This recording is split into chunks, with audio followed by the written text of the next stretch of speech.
e. Som 2A.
Good morning.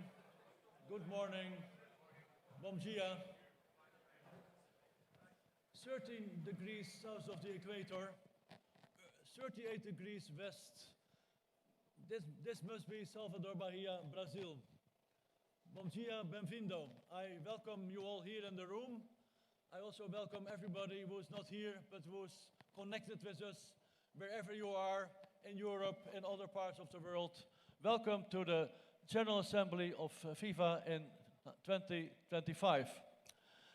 It's a pleasure to be here in Brazil. I, of course, also welcome all the representatives of the Brazilian Federation, Roberto, Suga, and Andres Pesserl.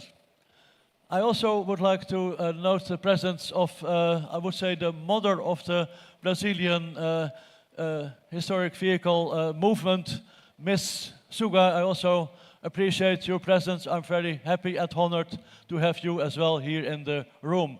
And I would like to give a big applause already now to Miss Suga, who always is with us and who is a good, of course, the best supporter Roberto can have. Peter Edquist and I, we visited Brazil about 3 years ago. And yeah, we were very impressed about the level of organization here, about the enthusiasm. So already in those days, I came to the conclusion that it would be very good if we would have once a General Assembly here in Brazil. Si cette année serait très bien pour nous et pour toute l'organisation, donc c'est bien aussi de sortir un peu de l'Europe. Donc c'est la deuxième fois que nous sommes en dehors de l'Europe, et la première fois était à Washington en 2011. Donc je sais que c'est bien d'être un peu dans un autre pays qu'un pays européen, donc ici au Brésil. Donc pour moi c'est la première fois. Very impressed. I have over 250 members all over Brazil, thousands of members, very well organized. And yeah, I'm also already impressed now by the level of organization, by all your dedication. So I already thank you now for all your support to make this all happen. One of the most remarkable things that I noted is indeed also this exhibition of the beautiful cars outside. Although there was some disturbance by the weather, I understand you had probably to move the cars, but I'm really very impressed by this. And also you have to know, to realize that many of these cars come from the area of Sao Paulo, which is just 2,000 kilometers from here. So it's like let's say the Dutch ANF would organize a General Assembly in Amsterdam and they would get the cars from Rome, because we talk about that kind of distances. So I think that's really something I am really very impressed by, apart from the aspect that all these cars are Brazilian cars, all made in Brazil. And personally, of course, I'm also very happy that many of them have this typical sound of a air-cooled Volkswagen engine, which I, as you know, appreciate very much. Well, it's indeed a unique event to have it here in Brazil. I just want to thank you for that. I also want to thank all the technicians here in the room, because there's a big team here to support us that will help us to make this whole General Assembly a smooth, to have a smooth proceedings. I also would like to note the presence of some interpreters in the room, also important for the translation of the English to the Portuguese. I think you really organized everything very well. Well, Brazil is a huge country, so that's also one of the reasons I think that we should have a meeting here. But I also am happy to have representatives from all over the world. I noted today a representative from New Zealand. Of course, I note the presence of our friends from Andorra, a very tiny country. I found out that you can have 18,200 Andorras in Brazil to show how big the country is. This is, let's say, all kind of information nice to know. Later on we will have information important to know when indeed all the presentations will be given by the commissions. Commissions being the, let's say, most important pillars of FIVA's work. They do everything what is needed to protect, to promote, and to preserve. So, having said this, I also understand there will be some representatives of local government and of the town of Salvador. And I understand you will introduce these persons, but I'm really happy to have also these representatives of the local authorities here, just showing how much appreciated our presence here in Salvador Bahia is. It's a smaller conference than the one in Belém at the moment. It's remarkable that apparently this climate conference has maybe some negative impact on the climate here, but I think for a meeting it doesn't make much difference to have some rain outside, but that only is a little bit a small disadvantage of our presence at the moment here. But having said this, I would like now to give the floor to Roberto or to Andres and to welcome us in probably your own language. Thank you once more, but before giving the floor to you, I would like to have a big applause for the Brazilian Federation and everything you did to make this happen.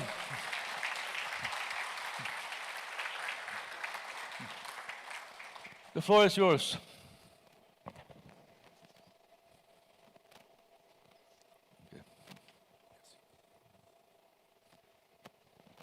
Please, okay. Thank you. It is.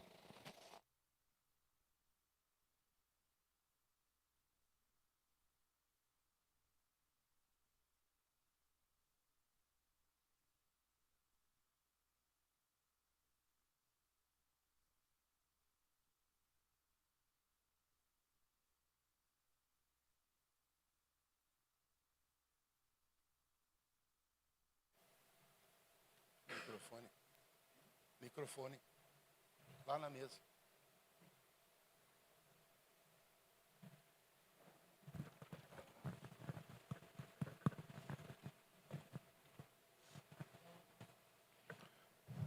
Bonjour à tous. Cher Tiddo, merci pour vos gentilles références. Good morning, ladies and gentlemen, distinguished members of the committee, representatives of FIVA members, colleagues and honored guests. Mesdames et messieurs, les membres du comité, représentants des membres de la FIVA, chers collègues et invités de marque. C'est avec une profonde satisfaction et une grande fierté que je m'adresse à vous aujourd'hui. Vous accueillir dans notre pays est non seulement un honneur, mais aussi un moment historique que nous célébrons avec immense gratitude. It's with a feeling of profound satisfaction and genuine pride that I address you and all today. Welcoming you to our country is not only an honor, it's a historic moment that we celebrate with immense gratitude. Le fait que la FIVA ait choisi le Brésil, consciente de notre représentation autochtone et de l'importance de nos spécificités culturelles, justifiant ce choix, est plus éloquent que tous les mots. C'est la reconnaissance de cette terre bénie, recèle d'histoire, de tradition et de beauté unique, un patrimoine que nous sommes impatients de partager avec vous. The fact that the FIVA has chosen Brazil, understanding that our native representation and the magnitude of our cultural distinctions justify this decision, it speaks louder than any words. It's the recognition that this blessed land holds unique stories, traditions, and beauties, a heritage that we are eager to share with you all. C'est avant tout un accueil chaleureux. Bienvenue au pays de la diversité, de l'hospitalité et d'un peuple dont le sourire reflète la joie d'accueillir des amis venus de loin. Nous savons que le mouvement pour la préservation des véhicules historiques est un vecteur précieux, non seulement pour la préservation de l'histoire, mais aussi pour le commencement de nouvelles histoires que nous entendons cultiver grâce aux activités que nous avons préparées dans le cadre du programme de cette Assemblée. This is, above all, a warm welcome. Welcome to the land of diversity, hospitality, and a people who carry in their smiles the joy of receiving friends from afar. We know that the movement from the preservation of historic vehicles is a precious channel not only for the preservation of history, but for the beginning of new stories that we intend to cultivate with the activities we have prepared along with the program of this assembly. Je tiens également à souligner l'importance de votre présence pour l'ensemble du mouvement des clubs de voitures classiques au Brésil. Plus de 80 représentants venus de différentes régions du pays ont fait le déplacement avec enthousiasme pour découvrir comment la préservation du patrimoine automobiliste classique se développe à travers le monde. I also want to highlight the importance of your presence for the entire Classic Car Club movement in Brazil. More than 80 representatives from different parts of Brazil came eager to learn how the preservation of classic car history is developed around the world. Ainsi, ce moment dépasse largement le cadre d'une simple réunion ou d'une élection. C'est un moment de partage, de partager les connaissances, l'expérience et l'expertise. Encore une fois, merci d'être parmi nous. Que votre séjour ici soit inoubliable. Bienvenue au Brésil. Merci beaucoup.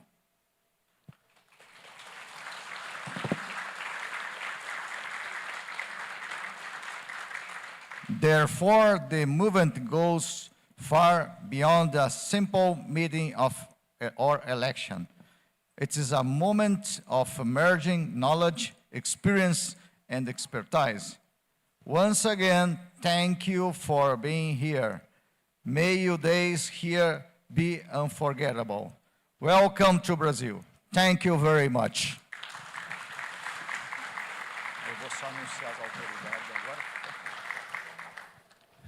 Well, I would like to announce authorities here in Brazil. Represents the Mr. Igor Domingues.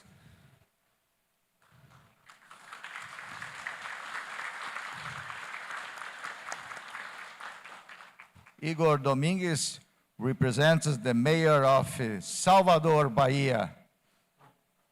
Is the secretary of this prefecture of Salvador.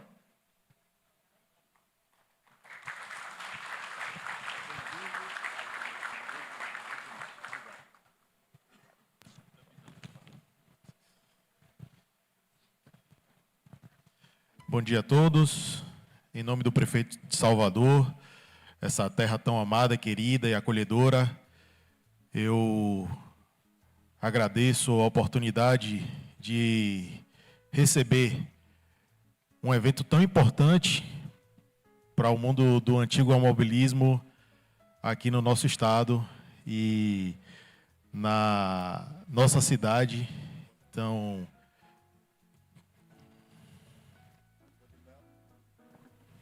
good morning, ladies and gentlemen.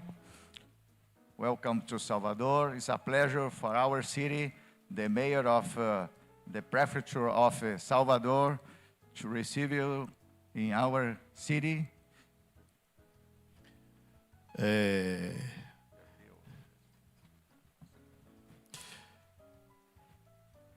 Salvador está aberta para o antigo automobilismo. Como entusiasta desse tão agradável hobby, então ficamos contentes que vocês estão aqui. Sejam muito bem-vindos.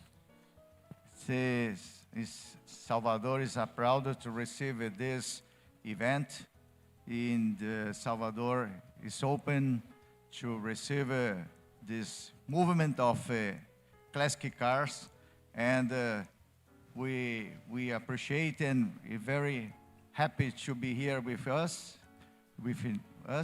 and thank you very much to be here. Thank you.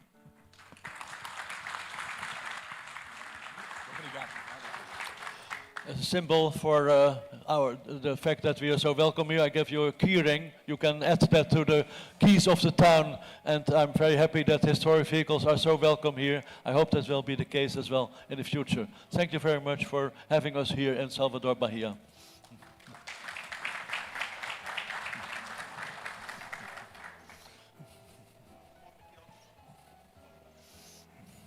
Okay, gracias. Pues, obrigado. Gracias. Somebody else?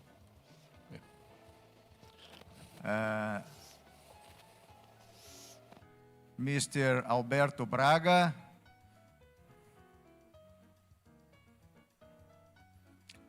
from the Chamber of Representatives in Salvador.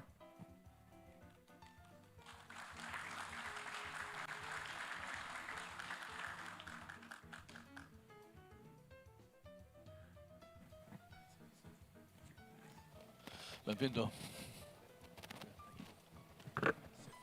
Bom dia, amigos e amigas. É um prazer, uma honra muito grande receber um evento grandioso com essa magnitude. Saudar aqui a todos os colaboradores, presidente Tiddo, Suga, Roberto Suga e Andrés, e também Jorginho Siner, querido parceiro, amigo, enfim, todos vocês que fazem parte desse mundo tão encantador e que representa muito para a nossa cidade. Good morning, everybody. It's an honor, it's a pleasure to receive all of the people of the classic history movement. It's a big event in our city. It's an honor to be here with everybody here. And it's very important for our city to receive this history movement. A FIVA irá fazer ano que vem 60 anos. Ou seja, uma instituição com essa idade é sinal que ela realmente é muito representativa e faz muito bem o seu papel. Next year, FIVA will be 60 years anniversary. Then it's is the real institution, a very important institution to promote this historic and classic vehicle movement. E ter um evento como esse, internacional, com mais de 80 países, é muito significativo para todos nós. Salvador é a primeira cidade, primeira capital do Brasil. For Salvador, it's very important to receive this event, this very important event, and Salvador is the first capital of Brazil. Uma cidade com uma beleza histórica e cultural muito grande e que vocês terão a oportunidade de conhecer, com a beleza natural também valorosa. Então, eu sei que vocês têm uma agenda muito extensa aqui, mas não percam a oportunidade de aproveitar a nossa cidade, que tem como principal vocação a vocação do turismo, como principal indústria, muito importante para a nossa cidade do ponto de vista econômico e social. Salvador has history, and very important for us to receive tourists. This is the very important industry in our city. We say that everybody has hard work here, but I invited to enjoy our tours, our touristic points in Salvador. Well, we will have tomorrow in the afternoon for the companions a tours in Salvador. Eu, na Câmara Municipal, como vereador, sou autor do Dia do Antigo Mobilista. E lá nós fazemos uma série de projetos de políticas públicas para que a gente possa estar valorizando e fortalecendo cada vez mais esse segmento que é muito importante para a nossa cidade. In our city we have a special day. It's a collector classic car day. Here in Brazil, we say Antigo Mobilista is the collector of classic cars. Antigo Mobilismo is the movement. And we have in this city an important day to promote events, to promote and several events and to promote this movement in our city. E nós contamos também com o prefeito Bruno Reis, o prefeito da cidade de Salvador, que entende a importância desse mercado para o setor de turismo da nossa cidade. Essa é uma cadeia rica dessa indústria que tanto fomenta e é importante aqui para a cidade de Salvador, e contamos também com o prefeito Bruno Reis. Dito isso, a gente pede que vocês aproveitem esse evento e sejam sempre muito bem-vindos à nossa cidade tão acolhedora que é a cidade de Salvador. Our mayor, Muito obrigado. Our mayor, Mr. Bruno Reis, has a idea to promote events here because it's historic tourist industry is very important for our city, and we have to promote these events. It's very important to receive this General Assembly in our city. Thank you. Are there more people? Are there more guests? Is there more guests or no? Okay. Gracias. This is a symbolic present at our cap. It fits everybody, and that very much also fits the town of Salvador, and that protects against sun and rain, because we have also rain and sun here. So it's, I think, a good symbol of our gratitude for having us here in Salvador. Thank you.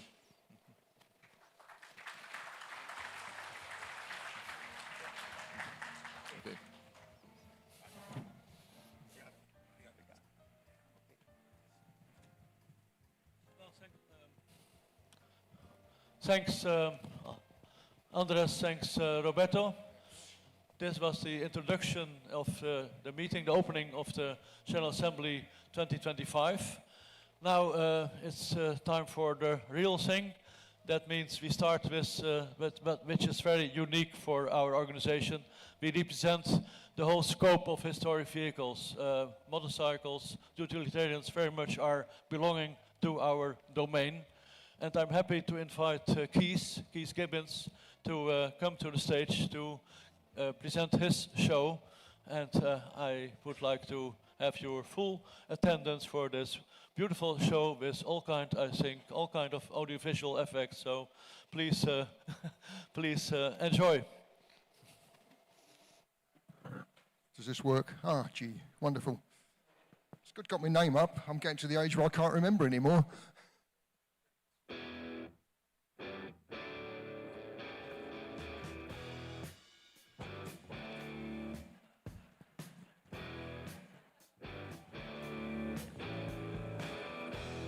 Hola Brazil! Hola mundo! Bonjour le monde! Hello world! Welcome! I'm going to start with something totally different now, just to fool you. Back in April, Lars organised with his legislation commission an excellent presentation in Strasbourg at the European Parliament, and it included an Italian professor who was a self-styled automobilist, or the other way he put it was a cultural entertainer, and his speech was excellent. And I picked up on a section at the end.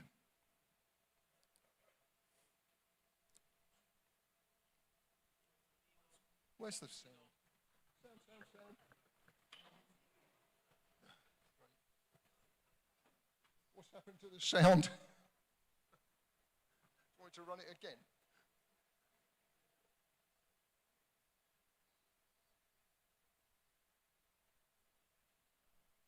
Right. Can it go? No, come on. I need the sound, guys. Come on, play the game.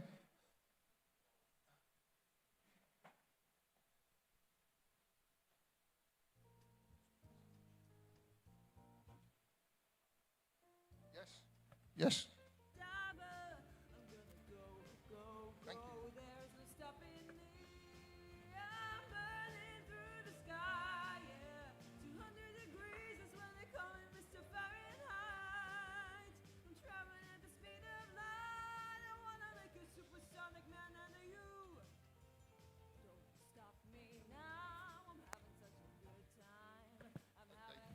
Now, thanks. Kill the sound. Don't stop me now is the message, which I think can go across everything that we're doing as a real sort of additional motivator. Don't stop me now. He added at the end that people all over the world come to see, he mentions Europe, but I think it also applies globally, appreciate not just the heritage of buildings, of ships, of aircraft, but also our vehicles. In fact, we've got more vehicles than the rest put together, I suspect. But that's a good point, I think, and an excellent speech. Right, coming down to the things that we actually do. Classic Bike Ride Don't Hide, we launched last year as our new initiative. And where is Yanis? You sneaked up without me looking. The one member of my commission who's come all the way from Greece to help. That's the pin that we launched last year. We added partway through the year the stickers. Both are available down here for you to take as you want. They're the ones that, few that I've got, so first come, first served. And the point about that is that we're really promoting FIVA. And we're doing it in a way that also suggests that people would not like to keep hiding their bikes, but actually riding them, because so many of our machines tend to end up in garages or wherever and not actually be used. But the message is, this is FIVA, and what FIVA does in terms of everything you should know. Right, I'm going to whiz through this fairly quickly, where I'm going to go by country, where our commission members are in action. So in Germany, 꽞ᴠᴇᴍ been, as I say, very active. I'll just pick out the highlights from this. All this will be up on our website page, by the way. Most of it's there already, some of it will be added. That one was very good. The idea being that our guys don't just give out badges and stickers, but they get up on the stage and promote FIVA. And with the assistance of the Events Commission, this one got involved with the Best Preserved Award. So thanks, Malcolm, for being involved in that one. Badges everywhere, even by drone. Young ladies, that's good. Oh, more young ladies, and a three-wheeled Morgan. Even in the rain, they keep going, and again, 꽞ᴠ up on stage. I need 3 hands for this. This one's different. Do you classify those as motorcycles or or madness? But a different one. For anyone who's watching this in Luxembourg, 꽞ᴠ will be along this afternoon, and we'll be willing to talk about what we're up to and answer any questions. This one's interesting. This is worked on in association with the AEDT and also the Legislation Commission, 꽞ᴠᴇᴍ. That is a 125cc motorcycle. That's typical of the sort of machine that you're restricted to with your initial license in Europe. Clever idea was, particularly given that electric vehicles don't have cubic capacity, amazingly enough. They work in kilowatts. So the thought was that if we talk in terms of power, could we not have historic bikes that are low-powered available to learners regardless of capacity? Great idea. Unfortunately, the time limit of the processes meant that they missed the boat for this particular pass for legislation. However, a couple of points there, that in fact the smaller moped 50cc capacity was changed just to kilowatts, and quite a few of our historic bikes, the older ones, do actually fit in that. So there's a little possibility there that learners could be straight onto older bikes with a larger capacity. And the other aspect is individual countries could pursue this. I'm talking European Union sort of stuff here. But I thought, good idea, good plan, and well done for Germany for coming up with it. First Commission meeting we had was in Germany. Thank you very much to the VFV Club and for ADAC for supporting us. It was really good. And that's where we launched our stickers. Don't look too closely at me. I seem to have shrunk compared to the rest of them, but there you go. Trip to a museum I'd never heard of before, and it was fantastic. Anyone who's in Europe and gets a chance to go there, I highly recommend it. Yanis, you're trying to pinch all the BMWs. And you know what? We were prepared to give our badges to anybody, even when they're having their 40th birthday. It's a great name. Yanis or John, that's his Greek name. Now, I don't know how I do this. That right-hand picture has got, it's a film clip. You can run it for me. Yes, little bit. Yes.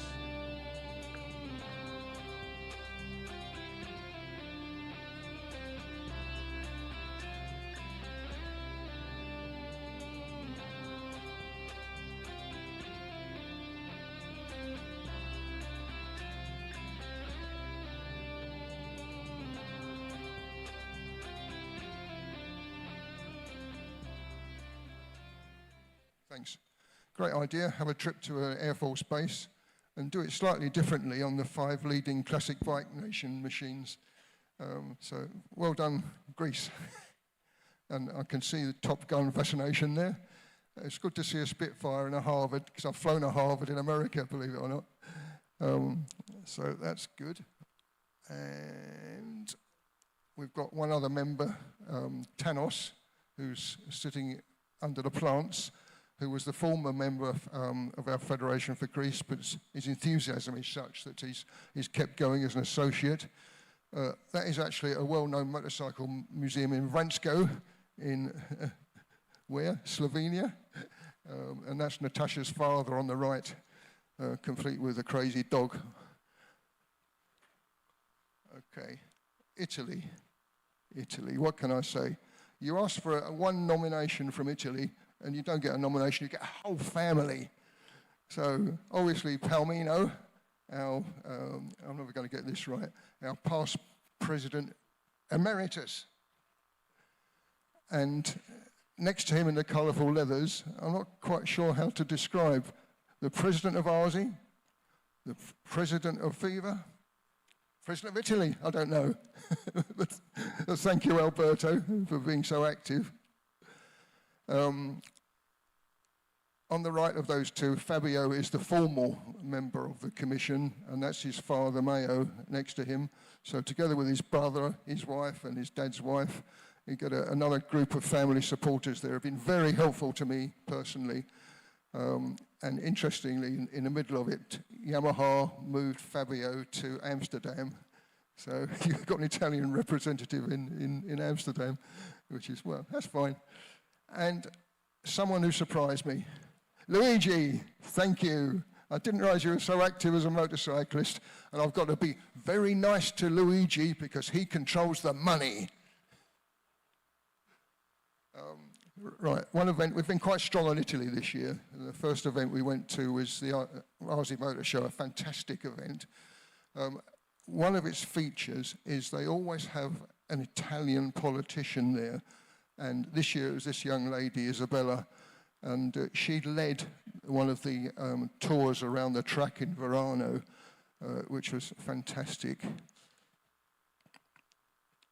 That's Fabio just coming back from his so-called parade lap on a Yamaha. And even the police get involved with historic bikes and historic dress. Is this going to work?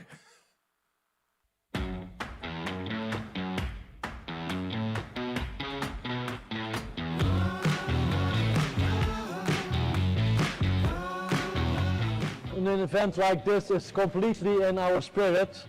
Our slogan is to protect, to promote and to preserve. Most important is to bring together people with the same passion and let them enjoy.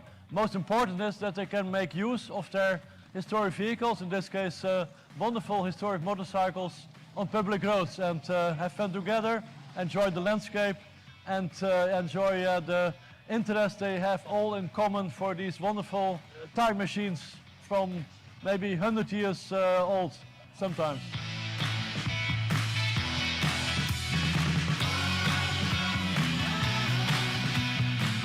The focus on Italian test is the made in Italy, that is absolutely something strange. So our tradition, enogastronomic tradition, our culture, a different city that you can see along these fantastic landscapes that we drive through. And so it is something special, and if someone visits Italy with historic vehicles, want to come back.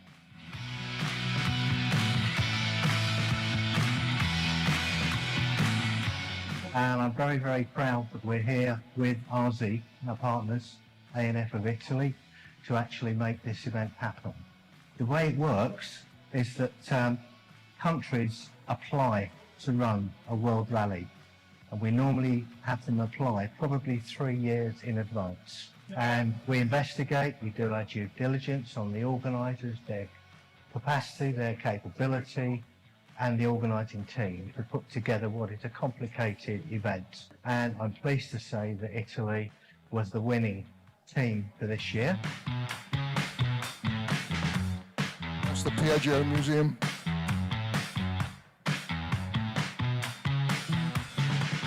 This year, for the first time, we are launching our new initiative, which is Classic Bike, Ride, Don't Hide.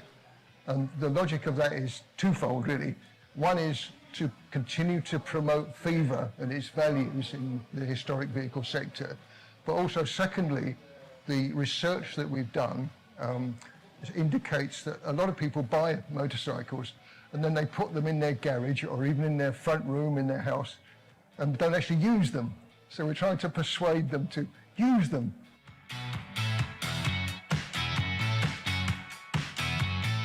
For this rally, they have worked roughly 30 different persons, with different input.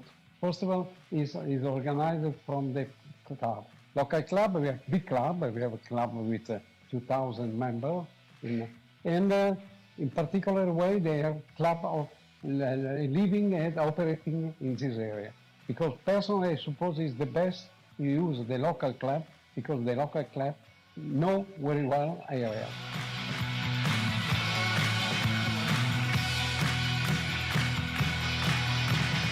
The FIVA steward role, first of all, this is the observe the event and of course communicate with the event organizer to make the rally more safe and really to do everything for the participants and even to make this rally even very, very enjoyable.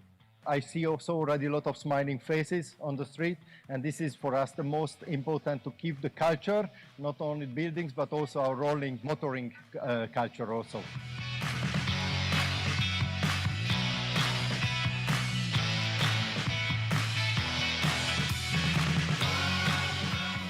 Very happy to see this year especially, more ladies and female riders attending. And I'm hoping that for next rallies and future rallies, we will see more younger and also more women attending to this kind of rally internationally. And second of all, I'm very proud to present the first time using biofuels in this rally in Italy, in the FIVA World Rally, and hoping that in future we can continue using these fuels and helping our environment as well. Now I can ride easy with no guilt and enjoy my historic vehicle, and at the same time enjoy our ride, enjoy our history, and continue riding more vehicles, heritage vehicle in the roads.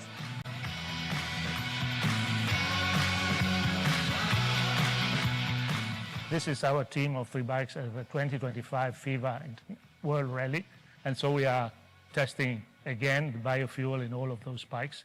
The fuel doesn't come from fossils, but it comes from waste, agricultural waste. So the carbon atoms are taken from there and then combined with hydrogen, and they build the chains. The fuel is very clean. There is no ethanol in it, so it doesn't suck water, which is very important on old engines. You don't need any modification to those engines, not the ignition, not the carburation, not anything. It's a very, very good thing that all federations are working on this kind of sustainable fuel.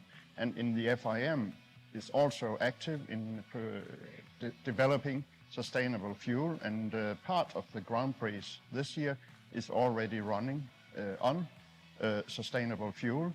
For us, it would be excellent in the future that we will be able to buy sustainable fuel so we can carry on riding on our bikes without having any, let's say, bad thoughts about that towards the environment.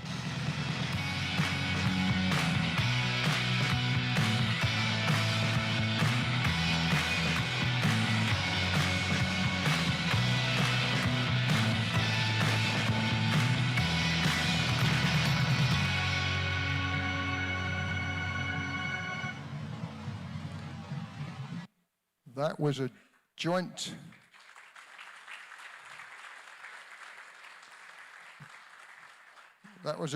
production between the ASI Communication Group and Ramin's Communication Group, which I think, thank you for the applause, fantastic. The next slide is about Mariam, the next clip actually.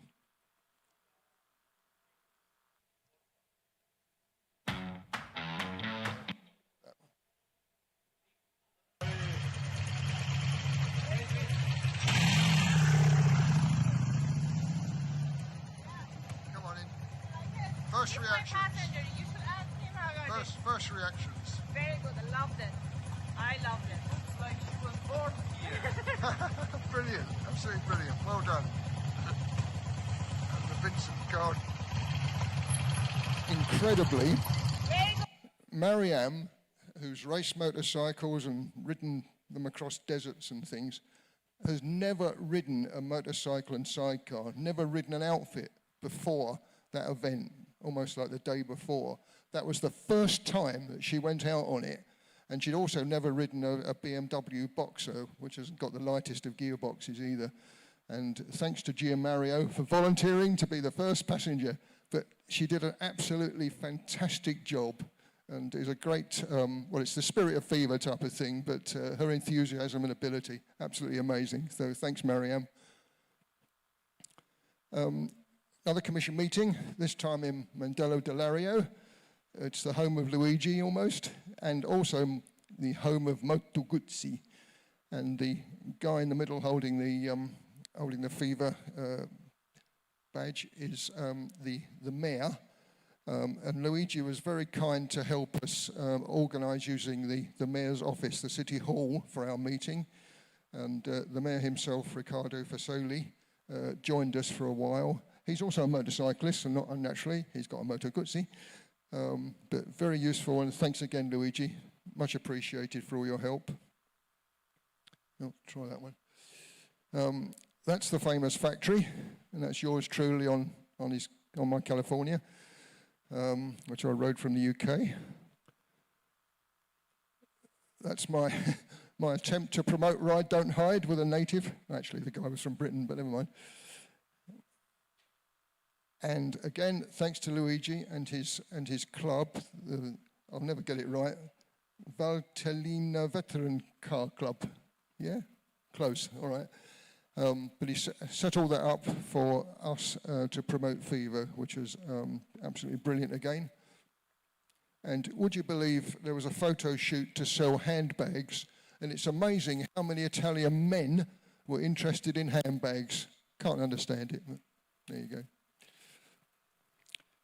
Czech Republic, our man Pavel, he's into Scott motorcycles, not just for the road, but also for racing them, which is wonderful. And of course, one of the big events he attends is the Yawa rally every year.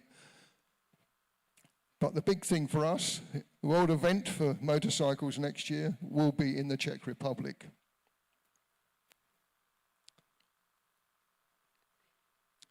It's going to have 4 routes, 100 miles odd each. But sorry guys, you've missed the boat. It's actually 130 they've squeezed it up to now. It's full. So you have to wait till next year to get the video for what it's all about. But if you have any questions, where's Jiri? Speak to that man. he's the organizer and will be glad to describe any detail. Thanks, Jiri.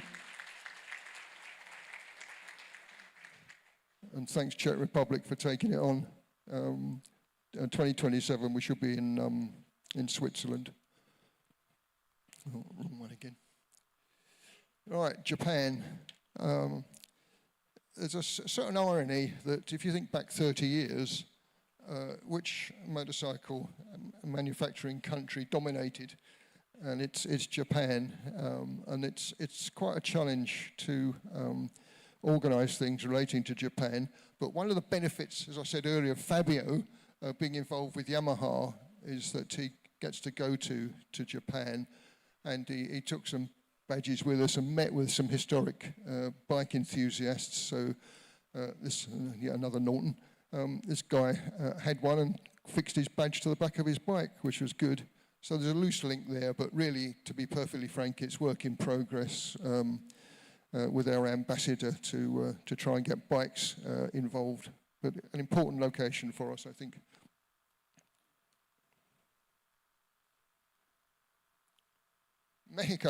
Mexico. That's Carmen. And she's doing a great job in the ANF in FEMAC, really creating a motorcycle group for the first time and participating in their major event, including getting youngsters involved, which is always important. And thanks to all the organisers in FEMAC for starting it off and making it hopefully a great success. So thanks, Carmen, much appreciated. One of our long-term members, Bogdan, doing a 3-wheel thing, but also setting up a movie, which was different. And one of our previous, the previous British member of the Federation actually had a Pannonia. To be honest, I've never heard of them before. And look at the numbers, 600,000 were built on that island in the Danube. Basically a 2-stroke like a Yawa. Serbia, Alexander, who's a Culture Commission member, I always thought he should be a professor, to be honest, because whenever he looks at something, he does a tremendous diagnosis and or analysis. On the left, that guy's got a scooter, which was in a movie where the leading lady actually rode a machine like that. And the movie itself became something of a cult, and so did the scooter. And the guy there, as well as having the pictures relating to the movie, has restored it to be exactly the same as the leading lady when she rode it. And the guy on the right's got his Yawa. He was born in 1943, which just goes to show you age is no limit as far as we're concerned. So thanks, Alexander. Always much appreciated. Dayan's our secretary. He's into a number of bikes, and I need to thank him for helping me out in Italy when I had a slight issue with the 꽶ᴬ, and I ended up on his Enfield. So thanks for that, Dayan. He's obviously into Harleys and doing the Harley thing, which is probably enough said about that. Spain, big thank you to Vincente on the left there for the work that, that he did for us. But things changed part of the way through. More thanks, because Enrique came on board, and Enrique is amazing. He's got rather a lot of motorcycles, more than 50 and less than 100, but also some historic cars that he's working on, including restoring a 1913 Panhard-Levassa, which is incredible. And thanks to Raul for persuading Enrique to take on another role, in addition to leading the motorcycles in Spain, as well as being the events link for Malcolm.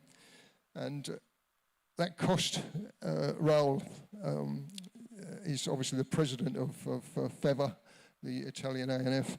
And previously he'd had a Vespa scooter, but because he persuaded Enrique to take on an extra role, Enrique persuaded him to get on a Boltaco and have a full motorcycle. So thank you guys, absolutely brilliant. I keep pressing the wrong button, sorry. And that's their big event with Raul right in the middle. And if you're quick, that's the same event coming up for next year. Put your name down for some beautiful roads in Spain. Norway, Thor came on board, which was, again, absolutely excellent. Kawasaki man, highly tuned 750cc two-stroke, which was in its day a rocket ship, and he's had it tuned, which makes it even more of a rocket ship. Unfortunately, I'll cover that separately. It's one of the places he went to where that Harley will be coming up to 100 years next year. It's been in one family for all of its life, which and then absolutely amazing. I find people who do these things. In the States, I've got an associate, John, and you'd never think he's a Vespa rider, which you can't think outside of Indian and Harley normally for the States, but no, a man who likes Vespas, and he's looking for a sidecar to go with it. But of course, he gets to go to exotic locations in California to push FIVA, which, thanks, John. He's also a poet, which is interesting. Back in the UK, that guy in the middle there is Rick Parkington. He's the technical author for Classic Bike magazine, which is our leading historic bike magazine. And also, he's good at helping young people get into historic motorcycles. He's riding an old Sunbeam there. And guess what? If you're the concours judge, you get to meet blondes, which is fantastic. And Joanne was a particularly dizzy blonde who forgot to come along for the main awards event, and I had to round her up and bring her along later. Scott Ryder, by the way, got best preserved bike pre-war. Ace Cafe, very much into the rocker elements there. With Mark Willsmore, the guy that organises the Ace.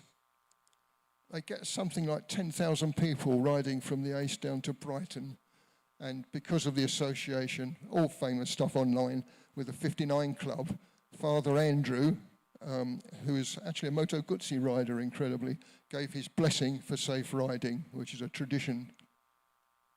And with Mark, I get to select the bike of the event, which was actually a Vespa, amazingly. But this one was done up in memory of Colin McRae, the rally driver, which we thought was really cool. And the guy that organised it, Jimmy, was actually running a charity on the Madeira Drive at Brighton.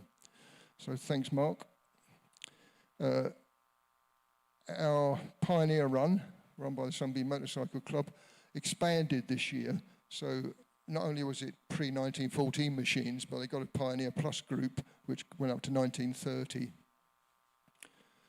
The first lady in the Pioneer Plus group on that little Sun, Maria, was one of the young folk that Rick Parkington helped get into the movement, and she and her father have taken to it in a fantastic way.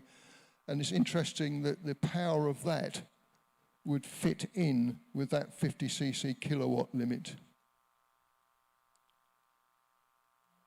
Last to get there was my friend Keith Clark on his Wall auto wheel. It took 5 hours to get from London to Brighton, half of which was pedaling, I believe. There you go. Keeps him fit. That's the chairman of the Sunbeam Motorcycle Club, looking superly awed at getting a FIVA history book. And don't forget the youngsters. And by the way, that bike that Maria's on was sold at auction earlier this year. She bought it at the auction, or probably her father did, to be honest, for just over £2,000, which just goes to show that the entry doesn't necessarily have to cost you an arm and a leg. Become involved in our movement. Another run, London to Brighton, but the veteran car event this time, so a different sort of social setup, really. Steve Berry was involved with Top Gear back sort of 20 odd years ago. He's also a YouTube personality, and he's one of these people where you get to say 2 words, and then the next half an hour you're going to get all the stories come pouring out. Quite a character. Ed China, another person you might be familiar with if you watched some of the TV series. Let me get the right thing. No, wrong one. Sorry, bear with me. He was with Wheeler Dealers and for various reasons dropped out of that. But in terms of this event, he, along with Lady Judy McAlpine from the National Transport Trust, were judges. And the Best Overseas Award went to that vehicle entered by ꞉ᴜᴜᴜ, and the passenger was Alberto, which I thought was absolutely fantastic. Right. I want to say thank you to everyone in the team. Absolutely incredible. The guys on the top left are all the formal members. On the right, there are associates. So effectively, with the associates who volunteer their time for free, we've doubled the size of the group and how far we can reach. And, oh, sorry, I'll go back. Don't want to tell it on you. On the left are specials. Mariam, you've heard about. Palmino, of course, you're aware of. Natasha always does an incredible job helping us, so thanks, Natasha.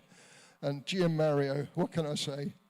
I mean, it's only a year ago he passed his motorcycle test. Now he's everywhere on his bike, and he's really supported us fantastically this year, so thanks, Gian.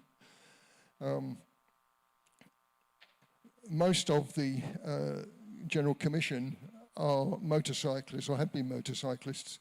However, as much as I'd like to praise Tiddo for all the work that he's done over the last 6 years and longer, he failed. He absolutely failed. When we're in Poland for the Motorcycle World event last year, no one would believe that was a motorcycle.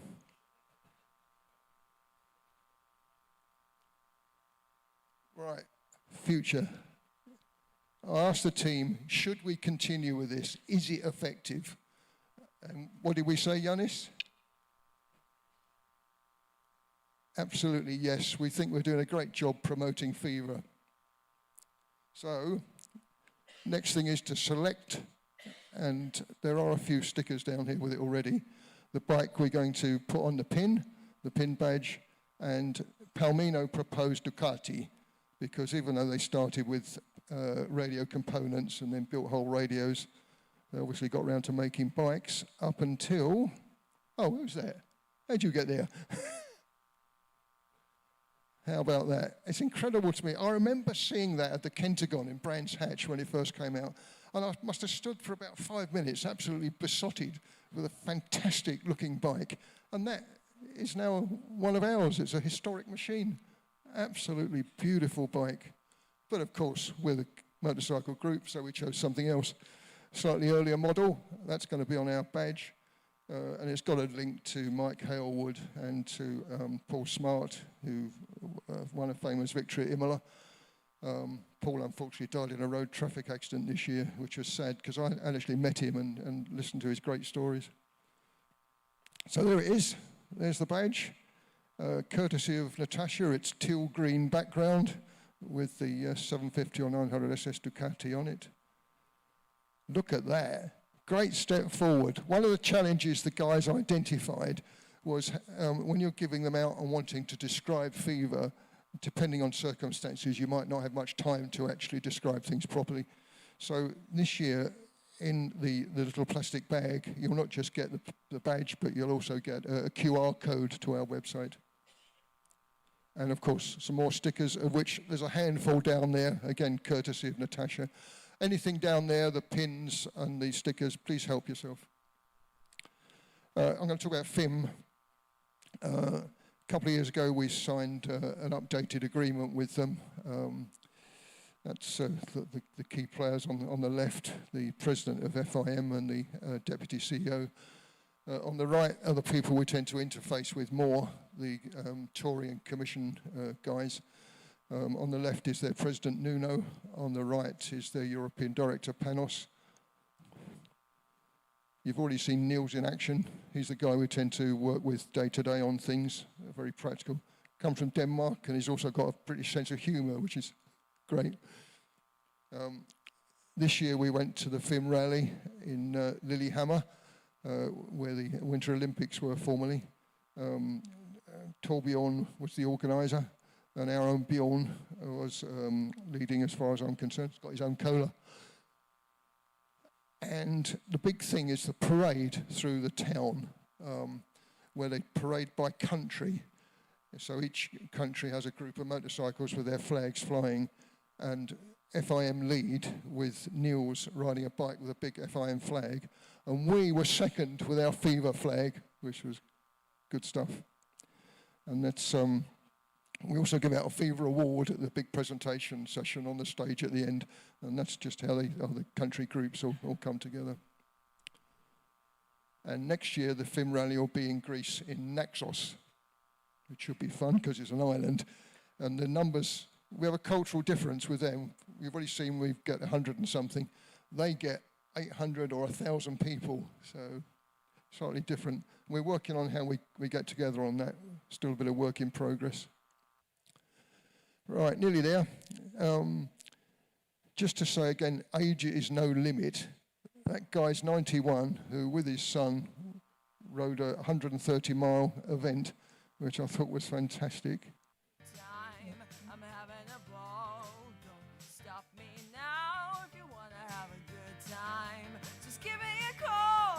So ride, don't hide.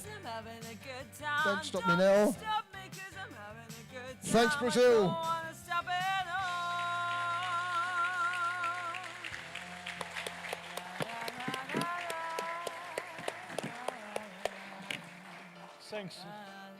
Thanks a lot, Keith. Your enthusiasm, your passion is unequaled. So thank you. You're really representing the motorcycle culture as nobody else could do.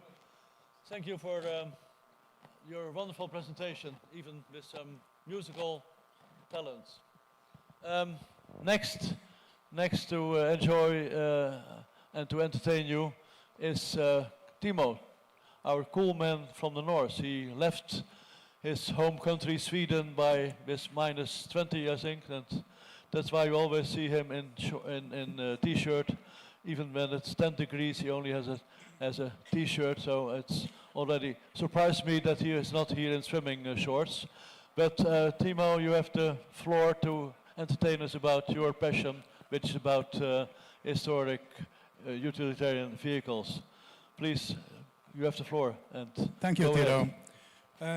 Welcome, 괞ᴜᴇᴍ, also up here, and our commission member, František, with his grandson. Please come up.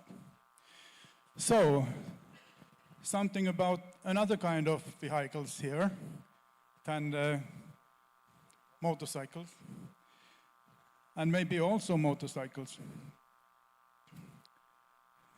Can I? Okay, here we go. Utilitarian. That's a curious word. Some people think, what's that? And the vehicles and the commission. Well, is it heavy vehicles? Is it trucks and buses? Or maybe also small vans and maybe motorcycles for ordnance, or is it also military vehicles, tractors, farming machines? Yes, that's all of vehicles that are made for utility purposes. Not only big ones, not only small ones, not only for agricultural fields and roads and so, every kind. So we have a lot of different kind of vehicles in our field. This one down in the left side, maybe that's also a utilitarian vehicle, but that's not motorized, so maybe not. And a lot of these trucks and buses, the big ones, maybe mostly because of their size, need a big garage and everything. So many of them are owned by companies, and companies has beginning in the beginning have to, of course, older and then get newer and newer, and the new trucks are very nice to drive. And I think I could tell a story from the real life, how it could be former days, but maybe not these days. My grandpa began his business with a horse and transporting milk cans. And next one was a Ford Model TT, a small truck. And once he was in early 1920s, driving this truck on the road, and the local police, sheriff, maybe you can call it, driving motorcycle, passing him and stopping. And the reason was that the oil lamp on the backside of the truck was not working because it's blowing off this lamp. And then the policeman wrote a fine. He should pay something, I don't know how much. I have seen that note, so that's fine, so it still exists. And my grandpa has just bought this truck and told the policeman, I have no money, I'm just used all the money, and what shall we do now? And the policeman wrote in the fine, poor man don't need to pay. It never happens today, but so can it be. Okay, we go ahead. Utilitarian vehicles can also be limousines. And this picture is from Swedish royal stables, where there is more than 40 of these carriages, all ready to use. But they have only saved 2 cars, one Daimler here in the picture from 1950s and the Cadillac 69. But those are utilitarian vehicles because they have a certain purpose.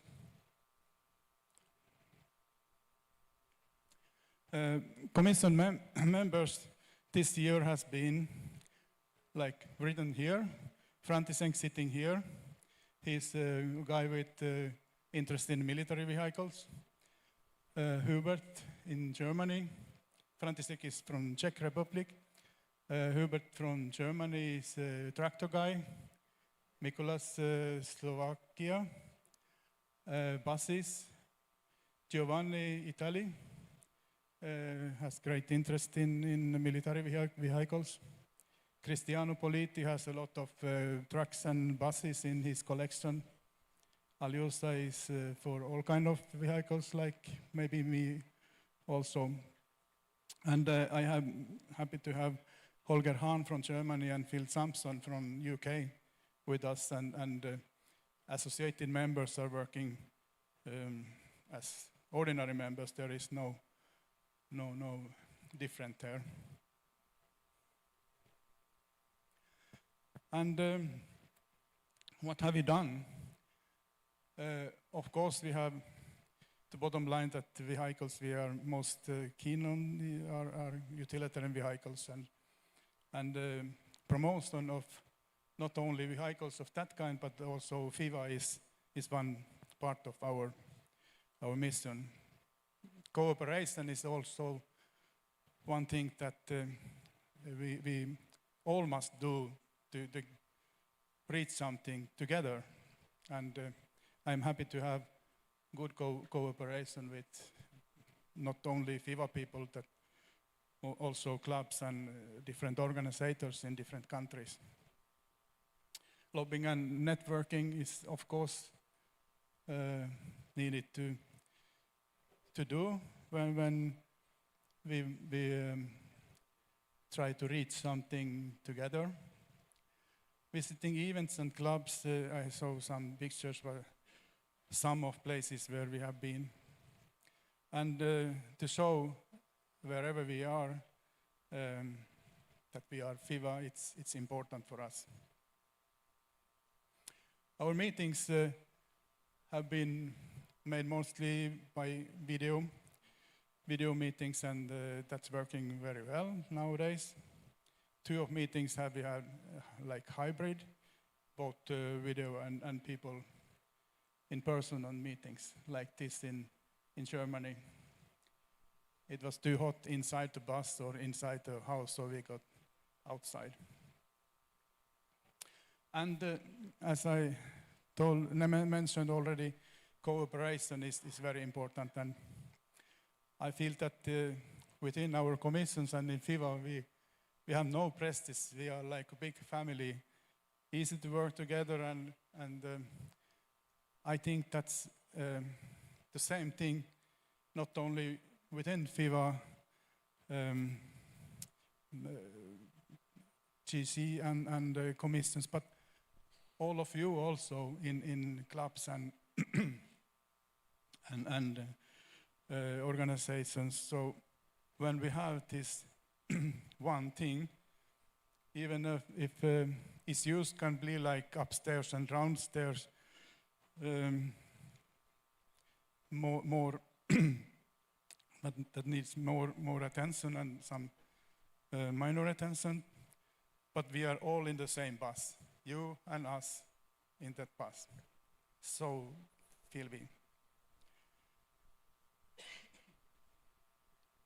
As I already mentioned that visibility and showing who we are is very important also for our commission, and we have this kind of stuff with us where we are, and so then people can recognize where to go and ask questions and so on.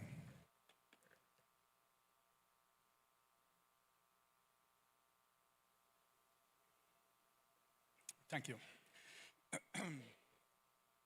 So we go ahead with some examples of events we have been visiting, our commission members in different countries. Here, one tractor event in Italy.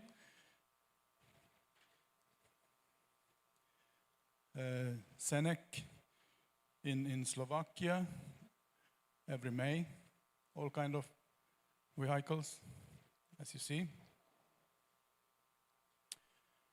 Here is from Sweden, an exhibition for trucks.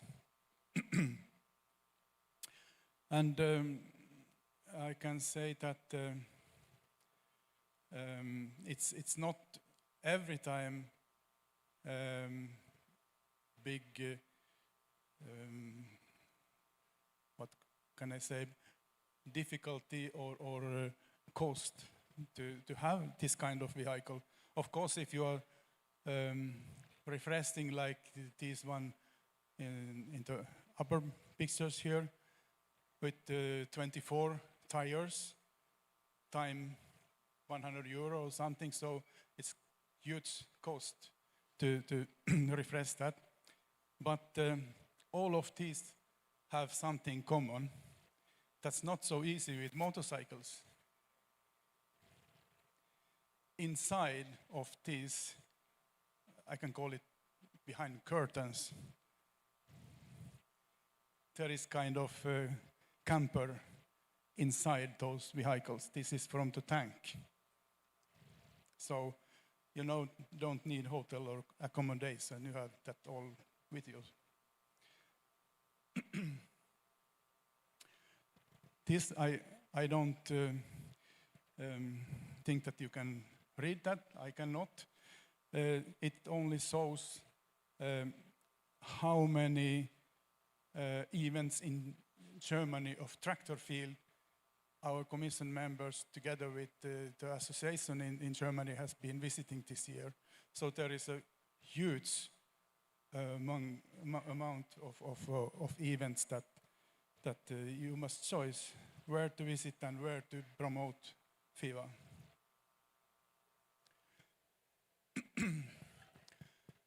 Another event in Italy, and sometimes it can be like a long day, and the sun is falling down, and in the picture on the right side here it's already dark, but it doesn't bother.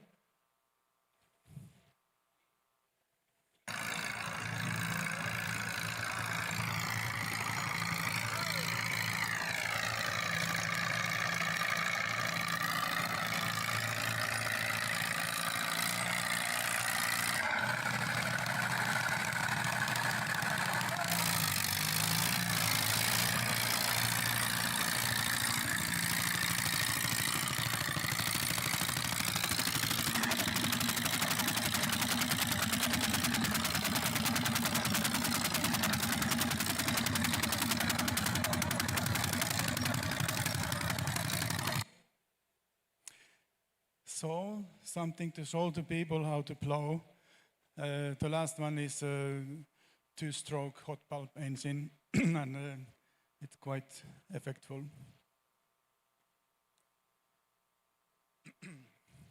In May, in Czech Republic, there were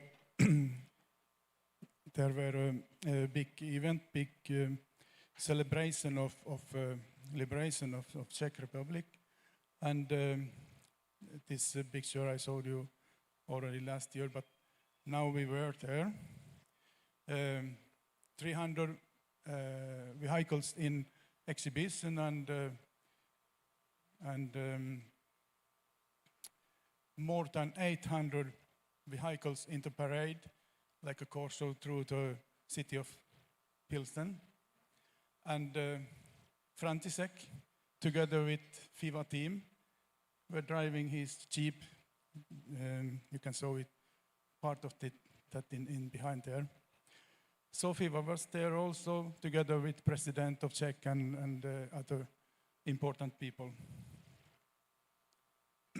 Authentic scenes and all kind of exhibitions were in many places of the city, and people were also, we talk, František and the team talk about FIVA also there. The main event that we had this year was the FIVA World event, and this time it was the year of buses, and because the bus line for all the world, the first one, was celebrating the 130 years of age. It began in Netfen in mid-Germany for 130 years ago. And the celebration was of the city of Netfen, together with help from us and German bus people. By the way, here in the left side is a picture of the pin, and some of them is here on the table just in front of me, so you can take, if you like, one of them with you. Some pictures from this event. The first one of those buses on bus line from Netfen looked like this one. This is a copy built by the guy up here and driven by him. And the place where the bus line began the tours of maybe 40 kilometers long was just outside, or this Gasthaus Klein, the picture there. The house is still there, 7th generation of people running down.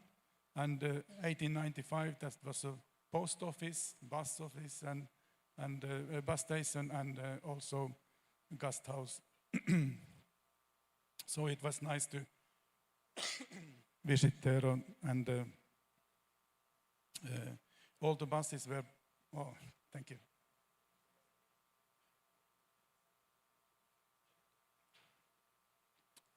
All the buses on the Corso were driving just outside of this.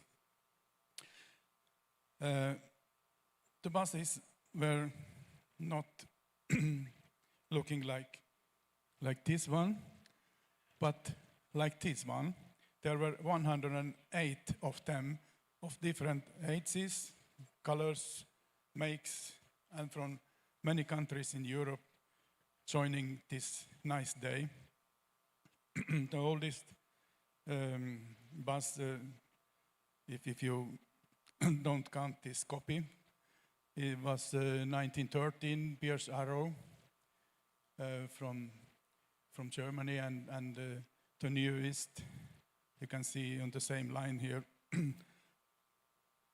Mercedes on the right side, all electric, and it was nice to see the whole scale of ages, and some buses with trailers with people in trailers, or some not. And in the city of Netfen, all the city center were not allowed for common traffic, only for buses and people. There were like a big party. And you can see in the right side here, even the bread in the boutique were decorated by bus figures, pictures. And there were also exhibitions with tractors and cars and other than buses.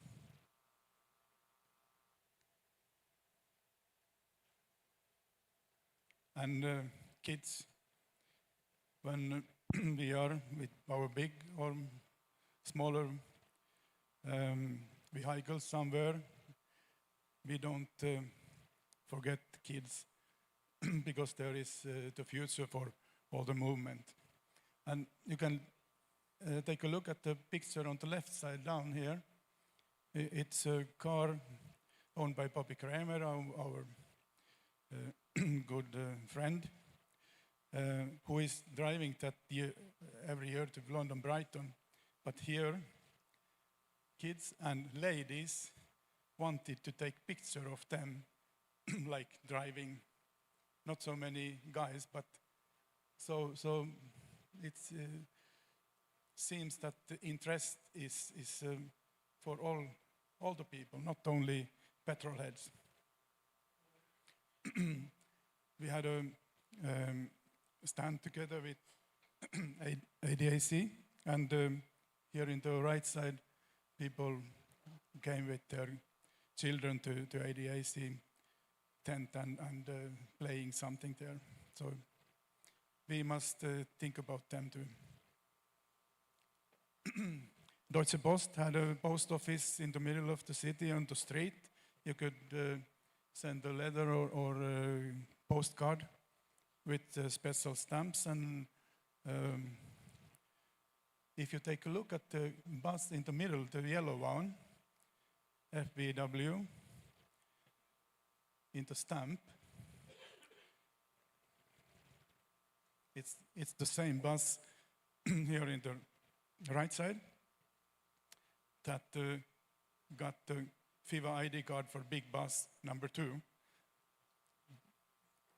ADAC and FIVA together had scrutineered those 2 buses, and certificate was given by 꽞ᴜᴜᴜ to the owners. And the owner of this yellow bus is member of Utilitarian Commission, Holger Hahn, in the picture also here. The buses are Neoplan 1988 on the left side, and oh, thank you. It's 7.5 meter long, so it's a really big one. And the number 2 is FBW Alpenwagen from 1967. So now we have opened FIVA ID cards for big ones also.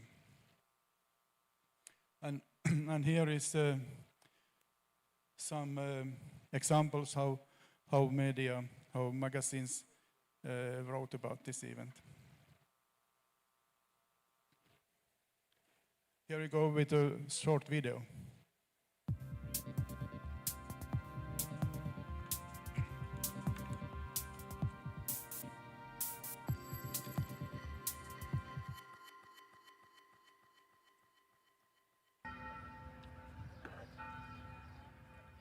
In 1895, the small German town of Netphen, around 100 kilometers east of Cologne, created history by launching the world's first motorized bus line. 130 years later, the town hosted a major rally in celebration of this important and innovative event. FIVA was there celebrating too, for its Utilitarian Commission had designated the occasion a 2025 world event.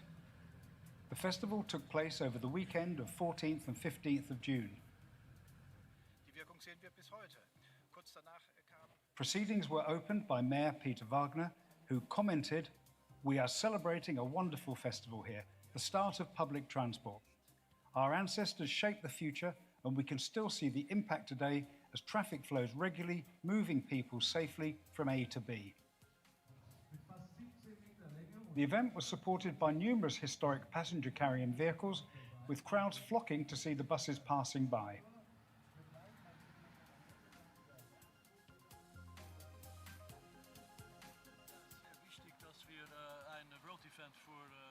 Also in attendance was FIVA President Tiddo Bresters. He said, "This is our second world event for utilitarian vehicles, and today we're paying attention to buses on this very special occasion. You can hardly imagine how it must have been in 1895, but it must have been sensational to see this vehicle behind us and to see it moving without the horses." For FIVA, the Netphen event provided an opportunity to promote 2 of its key objectives: the use of environmentally beneficial HVO 100 biofuel, which was offered to all participants, and the issuing of the first FIVA ID cards for heavy buses. I hope the people of Netphen is... Summing up the importance of the event, FIVA's Utilitarian Commission Chairman Timo Vuortio commented, "Everything starts with a utilitarian vehicle. If you're working on the fields, you have to have a tractor. If you're building something, you're going to need a truck. And if you're transporting people, well, then you need a bus. That's why this event in Netphen, which revolutionized the way people move around, is so important." Today, we all take buses for granted. Netphen is to be congratulated, not only for staging this celebration, but also for showing the world the way when it comes to people transportation. FIVA sends the organisers and everybody who participated in this vibrant and immensely successful event their wholehearted congratulations. So, that was the sunny day in Netphen in June this year. And cooperation again, not only commission members need to do this kind of things, and it's planning for 2 years for our commission and for FIVA to be there and to make everything work well with the organizer, Netfen City in this case. And the guy behind the FIVA sign on the right side, Johannes Hübner, was the speaker of the event, and I am happy to have him in the commission for the future events also. But the guy on the left side standing there, I think you all know already that 꽞ᴜᴇᴍ here. You can come here, Johan.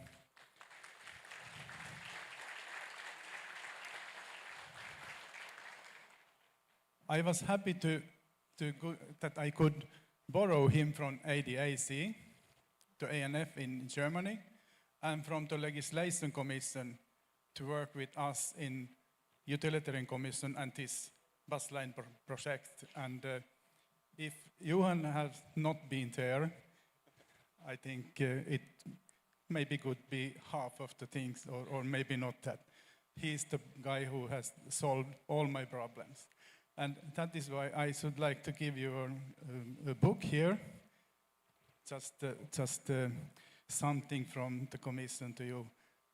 By the way, this book is colored black-white photos borrowed from Swedish SMA archives that I think we hear more about that. Thank you, Johan. Thank you too, Timo. We have had a really fantastic weekend, and it was also not my work, but also we have had all the enthusiasts and the bus drivers, and Holger Hahn and Johannes. We have had a nice weekend, we have had a good team, and I hope that we have a nice event next year again.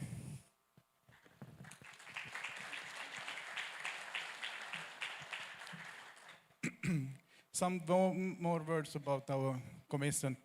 We are still encouraging people to put their museums in lists like FIVA Museum list to make the information on websites and so on reachable for people, and they can plan their trips. And one museum from utilitarian field I want to mention here is the Estonian Road Museum that first in 2022 they had a big conference there concerning what buses mean for the communities and countries and people's life, and that was nice to know about that when we were thinking about this bus line also, bus line 130. But this museum has all kind of road machines in several exhibitions, the same area.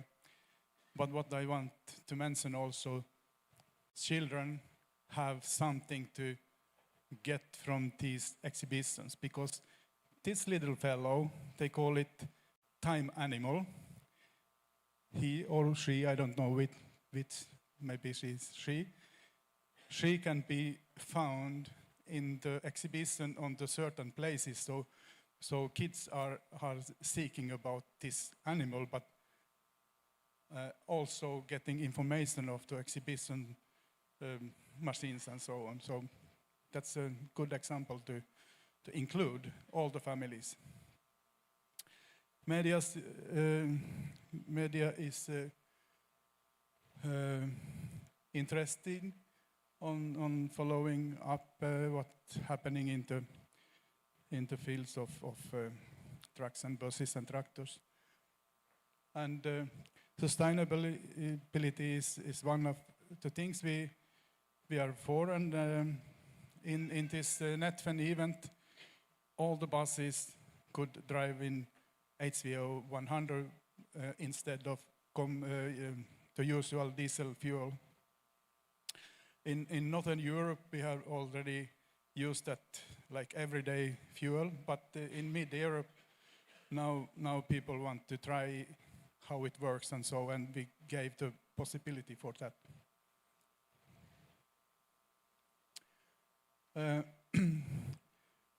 Some words about how we can think about the future.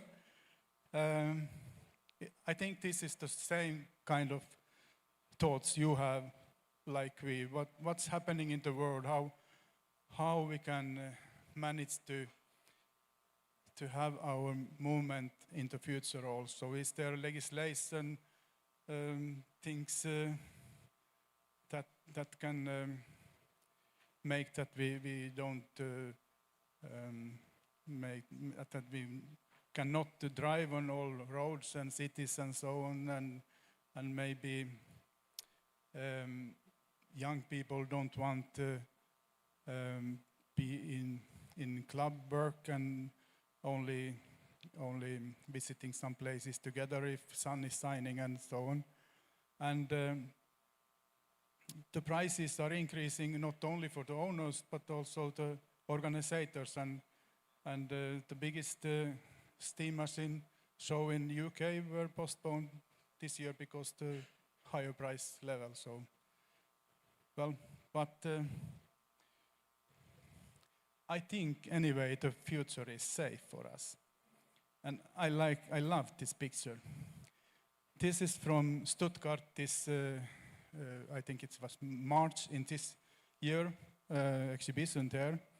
We had a stand. You can see FIVA's roll-ups and beach flags there. And this family came to talk to us. Grandfather Wolfgang on the right side had a Volkswagen Beetle. His son, Julian, on the left side has memories of this Beetle and has now bought one like grandpa's. And Julian's son, Lawrence, in the middle, he was so happy because he has just found this little Beetle in the box that he has in his arms here together with the grandpa, and just look at eyes and the smile. He is guaranteed to be a Beetle man. And grandfather has not this Beetle anymore, but he has now an old tractor instead. And do you know who is the next owner of the tractor? That's the little guy here. So I think there is a future. And if you cannot buy a big one, you can always buy a small one, like this yellow. And what are we doing next year? Planning with our new members, visiting clubs, because there we meet people. There we can show what FIVA is. There we can listen what people in clubs and in common think about old vehicles and historic vehicles and what they need to go on with their projects and so on. And FIVA information is that we give all the people, of course. Cooperation and networking is important, and if possible, so we are thinking about 2026 as year of the truck, and maybe we can manage to have a world event also. And the guys who are working with this is here. The same as last year, but now Holger Hahn and Phil Sampson are ordinary members, and František and Aljoša are not traveling so much, so they are associated members. But all of those are working together and for the future. And about the future, you can see František here with his grandson, because he is taking after František. So I want to mention you too. You can stand up. So.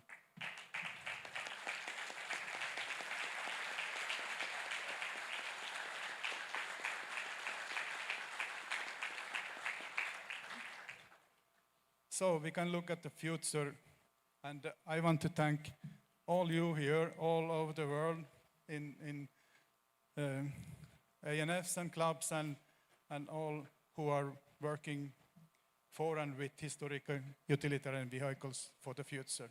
Thank you all.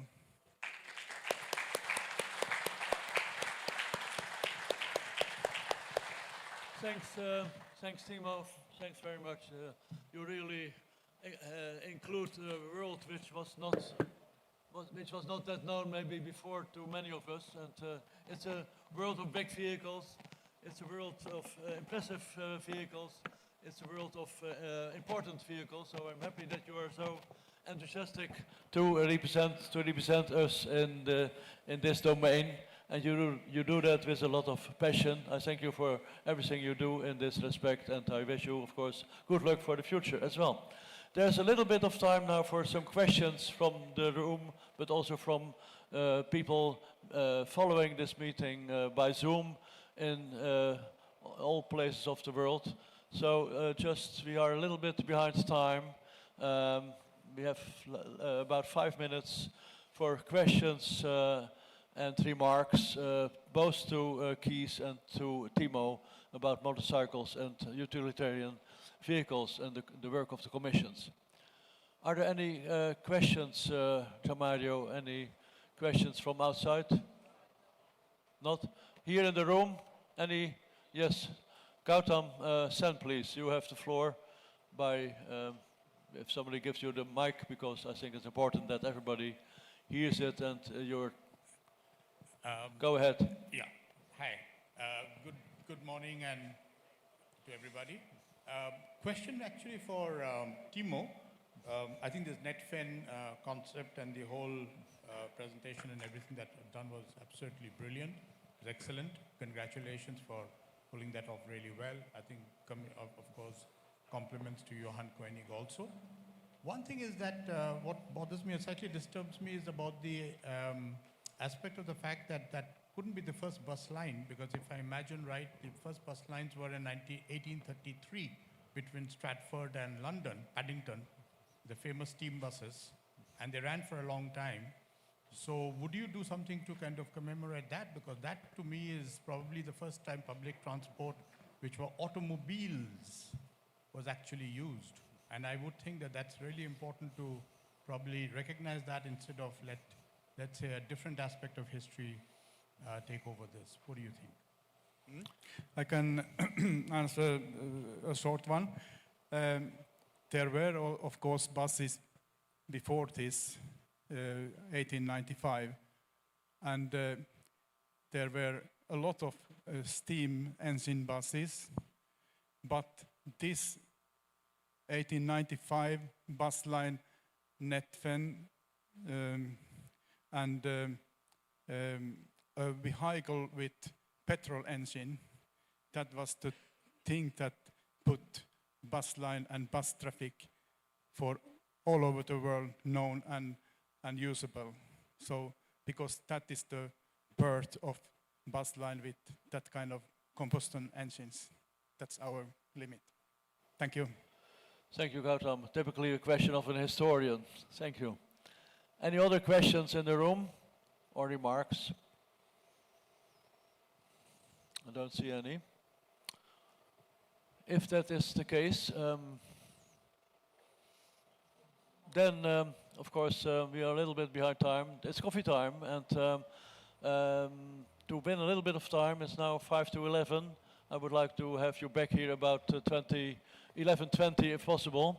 So we restart at 11:20, and then there will be the presentation of the Legislation Commission. So enjoy the coffee and see you soon back here.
talking, for chatting, but I hope people will come back soon because we have very important other presentations in our program. And maybe people in the back of the room can go out to call people back for listening to very important presentations.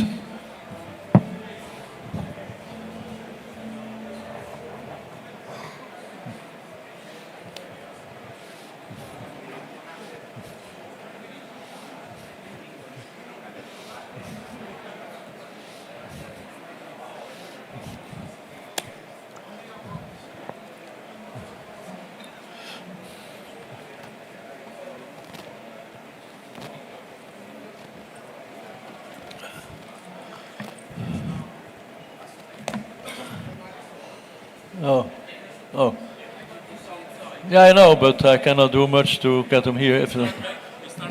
Yeah, but if you can try to bring people in. Okay, yeah, okay, but maybe a little bit more effort could be helpful. A little bit more of effort could be helpful to bring people back to the room. So I think that's important. We have, yeah, well, 1 minute, I would say. But I think we need to push, have somebody to push people in, so kind of.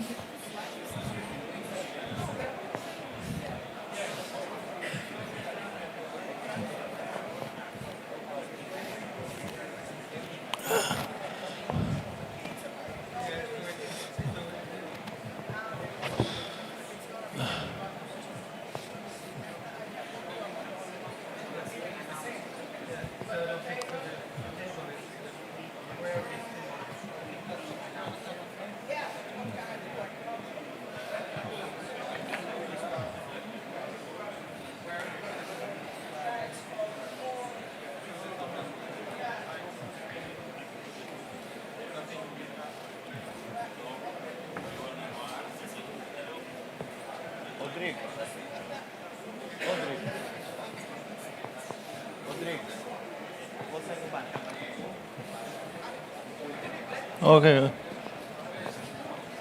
Dit wil je hem geven? Ja, genau. Sehr schönes Bild.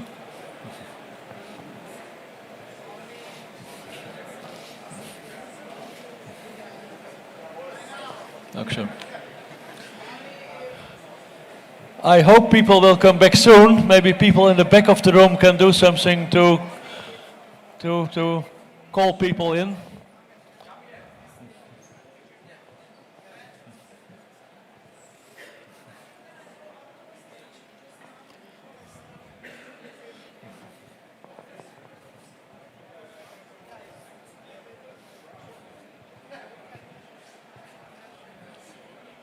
Okay.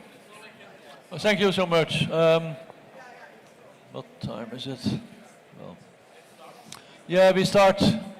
So I cry because we will restart now with a very important part of the Commission's meeting of today. That is indeed the part where it's all about protecting, all about promotion. We cannot do promotion without protecting, and we cannot do protecting without promotion. So we first start with the big protector of our movement, and after that Natasha Grom will do the promotional part with her Culture Commission show. But first, all attention now to Lars Genild and his team, and of course Lars will explain who is sitting here on the stage and will tell what his Commission is doing about and will do in the future. I will do so. Thank you very much for you showing up. I know that I have a tough competition against the coffee and the sweets, but we will start. Great. Now we already start from the first slide. That's great. What I'm going to tell you will actually be mainly about the legislation and the FIVA Legislation Commission, what we do. We will give you a presentation of what is cooking at the moment, and we will talk about the national service and results, and at the end we will have questions and hopefully answers as well.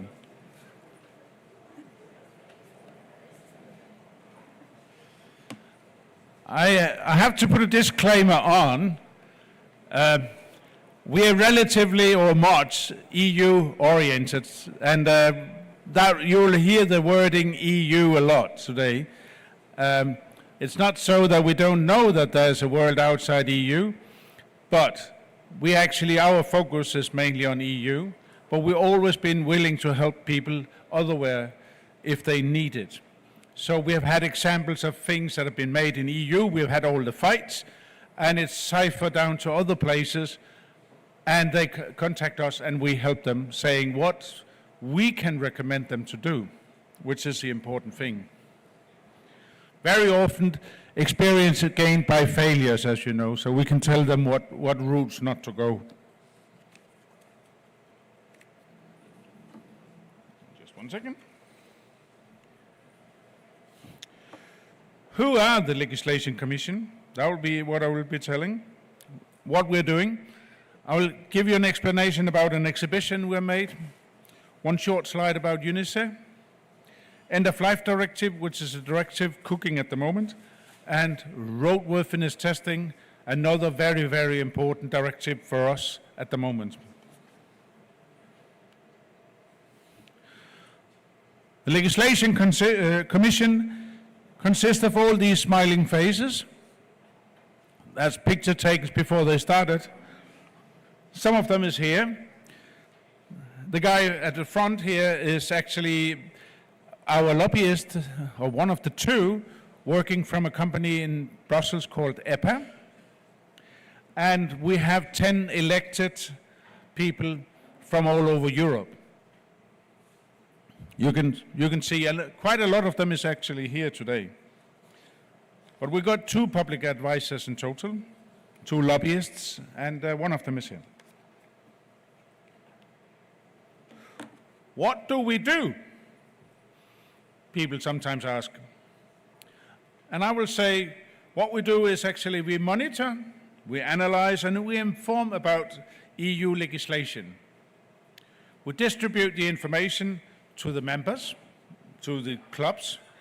We activate members to get local influence. We publish a monthly EU letter. Only 1 page, I can say to you, because it's pretty boring, a lot of it. We create position papers, meaning that we actually build up an idea of what we mean based upon what's going on. So we have a 1-page information letter where we can say, this is what is going to happen, this is what we will have as consequences, this is what we think. Quite easy. We have made an overall roadmap, mainly for the decision makers, but it's a brilliant roadmap as well, actually, to keep ourselves on track, which can sometimes be difficult. We published a sustainable strategy for FIVA. We did that 2 years ago. We create a relation between FIA, FIM, and FIVA, mainly on documents like the manifesto that we made a couple of years ago. And as I said, we have the Gabriel sitting in Brussels. I usually say his company only have one problem. Between the parliament and their building, there's a brewery. So they do not always reach it. Important for us is that lobbyism is actually a way to influence things. What have we learned over the years? We have learned that if we go together, if we have a joint effort, we reach more. We have learned that historic vehicle enthusiasts, when we look at them, upon them as voters, it's a key to success. Not as individuals, but as voters. Regulation and directives are developed in the EU Parliament for us in Europe, but most of them are fostered from each individual country.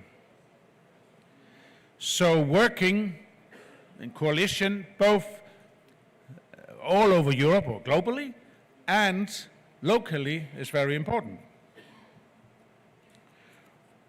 we try to find out where we see problems and whether we can solve these problems. We will give it a try, otherwise we'll just sneak out.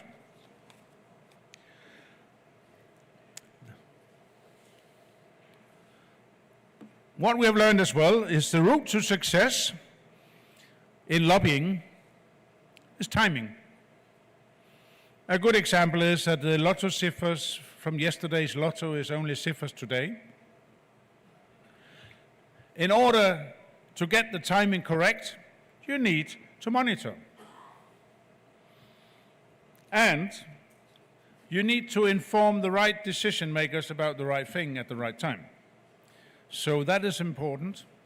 The final thing is you have to be trustworthy. People have to believe you. And if a crisis occurs, it's a little bit late to start building up these relations. If you haven't any, you need it anyway, but it's best that you build them up and have done your homework before, so the relations already exist. So what we spend a lot of time is actually in general trying to be nice to people that are decision makers, so that we actually can communicate with them if something happens.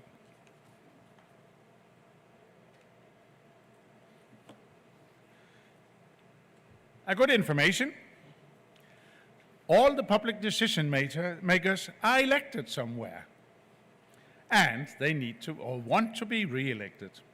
Very important. In EU, the nationality is important as well, because that is very often a really easy way into people. Okay, you come from Cyprus, I come from Cyprus, and we have something in common.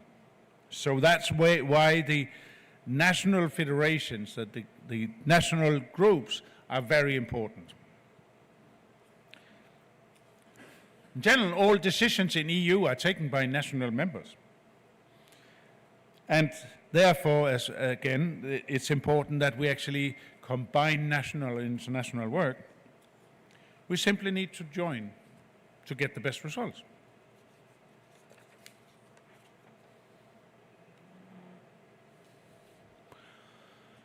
This is a scary slide, I know, but it's about the EU.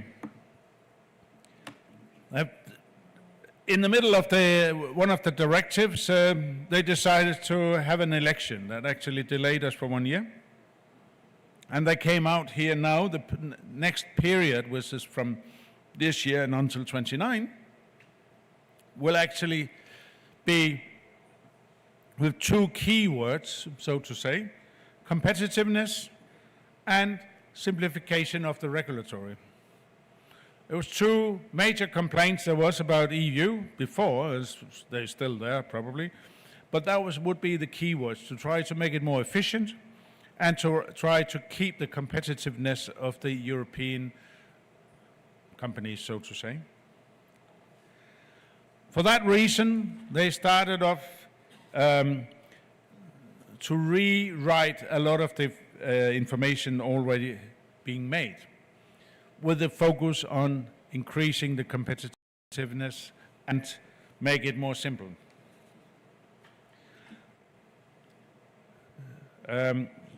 Timo talked a lot about buses, and we have buses in our area as well. It's called omnibuses. Oh, sorry.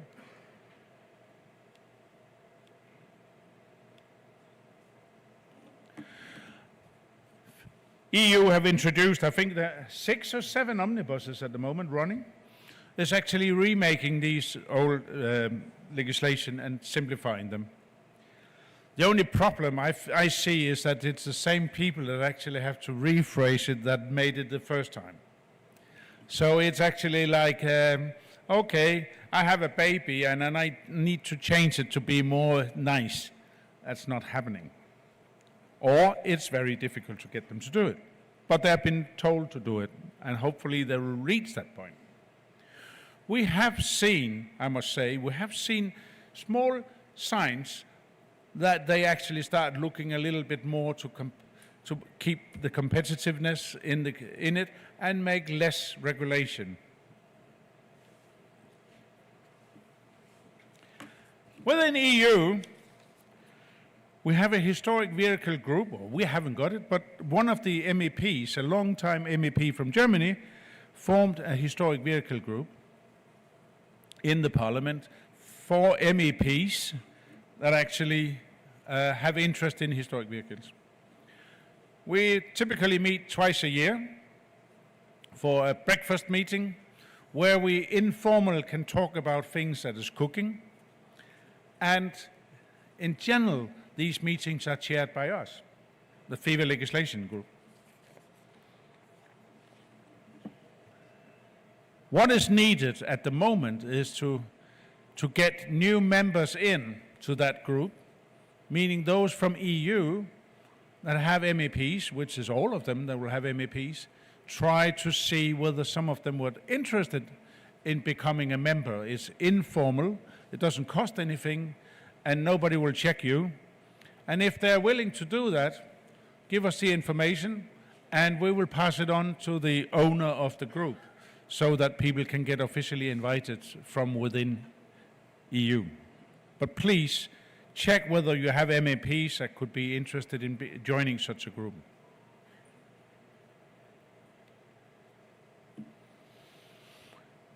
We were told or asked, could you make an exhibition in Strasbourg? Keith showed some of the things that was happening. The cultural heritage of historic vehicles for EU. That was what we needed. We decided that we need a story from each EU country. That way, UK, Norway, Switzerland, and the rest of the world was unfortunately out, but that's the business.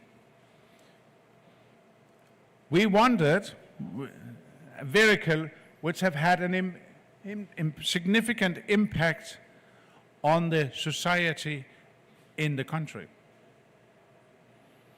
So it would not be the fastest vehicle or the most powerful vehicle or the one with the most expensive designer or things like that. No, it would be the vehicles that have had the greatest impact. Why did we go that way? Because the whole idea of an exhibition where we were in the parliament was a bit strange. You need to have a passcode to go in, so people could not see it. We were not allowed to have any vehicles in the area, not inside, not outside, so there was a kind of restrictions to it. And the audience will mainly be people with either zero knowledge about historic vehicle or having another idea about it than they should be there. So it was a little bit uphill.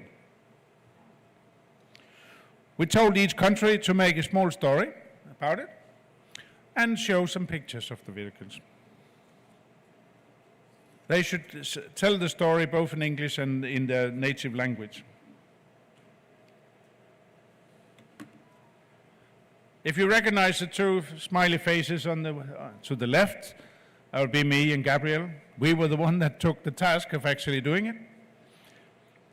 We were given a room which was horrible, in my view. You see it there. 400 square meters, that was okay. Only access for staff and MEPs. That was probably not okay, but that was a condition. No vehicles inside and outside. The worst carpet I've ever seen in my life. I wanted to be allowed to paint it black, but they didn't want that. But it turned out that we were neatly positioned between the toilets and the restaurants. So all MEPs will visit our area about 3 times a day, whether they liked it or not. We were handed out 23 metal posters, which were 2 meters high and 1 meter wide each.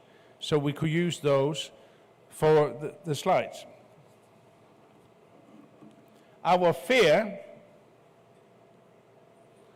that it will be like that to the right, me jumping around, Gabriel hiding somewhere, and nobody else. Turned out not to be the reality.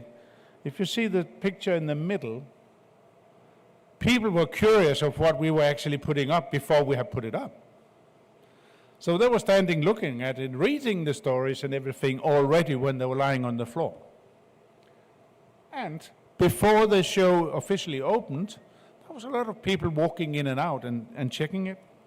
The most enthusiastic people were reading all of the posters and photographing each of them as well. So we've hit something there. The official opening, the time where you need to be nice in clothing. And these are the people that actually showed up for the official opening of MEPs. We were very curious to find out who was actually there. And Gabriel and I had a discussion. If you see the lady just next to me, neither of us knew her. And we asked the secretary of Bernd Lange, who's that lady that's standing next to me? I've been standing next to her for half an hour. And he thought it was a joke. Said, it's the Danish vice president, so you should know her. Oh, she doesn't look like that normally when I see her in pictures.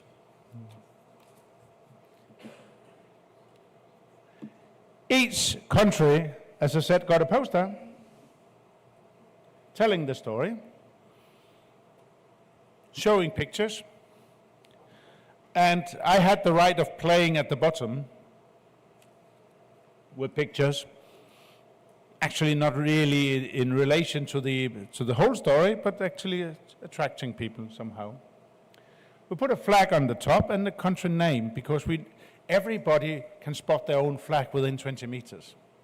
And we hope that that will be the first key for people walking by and say, oh shit, that's my flag, wonder what they will put in that flag.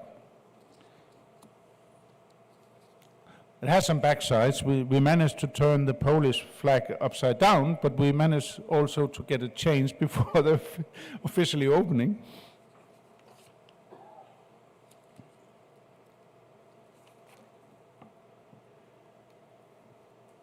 I have some more.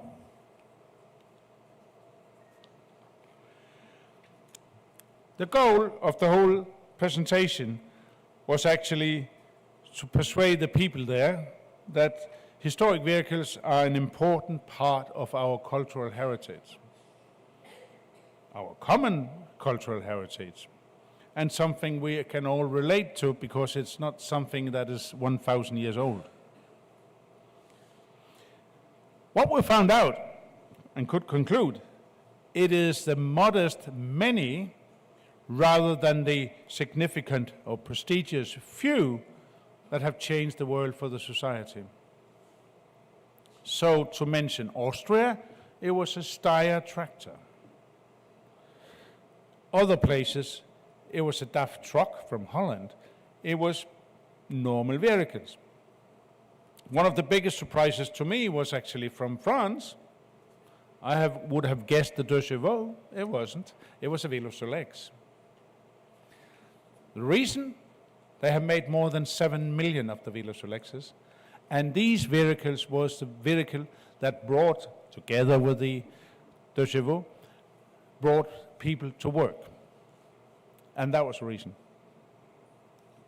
The result, it was a great success. And funny enough, I wouldn't have guessed that in the beginning, equal amount of women and men were curious about the exhibition and was reading it. I thought personally that it would mainly be men, but it wasn't. And the message that we were trying to present was brought. We even had visit from very important people. The cook came and had a look as well.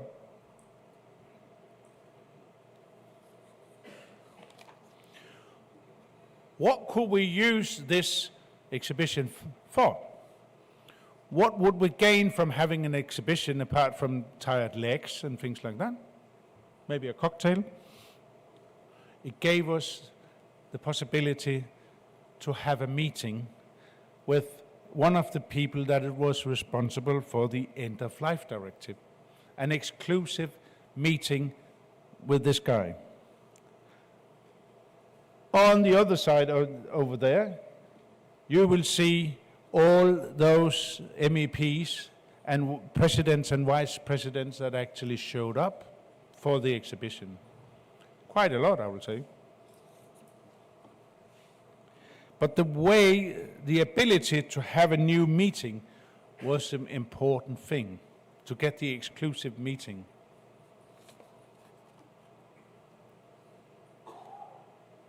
I can tell you, this was this shiny group that showed up.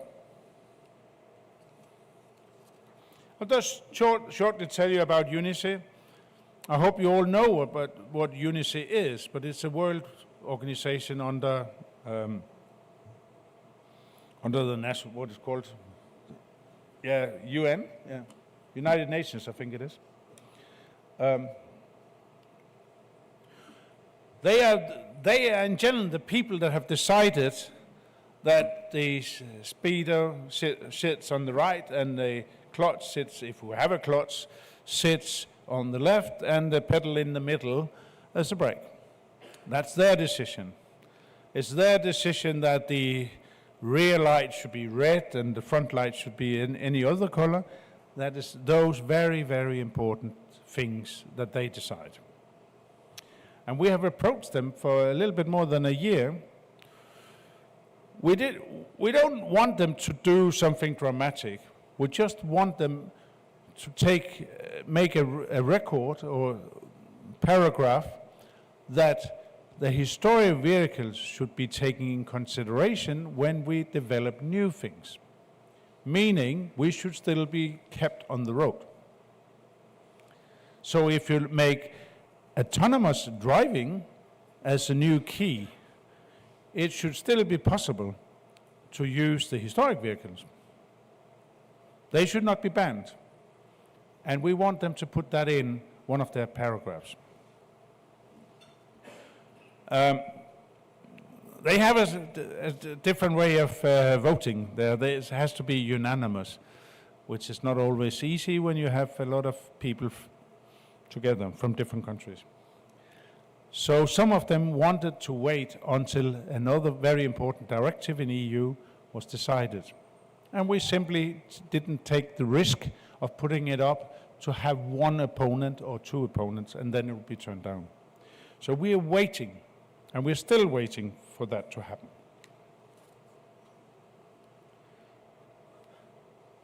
The one important directive is the end-of-life directive. We made a proposal. I think the directive at the moment is about 520 pages or something. It's awful long.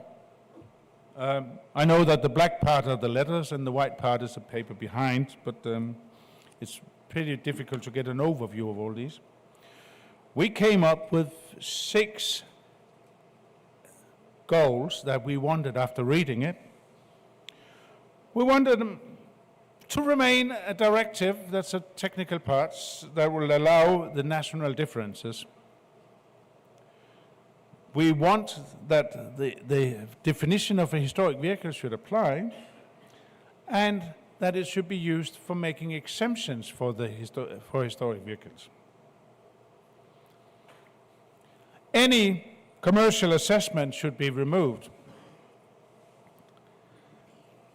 With something which was probably common sense for most of us, but pretty new to them, it should be the owner of a vehicle that decide what should happen with the vehicles, no one else. And the owner can decide whether it's due for scrapping or I will want to spend money on it.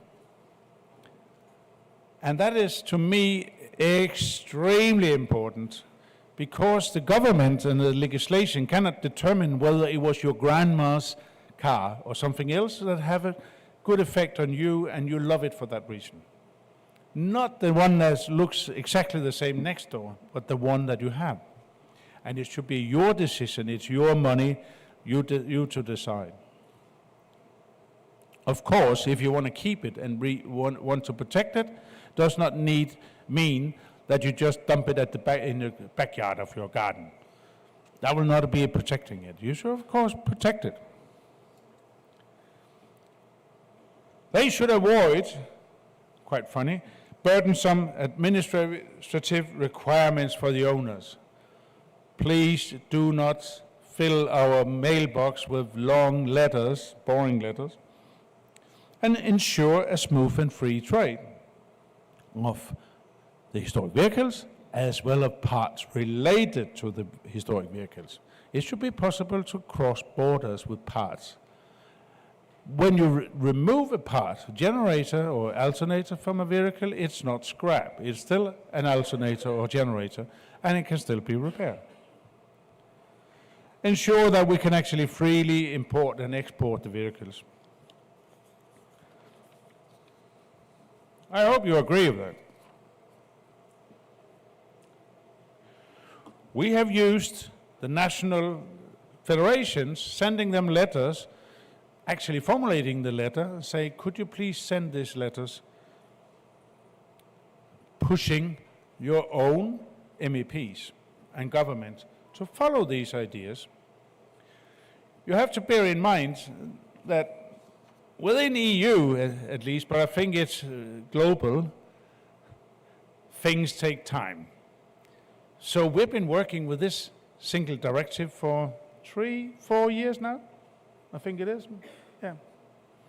So you don't need to lie awake during the night, be afraid if something happens, but on the long run, when you fall asleep, they change everything. This is the way we do it to get the national federations to activate their local people to get the overall idea afterwards.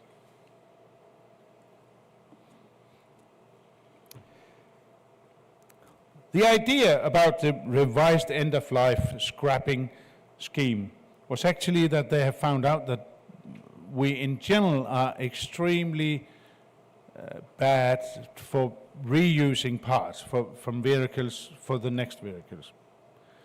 They had an aim about 25% of the things should be recycled. In reality, it's between 2 and 3%. So the idea that they actually want, the goal that they have, makes sense. But they probably not need old generators for fitting in new cars. They would need the material alone. And if we can use it directly, that will be better.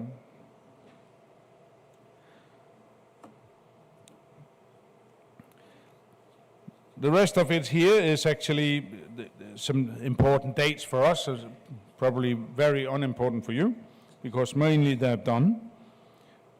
But we continuously try to persuade, because when we talk about politicians and law, it can change until the end. Even though they've actually more or less made an election and voted on it, they can change it in the end. So we have to be aware and see what can happen in between when we sleep.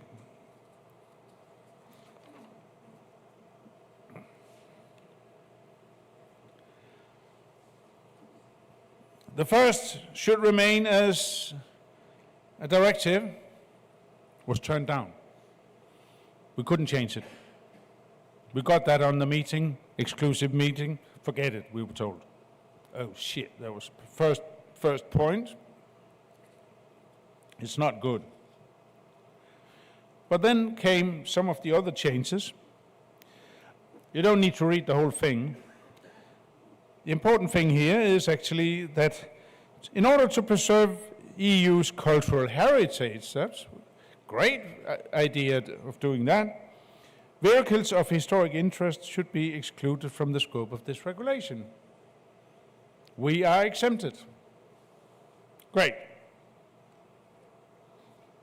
It is also important to preserve the right for every owner to dispose of his property.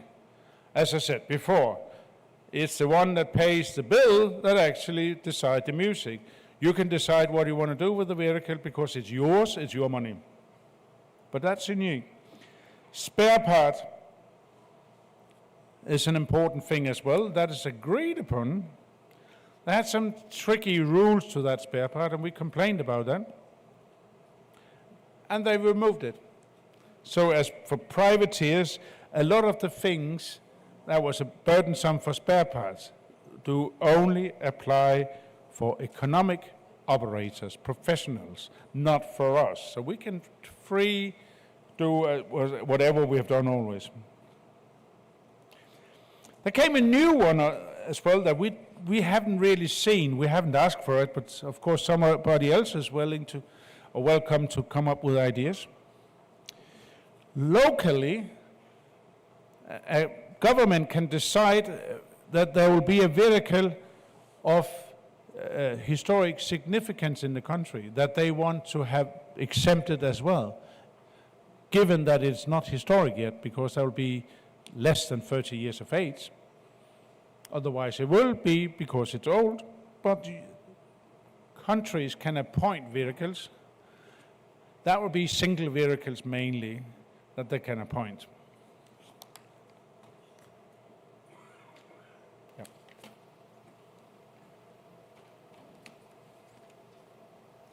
But all in all, apart from the first one, we got all the rest of them, all those that we actually said. So we came to the conclusion that it might not be bad that it would be a regulative rather than a directive, because now when they've actually done what we want, it would be great if all the countries would be forced to do it as well.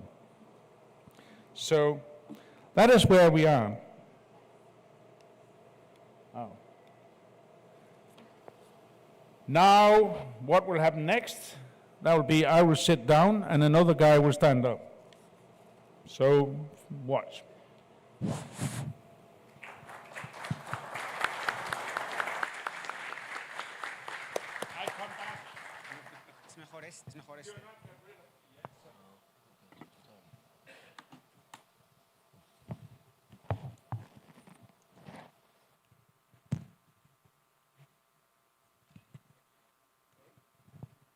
Well, I hope you can hear me well. Thank you very much, Lars. Dear colleagues, it is a pleasure to be with you here one more year. You will see that I will touch upon some of the topics that Lars has already mentioned, but I will try to further develop some of them or address them from a different angle.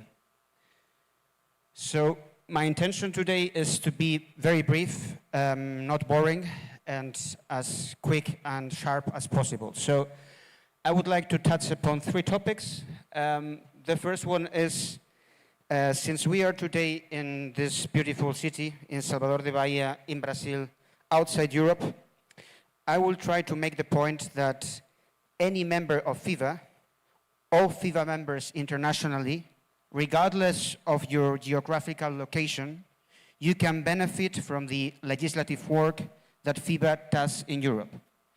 Secondly, I will present a state of play of the ongoing end-of-life vehicles regulation, but from a more, let's say, procedural perspective, and making the case that this has been indeed very good example of good lobbying coordinated by the Legislation Commission, the European ANFs, and also other FIVA members. And thirdly and finally, I will address the regulatory priorities that we have ahead of us in the year 2026, with a special mention to the roadworthiness testing directive.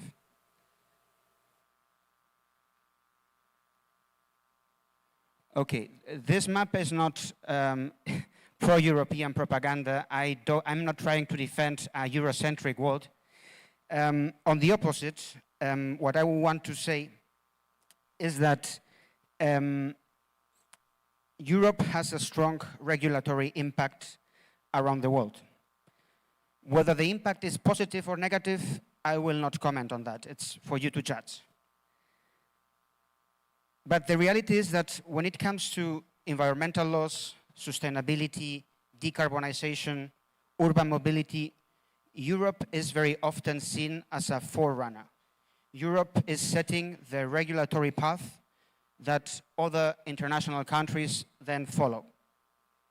So it is very likely that you are now being impacted, or that you will be impacted by laws that were originally proposed in Europe.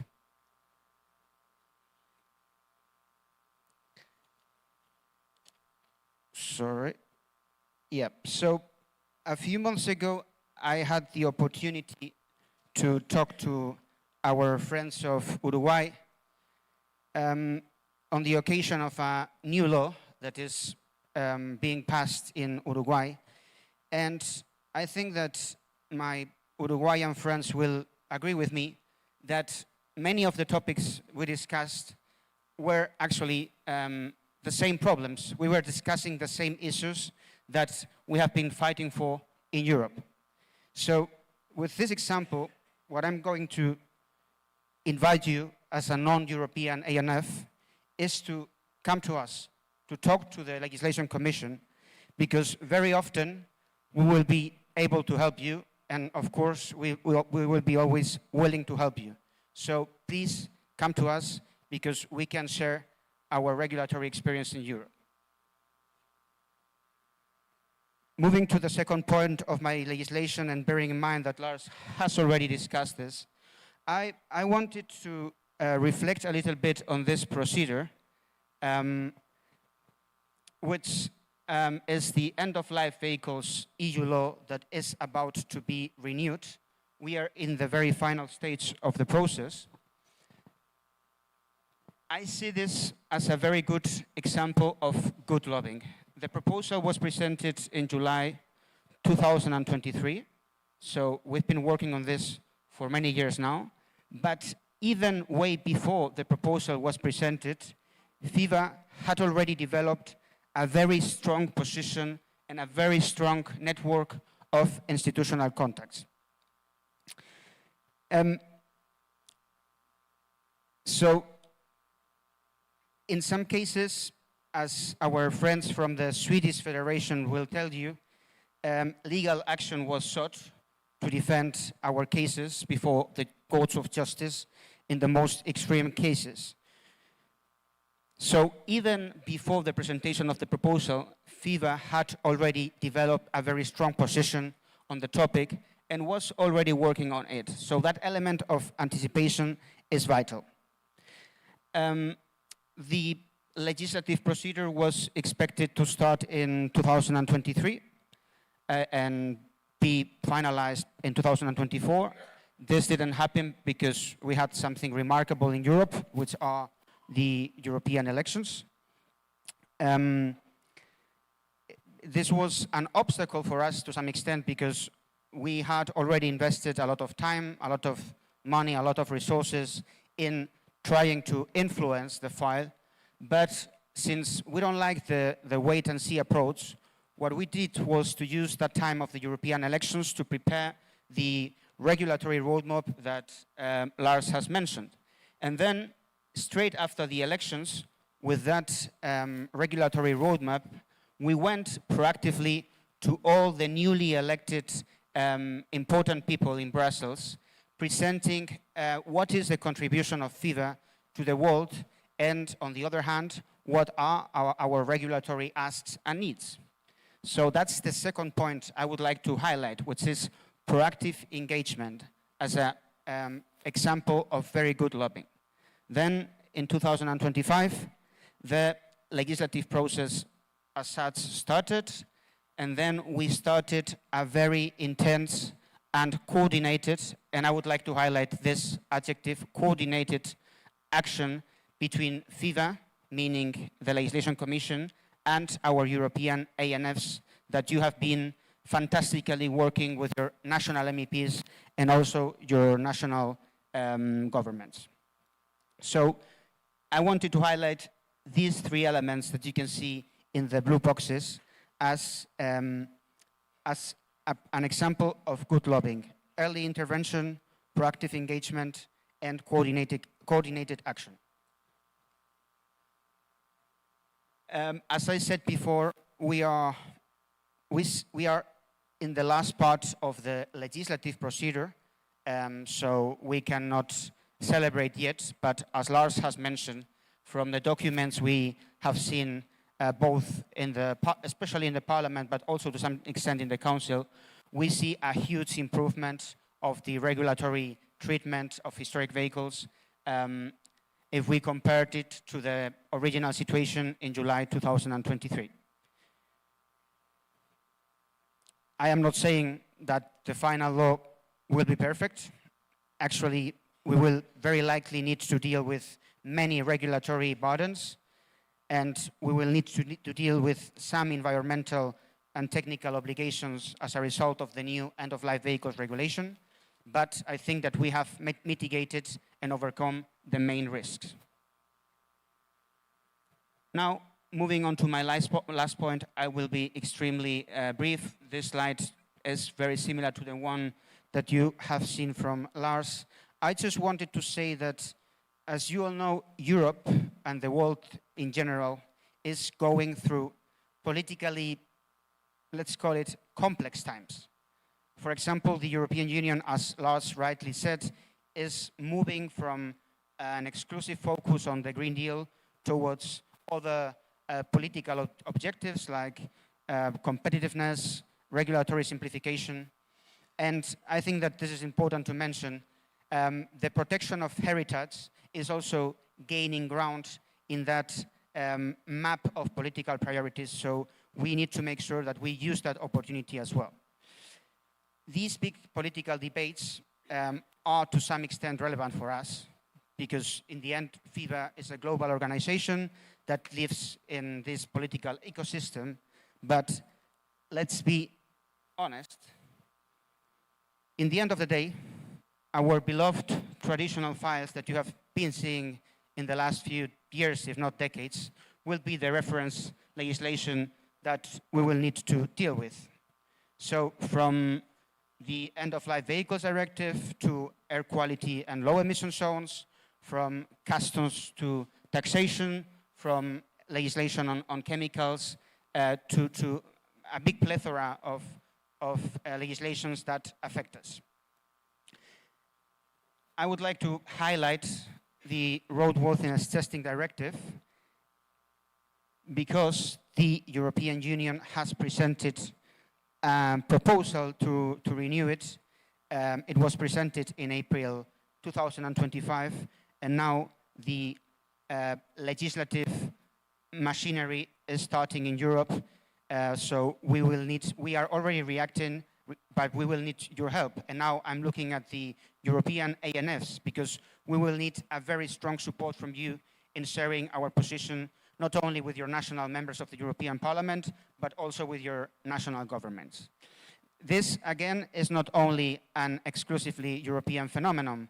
These laws that regulate the inspections of vehicles are worldwide, and they exist in almost any country. So for the non-European ANFs, please stay alert. And I would like to finish my intervention by saying that the non-European ANFs, if you have any regulatory question or would like us as Legislation Commission to support you in your governmental affairs, you just need to let us know, and we will be more than willing to help you. Thank you very much. We only have 2 minutes. We have 3 minutes if you want to continue. We have only 3 minutes now.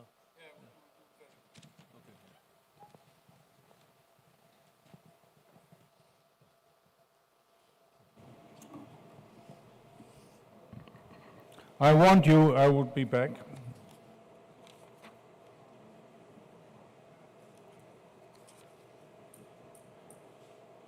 Wonder where we are now. Just one second. I'll be very short because we've actually taken the time, probably me that have been doing that. But I will highlight one important thing for you. You will not see all these details. We have done something else as well. We need to be aware when we talk about what we do, our work. The politicians in general are not cruel people just trying to make our life miserable, but it's very often so that they don't really know, they're not aware. So very often our job is more important just to give them the information and say what unintended impact some of their changes can have. And that's the important thing. Another really, really good lesson to learn is if you compare it with, you know, the song for the private party at home, if you come after the song is actually made, printed and everything ready to, that people should sing it, and you have some changes, that will never happen. But if you have some changes before it's written, you have a better chance. So be aware of that. Once the rules and regulations are written, it's too late, at least for that time. A lot of our thing is information, and a lot of our things is actually knowing what is going on other places. So we are at the moment in the process of making a national report, and Peter Henning will tell you about that. But again, like before, don't clap because I come back.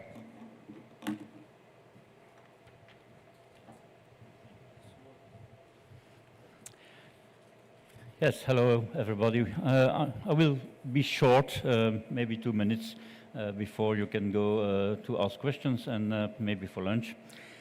National report, 꽞ᴠᴇᴍ and myself were charged in the Legislation Commission to do a national report. We asked ANFs to answer some questions, and we had, for example, for the first round that we sent out in the beginning of the year, we had some difficulties to put on the monkey survey, but we managed it. And we were a little bit surprised that there was no really reaction from the ANS to answer immediately those questions, because it's very important to have some data.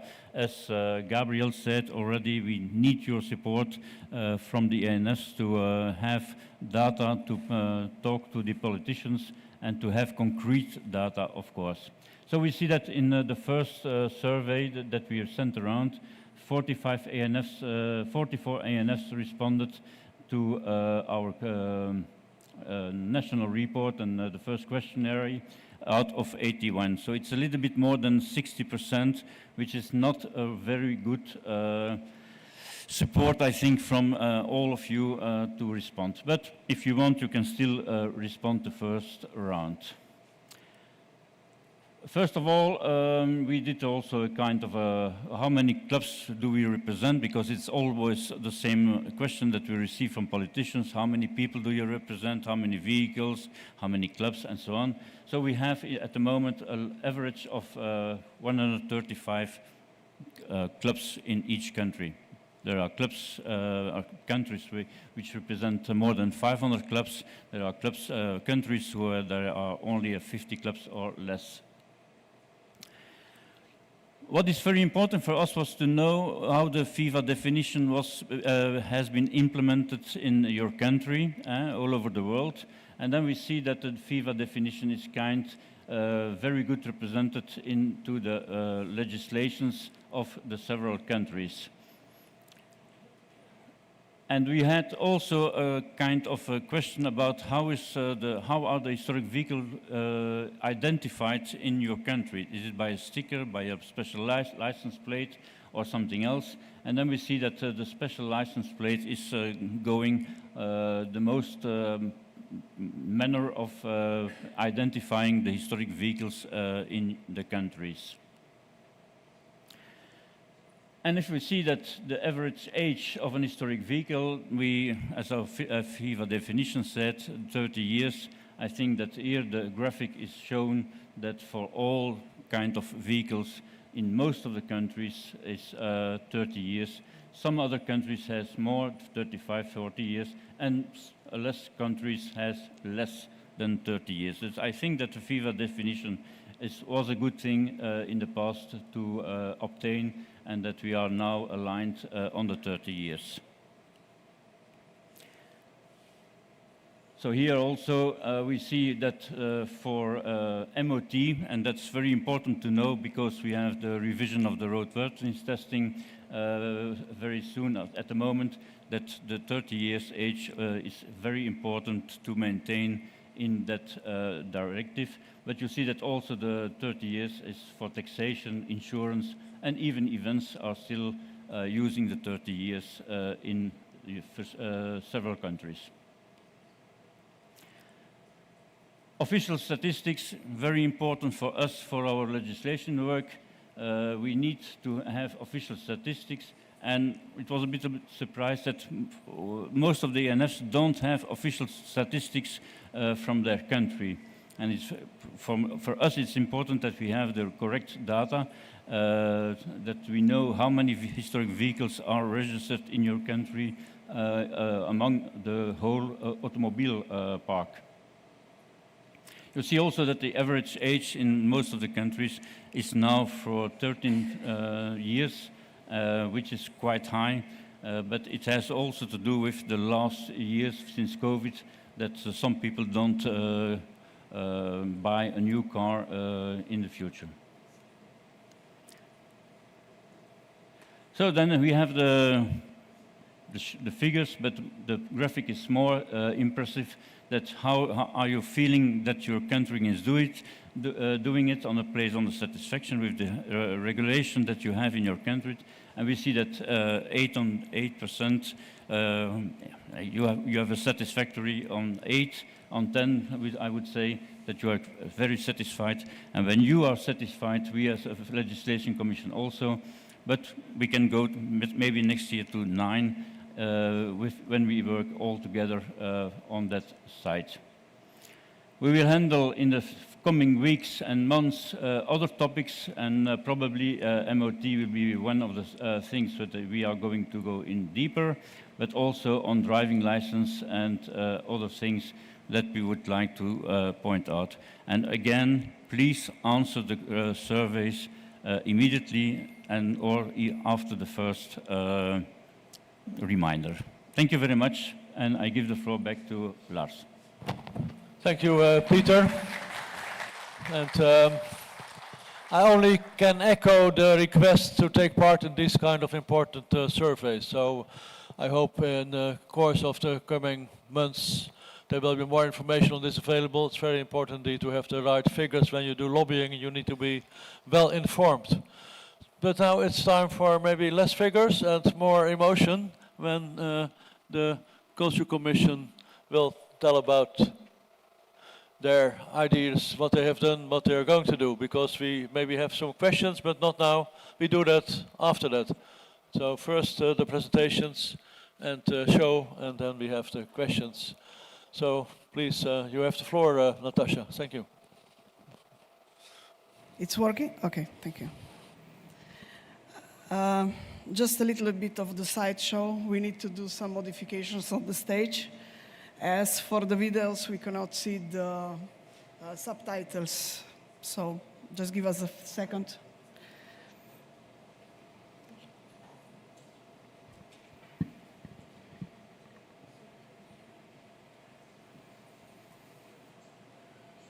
Maybe in the meanwhile, I can take this opportunity and, of course, express my sincere appreciation for the opportunity to actually present the report from Brazil. I would never imagine that I would have actually the opportunity to travel here.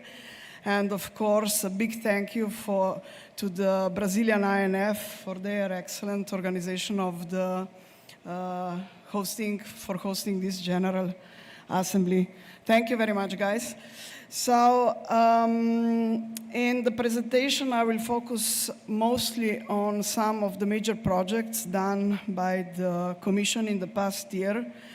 And I cannot, of course, thank every person that was more active than maybe other during the past year, because as a team, we actually complete the lineup and our mission.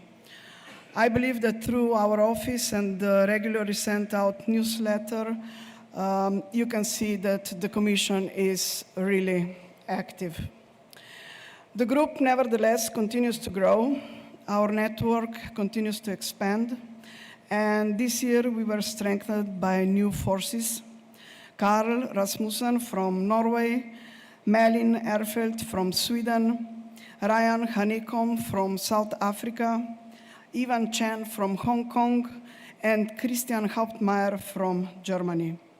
These are all people that collaborate with the Commission as associated members and working groups for delegated tasks, and we are really happy to have them on board as they are experts on their fields and in their area, of course, from the country they are coming from, especially from the field of culture, preservation, and art.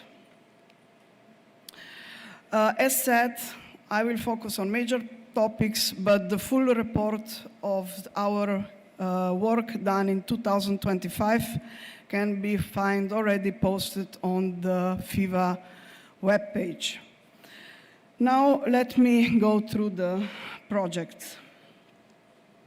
In 2025, the Culture and Youth Commission focused on strengthening cultural understanding, promoting social heritage, and expanding international cooperation. Through exhibitions, research dialogue, and recognition programs, we highlighted that historic vehicles are not only technical objects, but part of living cultural identity, memory, and community values. The following initiatives demonstrate how culture can connect people, tell human stories, and preserve heritage in motion. Oh, sorry.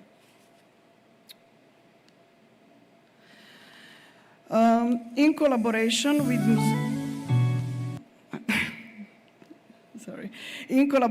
Museo ☆Emilia and MOCA Brescia, the Commission supported the photographic exhibition Heart of the Race by ☿🡪 focusing on the cultural significance of the mechanics of the ☆Emilia.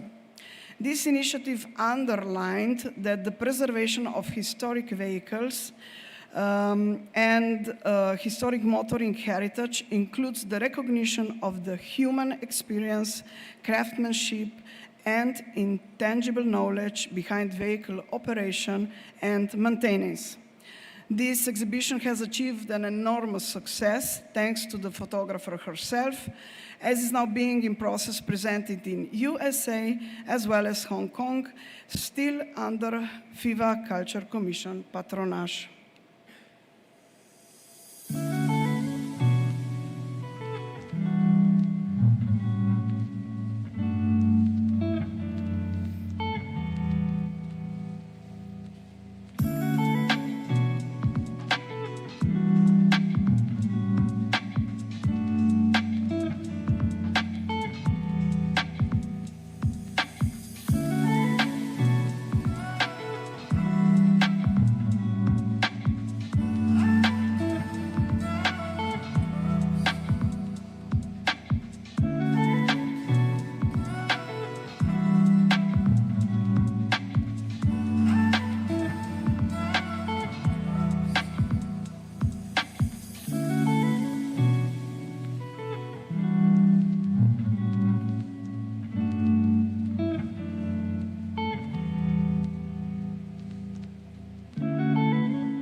Thank you. Another project very close to me as well is maybe this one, Donne Motori, Women and Engines, with hundreds of thousands of visitors and more than 50 exhibitions venues over the past 12 months. The third edition of the traveling photographic exhibition with the title Donne Motori Pure Joy confirms itself as one of the most important Italian cultural projects in the automotive world dedicated to the promotion and recognition of women. Conceived by Elisabetta Cozzi, president of the Museum Fratelli Cozzi and of the Association Friends of Museo Fratelli Cozzi ETS, and created with the photographs by Camilla Albertini. The exhibition has traveled across Italy in dozens of stages, from Maranello to Turin, from Bologna to Rome, from Milan to Imola, involving museums, institutions, schools, universities, international fairs, and leading companies.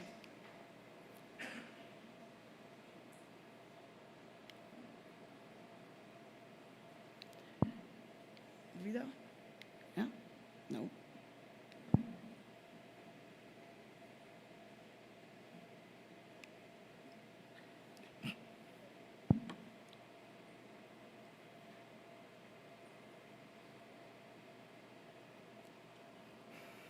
Some small technical issues, maybe.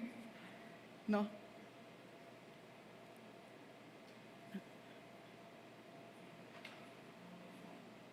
No? Okay. It should be a video with the photographs, but I think if you Google the museum and the museum, you can actually have the exhibition posted there too. Now it's the 4th edition being prepared. This time men are joining women beside the vehicles, so should be another very interesting edition of the exhibition.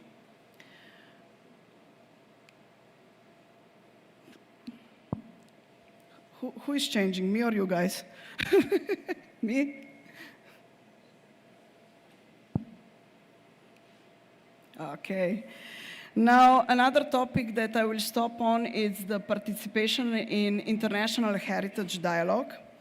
The Commission actively contributed to key international discussions related to industrial and mobile heritage.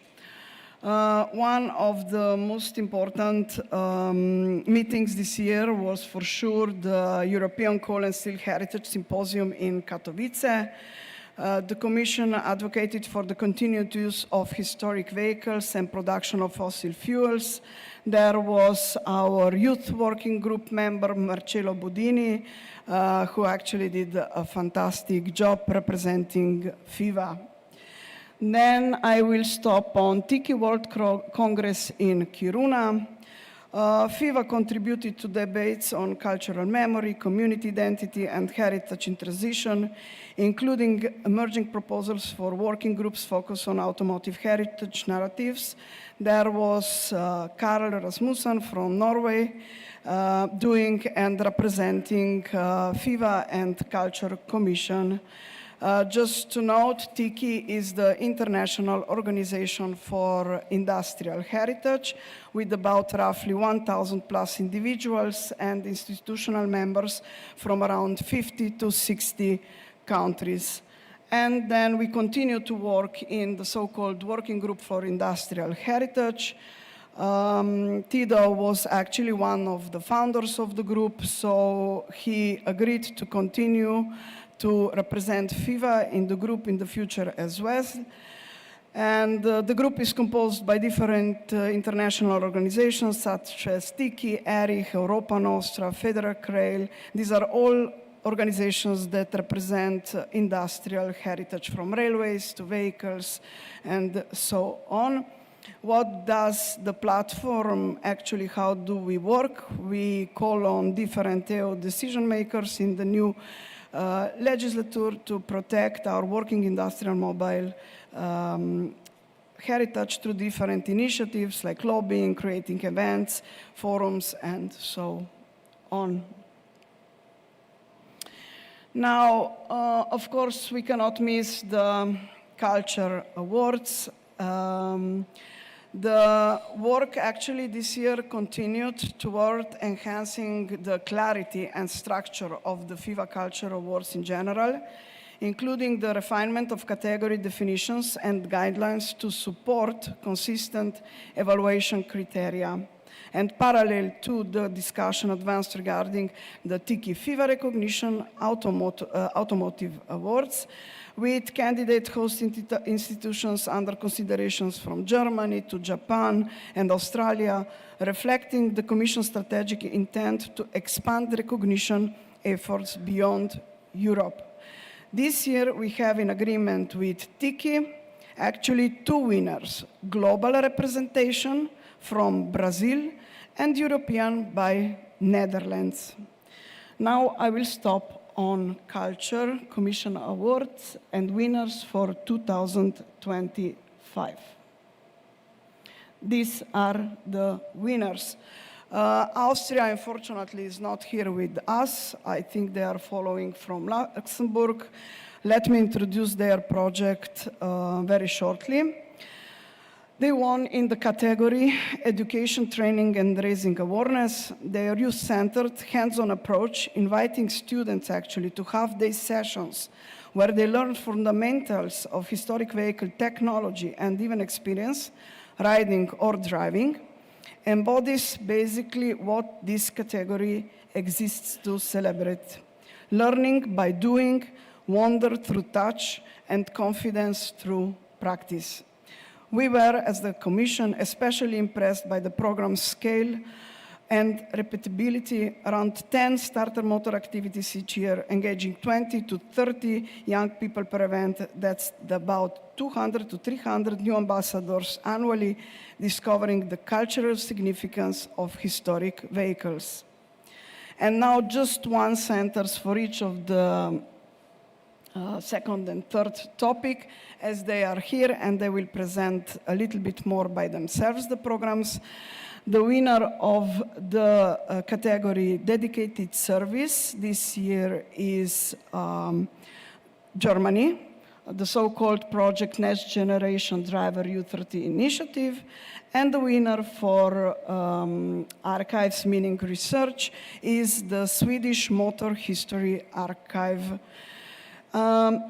So let me run first the presentation from Austria.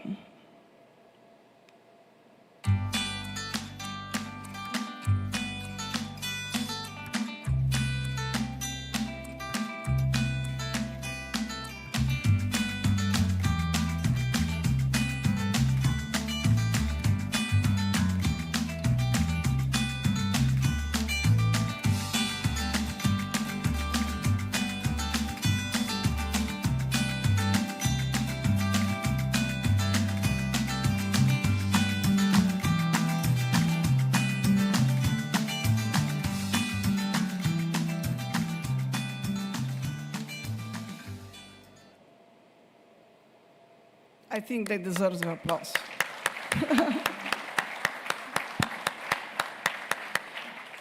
Of course, usually the ceremonies for the Culture Awards takes place in their respective countries, so the event is planned after the General Assembly.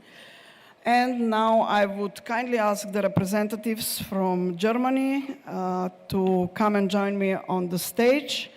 I will run the movie first, and then maybe you can say a few words. And with my great pleasure, I will deliver the plate.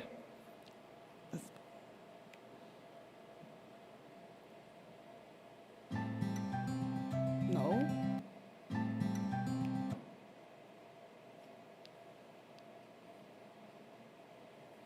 The second, it's not working.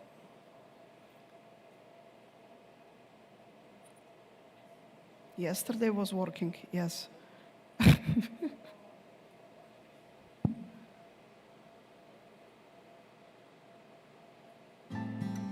No, this is Sweden. Second one is Germany.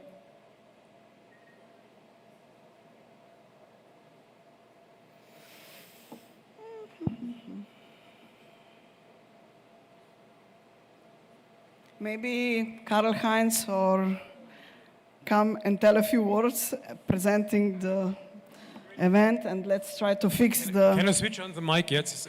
We bridge the situation. Yeah. Let's do it like that. So maybe, Carl, Philip, maybe you can tell our audience a bit about the project before we see the film? Yeah. Yeah, we started to buy a Mercedes R107 back in 2021 because we had problems with our new young members because our club is of the average age is really old. So we decided to buy or bought a Mercedes 107 and raffle this car for 3 months or 3 use for our under 30 members in our club. So yeah. Okay. Thank you very much. As this morning we already heard a lot of about the initiatives.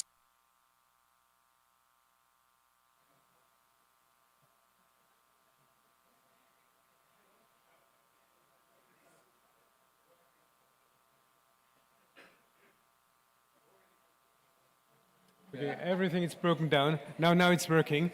As we already heard, a lot of the initiatives ADAC was organizing this morning. We heard about it. I'm actually very proud as a member, the vice chair, in fact, of the Culture Commission, and as one of the presidents of the ADAC, that I can award today Carl Philipp with the Culture Award we have given to you. So, let's go. At least the picture can be nice.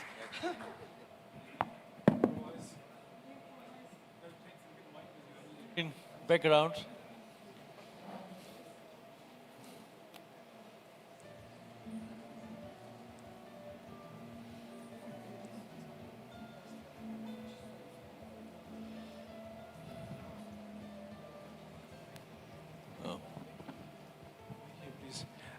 And as a sign how much the ADAC is connected to the youth movement, we quickly decided from the ADAC side that we award, together with the Culture Award, that we give a voucher for a driving safety training for a group of 10 persons to add to this prize.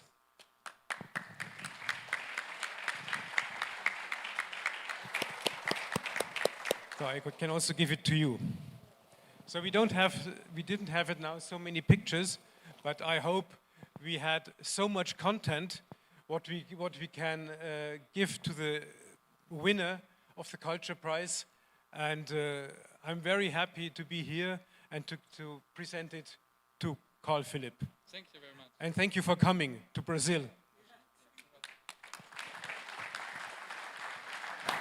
Can I say some words? Yes, please. Okay, it works. So, first, I would like to thank the FIFA for giving us this award. I think this award will push our project to the next level. Furthermore, I would also like to thank the German ANF, the ADAC, for supporting our project in Germany. And last but not least, I want also to thank my club, the Mercedes-Benz RC 107 SL Club. I believe it should not be taken for granted that young people, myself included, are given so many opportunities in the field of classic cars. I want to use this moment to launch a call. When it comes to next generation, think differently and be open-minded. Thank you. Congratulations. Thank you. Gratuleer. Congratulations. And so. Thank you.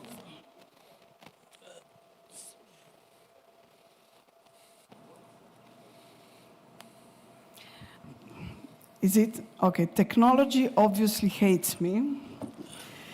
But nevertheless, even if we missed the video here, it's going to be posted on our webpage under the Culture Awards winners, so you can check it later.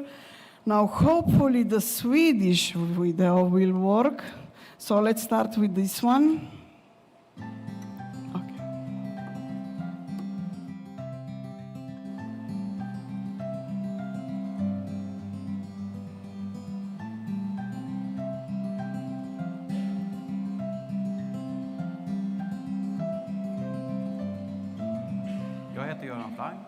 Ordförande i SMA, Svenskt motorhistoriskt arkiv. Vi tar emot donationer av svenskt motorhistoriskt material som vi sedan förtecknar och lägger i vårt arkiv.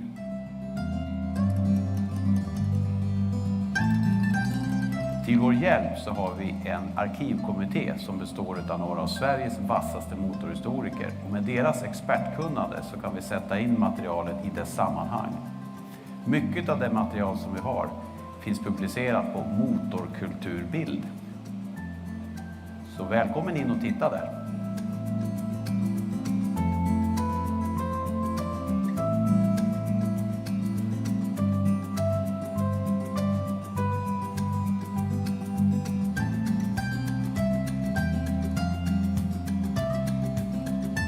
Jag heter Malin och jobbar med kulturarvsfrågor på MHRFs kansli. Bland annat hanterar jag mycket av det praktiska kring vårt arkiv och jag är också sekreterare i kommittén.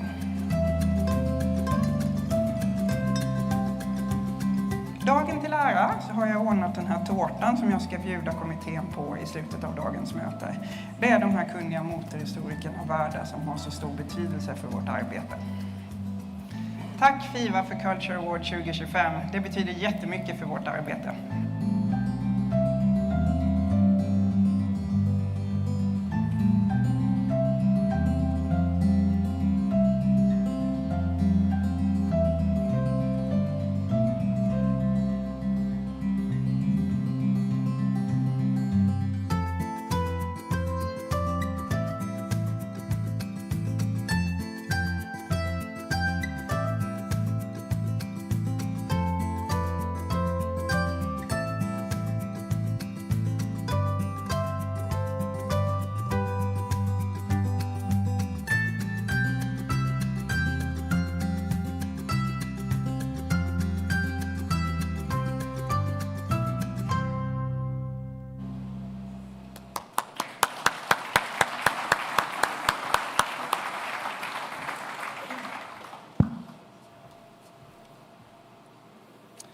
Hello, everybody.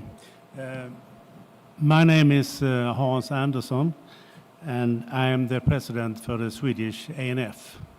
It's very nice to be here in Brazil. We in Sweden, we are very, very grateful and proud for this award.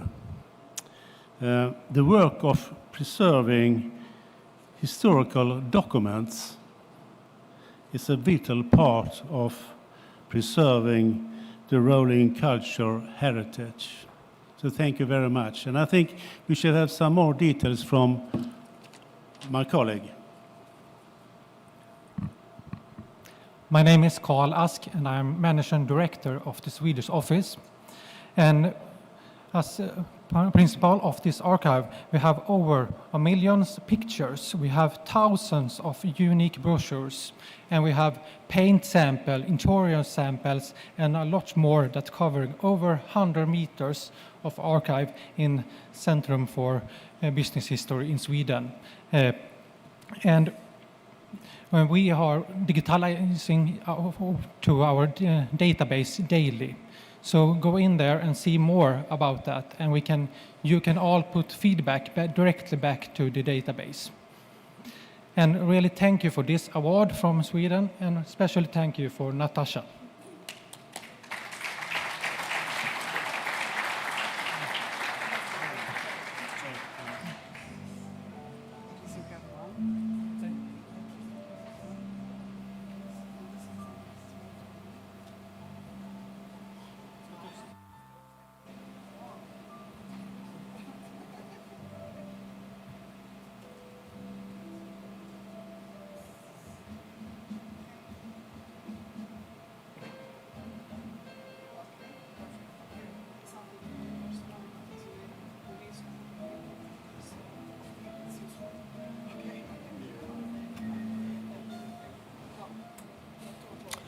Congratulations.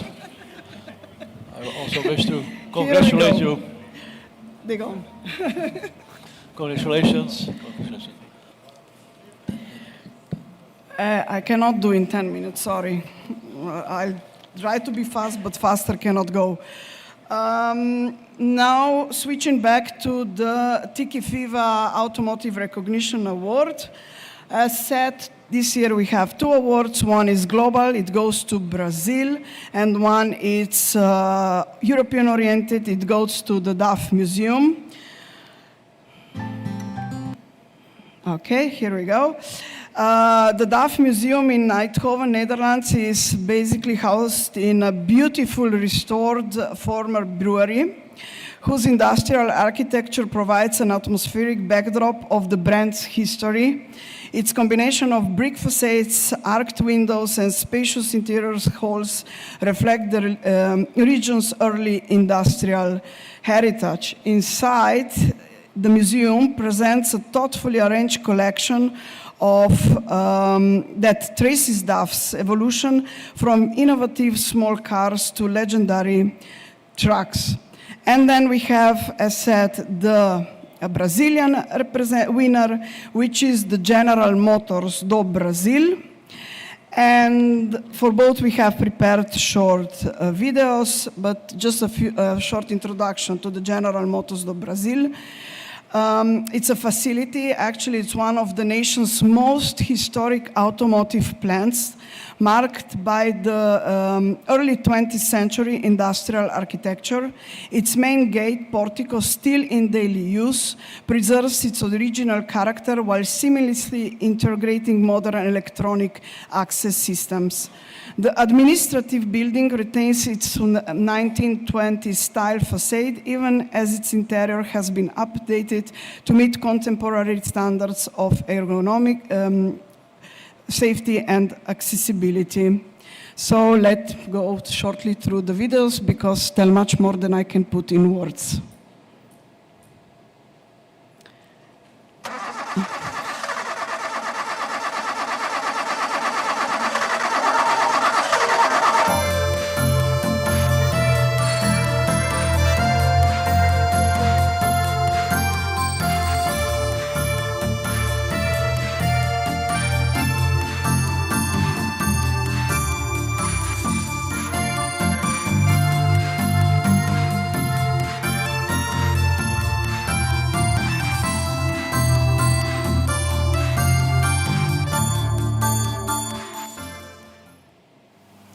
We are here in the DAF Museum, and this is the exact location where Mr. Huub van Doorne started the company nearly 100 years ago, which is now called DAF Trucks. This used to be a brewery, this building, and he was given this opportunity here in the brewery to start his construction workshop because he was able to repair the personal car of the owner of the brewery. He started here with the construction workshop, and after 1 year already, he employed about 50 people, and his brother had joined him, and they together grew the company DAF to a very big company. Nowadays, this is a museum where we host more than 140 vehicles, trucks, buses, personal cars, and we run this museum with more than 200 volunteers.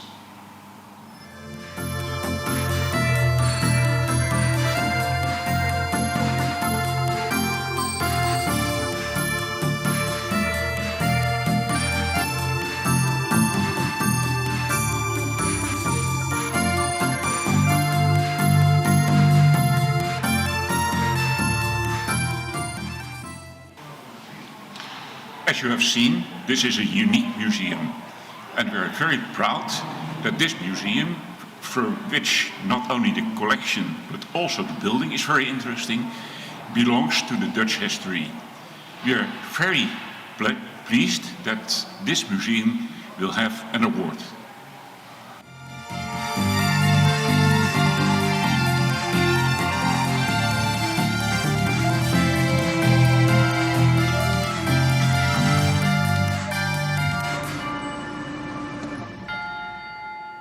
And Tiddo, now is your turn to come to me.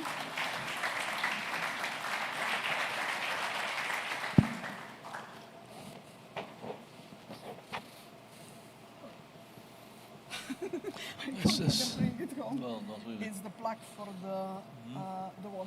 Okay. Thank you. Is it the right side? Yeah. Thank you so much. And on behalf of DAF, on behalf of the... Yeah, well, I will... It's plastic. That's a good aspect. Thank you so much. And I think it's a very good idea. I know the museum very well. And it's indeed part of Dutch history. Thank you so much. And here we go to Brazil. No. Yes. Olá, eu sou Michel Malca, diretor da fábrica da General Motors em São Caetano do Sul, complexo industrial em operação contínua há mais tempo no Brasil. Antes de tudo, gostaria de parabenizar a FIVA e ao seu Comitê Internacional para a Preservação do Patrimônio Industrial pelo trabalho exemplar de preservação e valorização do patrimônio automotivo. O que vocês fazem é essencial para manter viva a memória da indústria e da mobilidade. Não apenas como parte da nossa história, mas também como inspiração para o nosso futuro. Receber esse reconhecimento é para nós um motivo de enorme orgulho e emoção. A General Motors do Brasil completa 100 anos em 2025, um século de contribuição para o desenvolvimento do país. Afinal, são mais de 20 milhões de veículos produzidos, o equivalente a quase 1/5 de tudo que já saiu das linhas de montagem brasileiras. Nossa fábrica de São Caetano do Sul, inaugurada em 1930, foi um marco importante dessa trajetória. Ela já nasceu inovadora, por sua arquitetura, ergonomia e até por contar com um sistema de alarme de incêndio, algo raríssimo na época. Ao longo das décadas, seguiu sendo pioneira em processos de sustentabilidade e tecnologia. Hoje, é uma das plantas mais modernas da GM no mundo, resultado de uma modernização profunda que preserva a arquitetura original por fora e renova tudo por dentro. Mantemos até hoje também a fachada histórica, que se tornou um verdadeiro ponto de encontro. Muitos clientes e admiradores passam por aqui para tirar fotos com seus carros novos e antigos. Um símbolo vivo da conexão emocional entre a Chevrolet e o público brasileiro. Nesse ano especial, também apresentamos o projeto Chevrolet Vintage, uma iniciativa exclusiva do mercado brasileiro que celebra o nosso legado de forma única. São veículos clássicos, restaurados e reinterpretados pela nossa engenharia.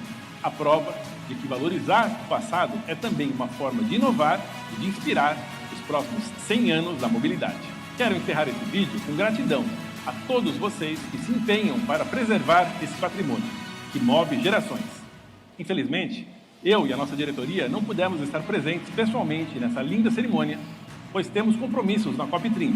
Mas essa coincidência reforça o nosso propósito comum: construir um mundo melhor e mais sustentável para todos, sempre em direção ao futuro. Um forte abraço e muito obrigado.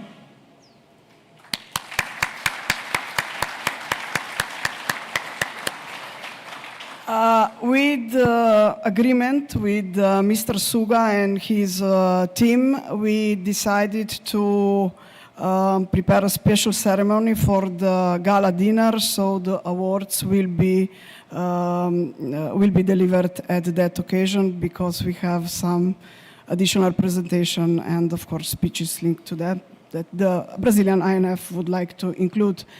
So this year's special culture recognitions for the dedicated service, research, promotion and preservation of mobile heritage. As you know, every year we deliver actually some of this special recognition to very specific projects or facilities or people. We'll go to Museo Nicolis, Italy, Mauto, Italy, Walter Martins Pereira Jr., Brazil, Salvador Diaz Espel, Mexico, René Flameg, Mexico, and Therese Rochan from Austria.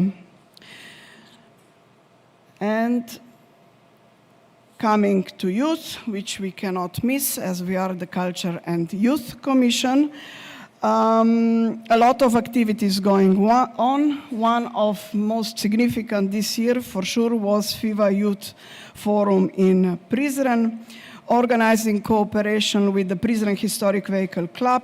The Youth Forum, driven by the future, provided opportunities for learning, practice, and exchange, including hands-on workshops and discussions on sustainability and careers in heritage preservation.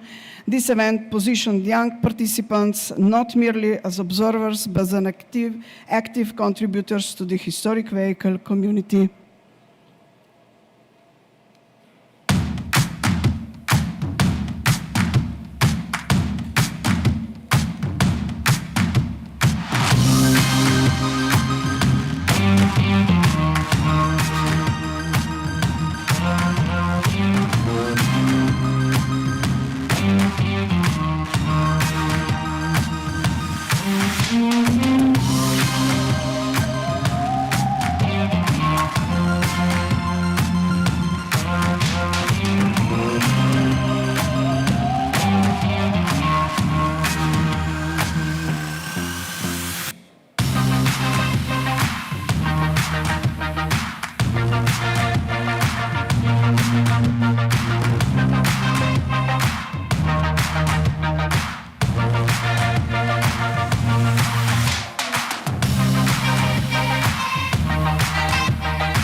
Today we found ourselves in Kosovo, organizing one of the youth forums.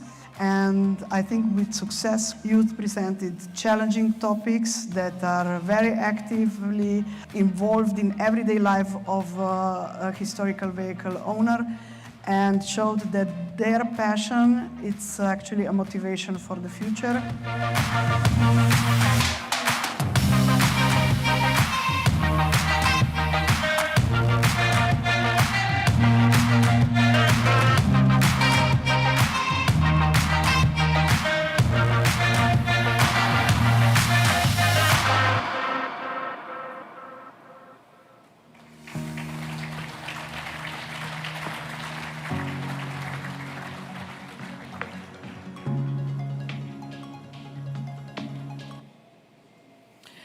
So, youth in action on other fields. In 2025, the Youth Working Group actively represented FIVA on different international stages through participation in the NGO UNESCO Liaison Committee, Youth Working Group presence, been present at the 22nd session of the UNESCO Executive Board, including official diplomatic engagements with the EU delegation. The youth group continued regular cooperation with an international organizations for students, for culture, heritage, organized young timer events, charity-focused events, coordinated, as shown, the FIVA Youth Forum in Kosovo, and contributed to the visibility of youth and heritage through articles, blogs, event participation, and public outreach. Participation also advanced for the FIVA International Youth Day that will be presented in a special newsletter coming out after the General Assembly. Now, of course, we cannot miss in our program the Conference of Automotive Historians. It's coming up next year, 2026. In continuity with the intellectual foundation shaped by Anders Klausager and Thomas Ulrich, preparation continues for the Pan-European Conference for Automotive Historians to be held in Norway in 2026 in September. Some general information can be already shared on the FIVA webpage. The conference will address industrial transition and cultural memory, sustainability, perspectives in the history of mobility, cross-disciplinary research on automotive heritage. As you may learned, Anders Klausager, who was the leading author, historian, and archivist, passed away on 27th July at the age of 76. Known for his influential work on British and European marks, he wrote more than 24 award-winning books and contributed significantly to major heritage institutions. The Commission had decided earlier in the year to honor him with a special recognition. This now will be presented posthumously to his partner. And I would kindly ask the British Federation, Malcolm, and everybody to help us to deliver the recognition which is prepared to Anders' family. Thank you.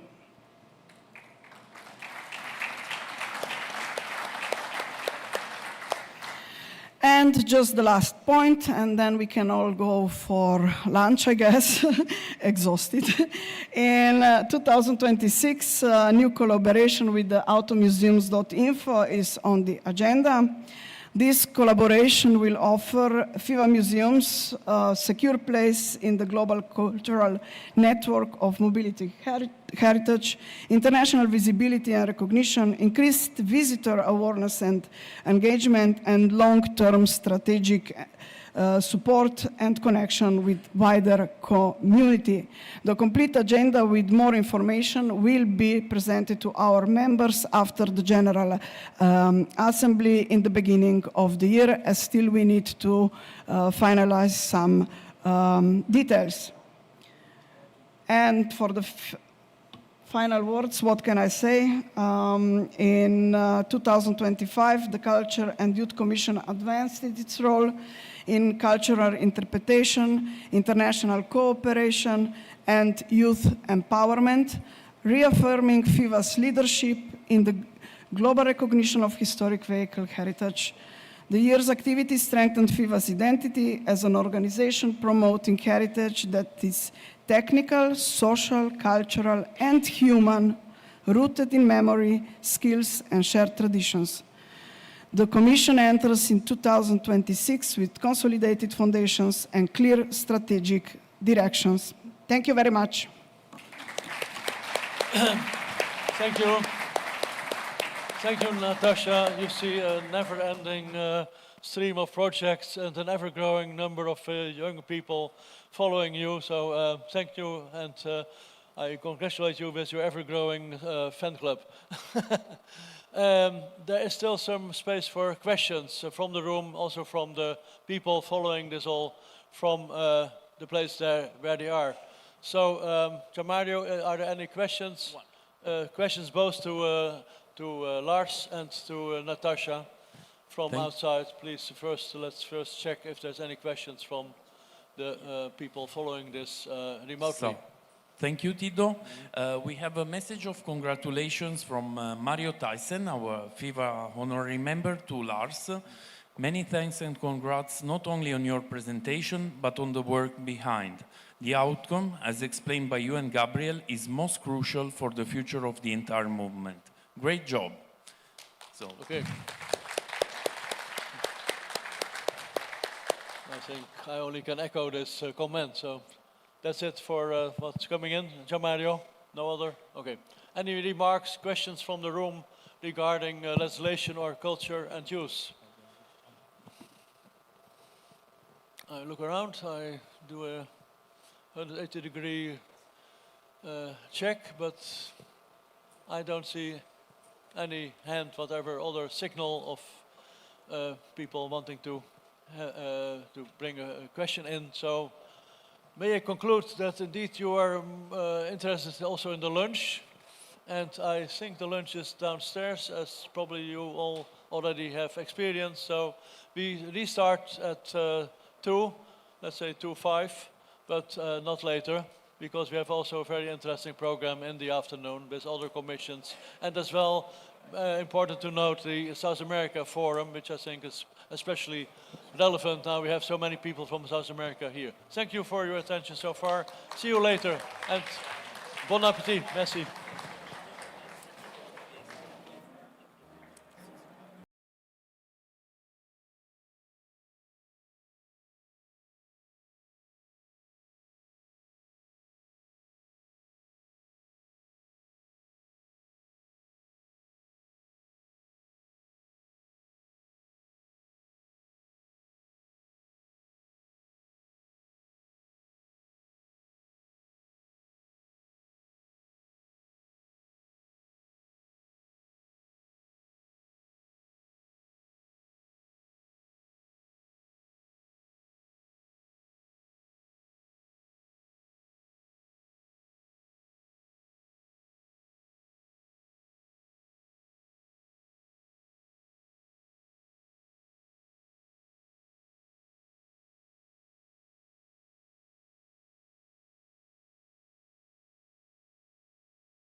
minutes, and then your show can start. So.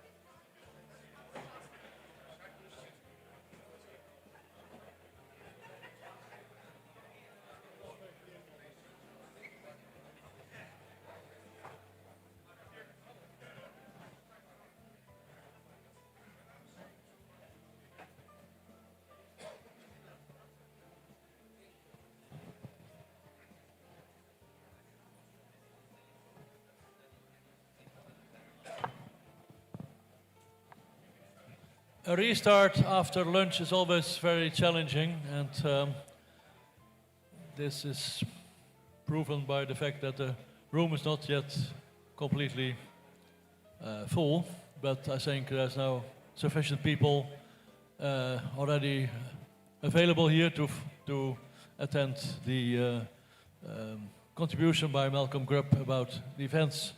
So I would suggest that we now start, and hopefully by the quality of the show, the people that are not yet here will come in soon. And I want to give you the floor and wish you all every success to continue.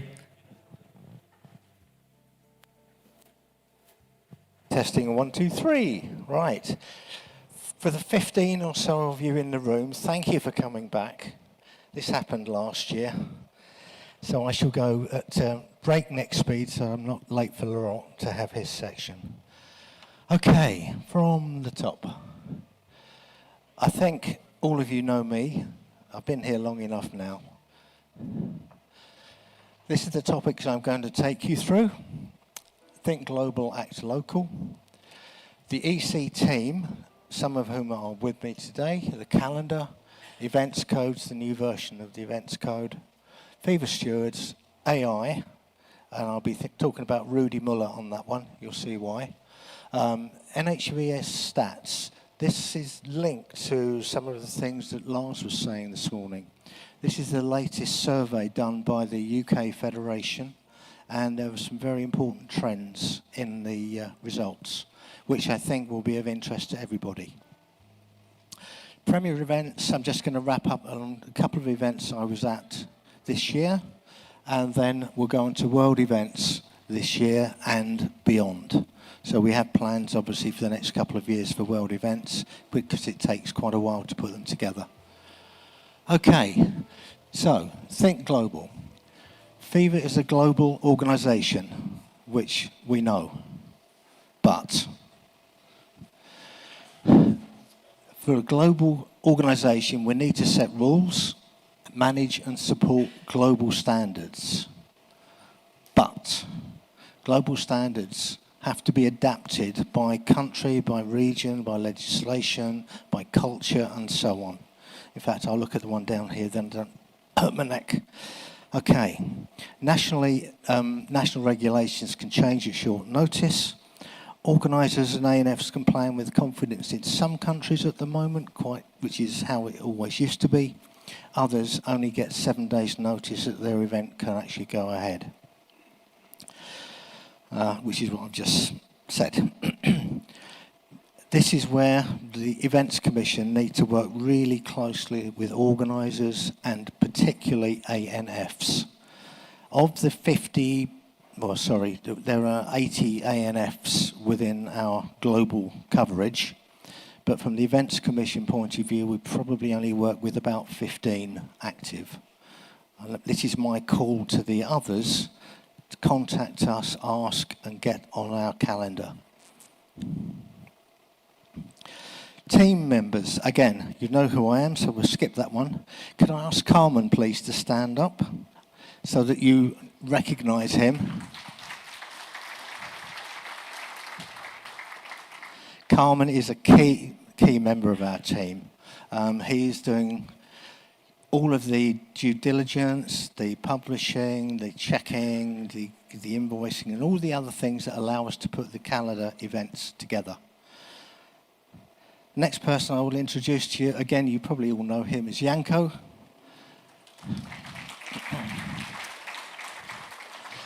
Janko, as you can see, does all of our finances within the commission because we run it like a business, and he also coordinates the stewards, which is a very complicated job because the steward has to be available on the right dates in the right countries.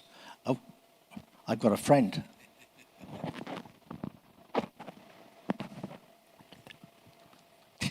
He's testing. Okay, we'll try again. So, the stewards coordinator is a very difficult role. We've got a lot of stewards.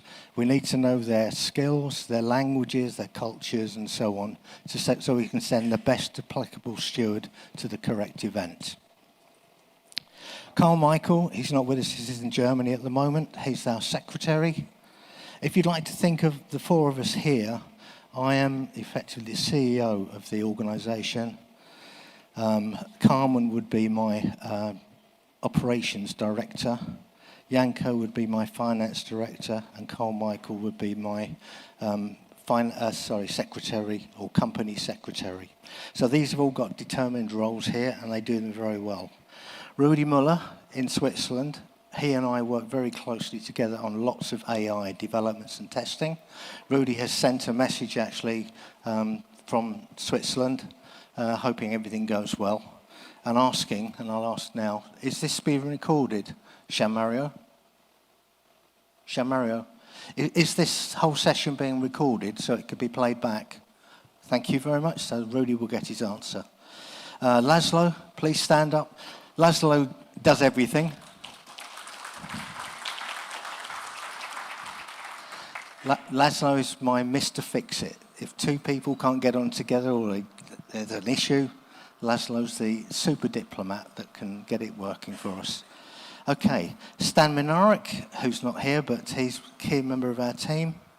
And now I've got these other people, which are the advisors, the associate members. So Antonio from Italy, he's been doing a lot of work with disabled people, getting them to drive vehicles and still be able to enjoy life.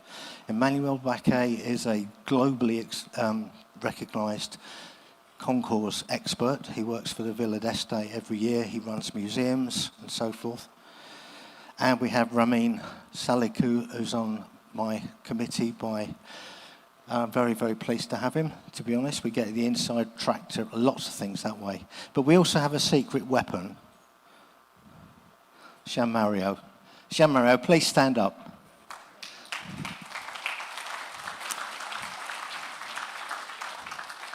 Because without Jean-Mario, we'd be right up the creek. He does all of the things up there, finance, translation, and he's incredibly patient, thank goodness. Okay, now the event application form. We've had some questions from a couple of ANFs about where is it all? Where is it all?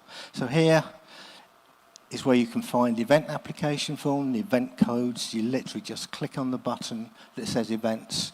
We've got a private area for the stewards, as you can see there, and we've got a section for world events. If I click this, this is just a snapshot of the screen that you arrive at. If you go down that page, and the page is about that long, I keep it up to date with things that change within the Events Commission, how we do the rules, the trophies, the awards we give and why, and the car categories. So have a look at that yourself if you haven't already. We've got the document library here with the statutes and so on and so on. And then the events calendar. I only want to point out a few things on here because it's not always forward that you want to look. You might want to look at an event that ran last year or the year before or 5 years ago. They're all in the system, and on the line there where you've got countries and all future, the all future button you can click and it becomes all past. So you can go back through the history of the events that we've actually run as the Events Commission. Right, events calendar statistics. Now this is a bit of a blend because what I've got here is if you have a car and you want to do a FIVA event this year in 2025, you had 140 events you could pick from. That doesn't mean you'll drive to Mexico or India. Motorcycles 40, utilitarian 22. So there was 202 events available to different vehicle types here. In 2024 it was 183, and in 2023 it was 170. So you can see we've worked really, really hard to grow this, this coverage. Every event we do is publicity for FIVA, and it's spreading the word. Moving on. Now this is something that is a bit of a challenge. We've got 3 ANFs that are working their socks off to come out top. Now this year, on top is Italy. Second on this chart is Mexico, equal with Germany. But Germany have put in a last-minute spurt. So when I did the actual snapshot, it's changed. Germany is now second. So, but in the Northern Hemisphere, the rallies and events are actually decreasing through the winter. In Mexico and Central America, they'll be increasing. So no doubt, maybe next year we'll have Mexico on top. They've worked really, really hard. Right, the approval process. Again, this is a thing that gets raised every so often. The review and approval process. Carmen, Jean-Mario, myself receive every event application as it comes in. So does the event organizer. They get an automatic copy back to the email they've given us. And for the ANF, it goes to the ANF email address. And for the EC, it comes into this basket, one called events@fiva.org. Due diligence, primarily by Carmen here, will make sure that people have read and understood the events codes, which they don't necessarily do. They might tick the box to say, I have read and understood them, but it doesn't mean that they've actually done it. We've had some people this year complaining about what happened to event codes, a Type A event and a Type B event. Well, they went 10 or 12 years ago. So they have not obviously kept up to date with the changes on the events codes. Not all applications get approved. This can be late submission. In other words, we don't have time to process it before the event takes place. Non-payment, which can happen from some parts of the world where it's very hard to pay electronically, or valid concerns raised by the ANF to the EC.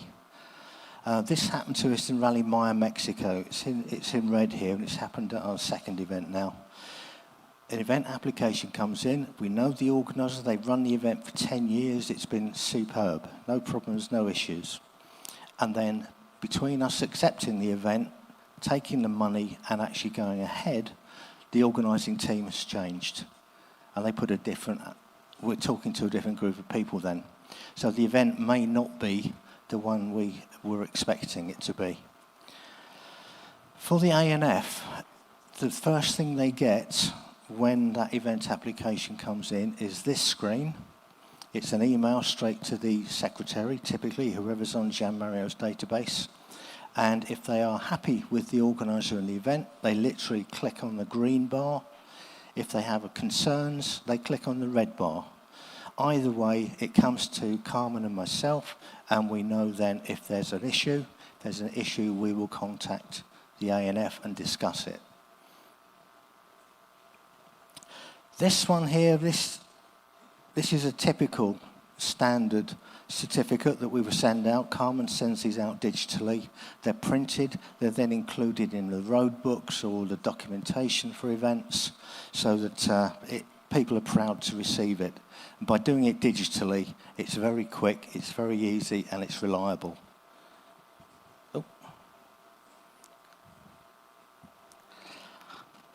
Are you telling me I've got 12 minutes left? Okay, great. Okay, so that's a typical one. We've made a special one here. This is for our 1000th event. And that's quite a challenge. And it happens to be one in Germany. But so that is a one-off. Where you see the logo in the corner there with 1000, next year that will change to be FIVA 60th year anniversary. So they'll all come out like that. So think global, act local, and I'll talk very fast. Events Code 2026, I've produced it now. It's getting ready to be launched. Launching it is quite complicated, but I'll get onto that. So we launched a version in 2025 on January the 1st. And what we've done from that, we learnt lessons, because I've been to Mexico, I've been to other countries where it is not Europe. It is a totally different way the rules and the legislation works. We also pushed heavily on sustainability at all FIVA events last year, and we will obviously continue to do that. So are we launching 2026, a new version? Rules and legislation, as Lars has pointed out, are constantly changing in adjacent countries even, and they affect what the organisers can and can't do. What you used to be able to do in 2024, you can't do in 2026, for example. And it's a moving target. So I've included some subtle changes in the wording of the events codes, which give the organiser a little bit more flexibility to still be running a safe and FIVA compliant event, but with a bit more room for manoeuvre, shall we say. Now this one might come as a bit of a shock, but it's not a very big shock, I hope. We're putting the prices up for all of our event applications by 10%.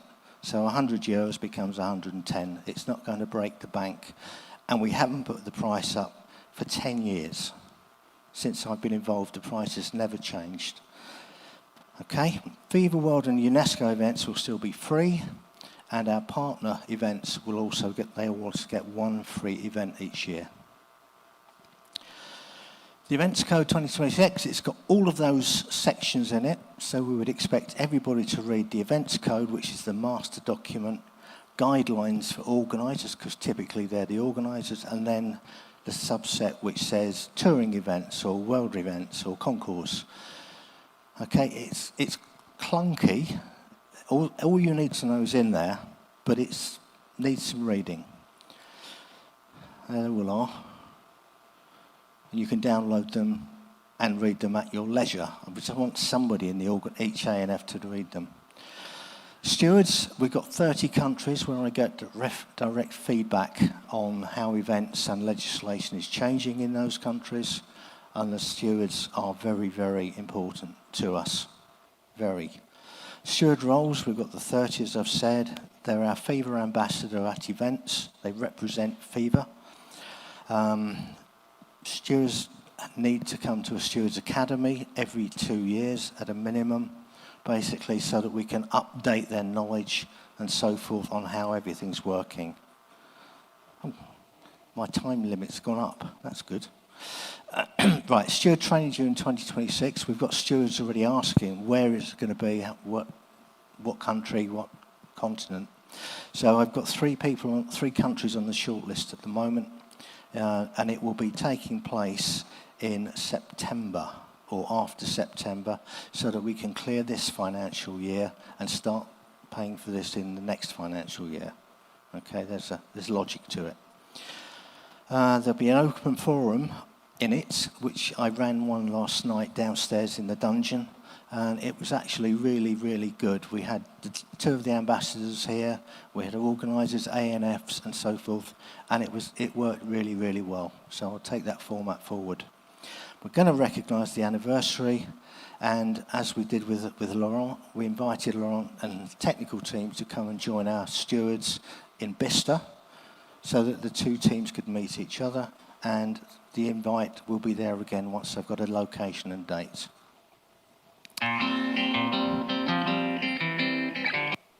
Time being short, I will jump to the next one. This is AI, and if I press it... You know, there's just something about a classic car, isn't there? The curves, the sound, every single one tells a story. It's a passion shared by millions of people all over the world. But have you ever stopped to think about what it really takes to keep that history alive and on our roads? Because behind all that polished chrome, there's a massive global effort. And today, we're going to pop the hood and see exactly how it all works. So, who's actually looking out for this incredible motoring heritage? Who sets the rules for a classic car rally? And how do we make sure these rolling works of art actually survive for the next generation? Let's dive in. All right, to really get a grip on this world, we have to start with the basics. And it all boils down to one key question. what actually makes a vehicle historic in the first place? And look, this is a really important distinction. These are not just old cars. The official definition says a vehicle has to be at least 30 years old, kept in its original, historically correct condition, and, this part is absolutely crucial, it can't be your daily driver. That one rule is what changes a car from just being an object into a true cultural artifact. It's a status that's so significant, it's even recognized by UNESCO. And you know, this passion, it fuels a surprisingly huge industry. Just in Europe, the historic vehicle scene is a €5 billion ecosystem. It supports over 120,000 jobs. We're talking specialist mechanics, restorers, you name it. And get this, the average owner spends almost €5,000 a year just to keep their piece of history on the road. So you've got this loose collection of enthusiasts all over the planet. How does that become a coordinated global movement? Well, it takes a central organization. So let's meet the guardians at the heart of it all. This is FIVA, the International Federation for Historic Vehicles. Their mission is pretty simple but so important: to preserve, protect, and promote our motoring heritage. They're the ones who create the global standards that the entire community follows. I love this analogy. Think of it this way. If the entire world of historic vehicles is like one big moving museum, then FIVA is its head curator. They're not just putting on car shows, they are making sure that every single artifact, every car, is authentic, properly preserved, and presented in a way that truly respects its history. And their reach is massive. FIVA is active in over 80 countries. That means they connect countless national clubs and literally millions of individual owners, all under one unified umbrella. And that creates a really powerful collective voice for motoring heritage on the world stage. Okay, but with millions of people and priceless vehicles involved, how do you keep everything fair, safe, and running like a well-oiled machine? Well, it all comes down to having a really clear set of rules. FIVA events usually fall into two main categories. First, you've got regularity events. These are less about flat-out speed and way more about precision. It's all about hitting specific checkpoints at exact times. Then, on the other side, you have concourse events, which are basically beauty pageants for cars. They're judged like works of art on their originality, condition, and just pure elegance. And here's how they keep the competition fair. FIVA sorts vehicles into these really distinct age groups, from the ancestor cars built before 1905 all the way up to young timers from the 90s. This makes sure that, a 1920s vintage roadster isn't going head-to-head with an 80s hot hatch. It lets each era be celebrated on its own terms. So how do you prove that a vehicle actually belongs in its class and is historically correct? With this, the FIVA ID card. It's basically a passport for the car. It documents the vehicle's entire history and specifications, and it certifies that it's authentic and follows FIVA's technical code. In this world, it's the gold standard of verification. Of course, a rule book is pretty useless without the people to enforce it. And trust me, pulling off one of these events takes a small army of dedicated, passionate officials. So every event has a super clear chain of command so things run smoothly. It all starts with the event organizer, who handles all the logistics. Then you have the clerk of the course, or chief judge. They're responsible for the actual running of the event on the day. And at the very top, overseeing absolutely everything, is the FIVA steward. Now, the FIVA steward is the ultimate authority. They're a totally impartial observer appointed directly by FIVA to make sure the event follows every single regulation. They act as the final judge on any disputes or protests, ensuring the rules are applied fairly and consistently for everyone. Basically, their word is final. And behind these key leaders, you've got a whole team of specialists. You've got scrutineers who inspect every single vehicle to make sure it's safe. There's a competitor liaison officer who's the main point of contact for drivers. And then you have judges of fact out on the course, monitoring everything. It's a massive, massive team effort. All right, so for our last section, in a world that is so focused on sustainability and what's next, how does a hobby that's all about the past stay relevant and responsible? Well, the answer is pretty fascinating. This movement is inherently sustainable. The entire philosophy is about preserving, repairing, and reusing, which is the very heart of what we call a circular economy. In a world of throwaway products, this culture celebrates things that were built to last. Okay, but what about emissions? That's a fair question. Well, the data shows the environmental impact is pretty negligible. The average historic car is only driven about 1,400 kilometers a year. They're used sparingly for special occasions, not for the daily commute. That means they make up just a tiny, tiny fraction of overall traffic and pollution. And this commitment to a sustainable future, it isn't just talk. It's formalized through FIVA's official partnership with UNESCO. So this isn't just about saving old cars. It's about making sure our shared global heritage of mobility continues to have a physical presence on the roads of tomorrow for all of us to see and experience. Which leaves us with a pretty cool thought to end on. We have this amazing system for protecting the cars of the past, but what happens when the cars we drive today, with all their crazy electronics and complex systems, become classics? We're gonna need a whole new generation of guardians with a completely new set of skills. The question is, who's it gonna be? I put that presentation together in about 5 minutes using AI. What I did was upload all of the events codes and some of the other bits and pieces from FIVA. It's done that whole thing for me. It's not perfect, but it's probably 90% correct. And it's a really, really powerful tool because you can ask questions of anything within the events codes and it will come back with a logical answer. I've also used it to create an EC events code quiz, which I can send out to stewards and so forth, and also flashcards. Again, it's a check that you know what you're doing. Again, the stewards are going to be the guinea pigs for me on that one. Applicator, yes, so this next chunk, oh, thank you. This next chunk, again, has been created by AI.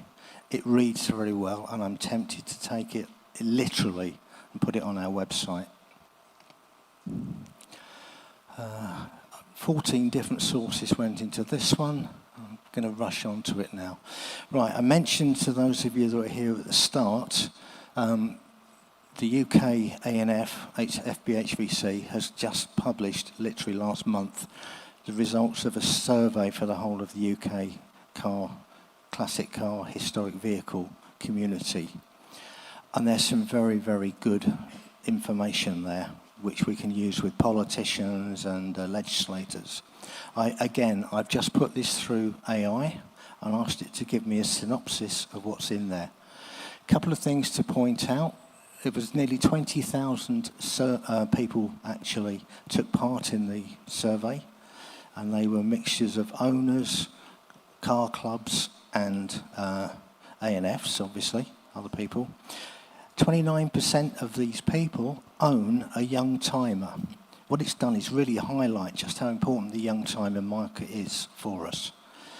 The female participation has increased steadily, and the average age of the females is a few years younger than the males, but not much. So we're still not getting the youngsters. Average age of everybody, I think, was 66 years, which is possibly lower than I'd expected.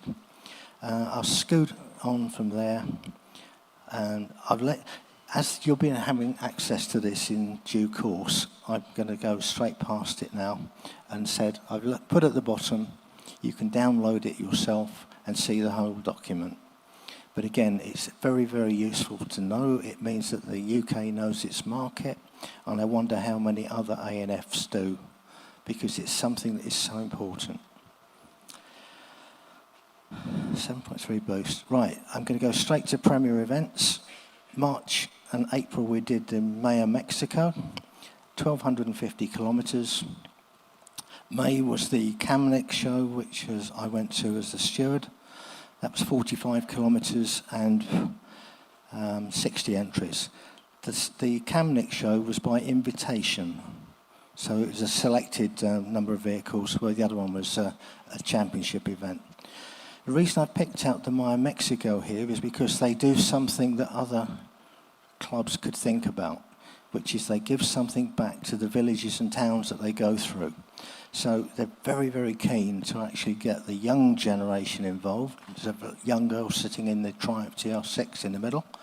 And they also donate wheelchairs and bicycles, brand new ones, to the villages where they stop and have the lunch stop or whatever it might be. And I think that's to be applauded. And the little MG midget there, you can see that the co-driver is probably about 15. So they're very much focused on the youth. That's a Kamnik event. Again, very, very friendly event. I will just pick up the Model T Ford down the left. It's made of wood. Everything on that vehicle is wooden, apart from the engine and the running gear. And, well, picture tells 1,000 words. Tuscany, we've talked about that in Keith's presentation. That's done and dusted. It went very, very well. It was oversold by 50, roughly in the end, which always gives an organiser a problem with accommodation, parking, lunches and stuff. Netfen you've seen on Timo's presentation, and I've just literally come back from the Istanbul event last month. So that was just to remind you, that one, and these are the cars I travelled in Istanbul. A lovely Jaguar XKR, Ford Anglia, two extremes really. I ended up navigating that one. That's the bridge where we went from Europe to Asia. So it's 2 continents. And down the bottom here, I was backseat driving in the Anglia at that point. There's my steward's badge on the side of the Mercedes there. And that was at the motor racing track, Formula 1 track. And that was a very, very quick Corvette that I did the parade laps in.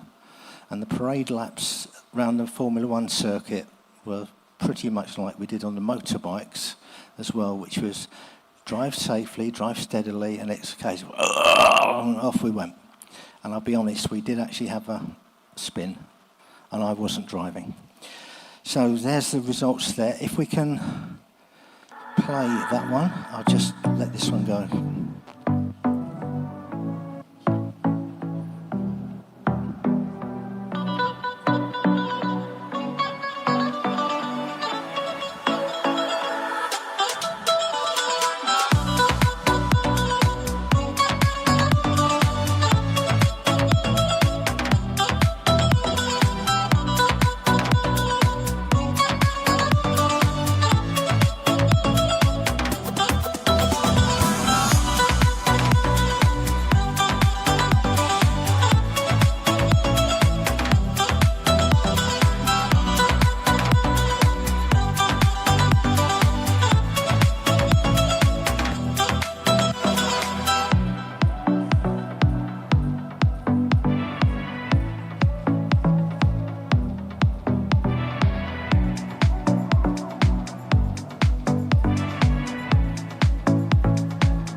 Enjoyed the video there. It was a very, very good event.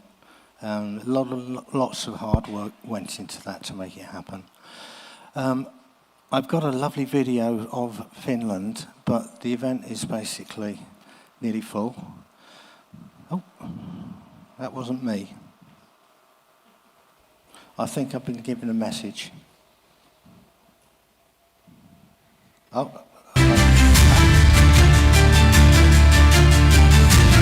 This is what we're going to listen to.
we stop that one now, please?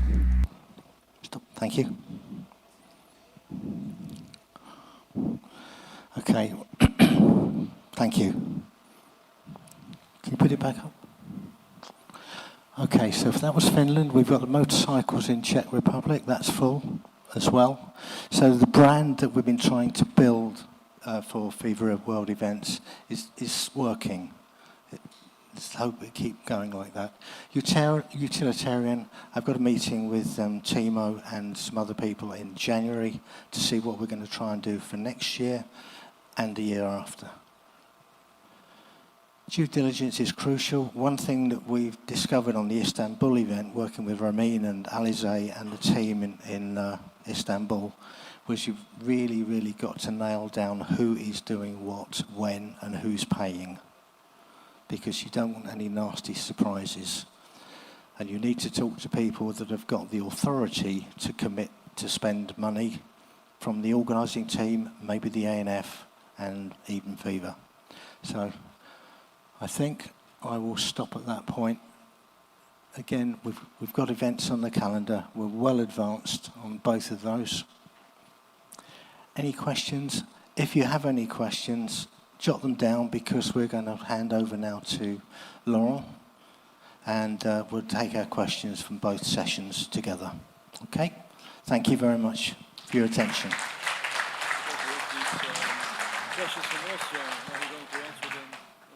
No, we'll do. Okay, thank you, Malcolm. Very great show, showing indeed all the variety in the events that we offer under FIVA flag.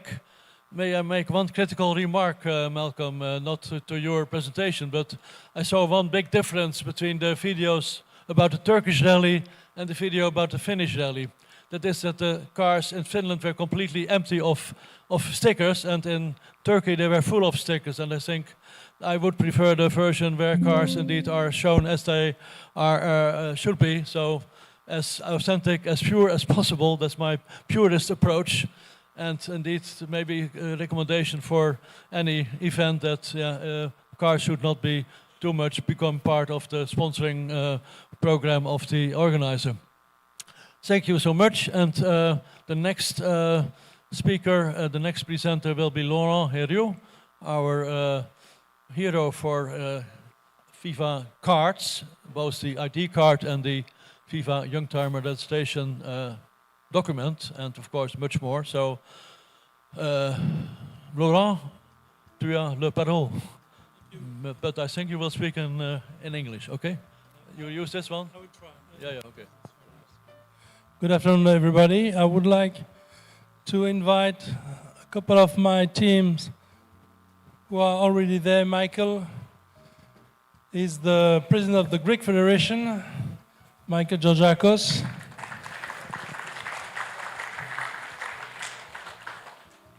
Yanko, Ioannik, we saw you already, I think, huh? Alec, are you there?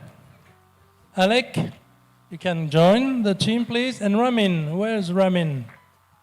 You can come also. Maybe not enough chairs, anyway.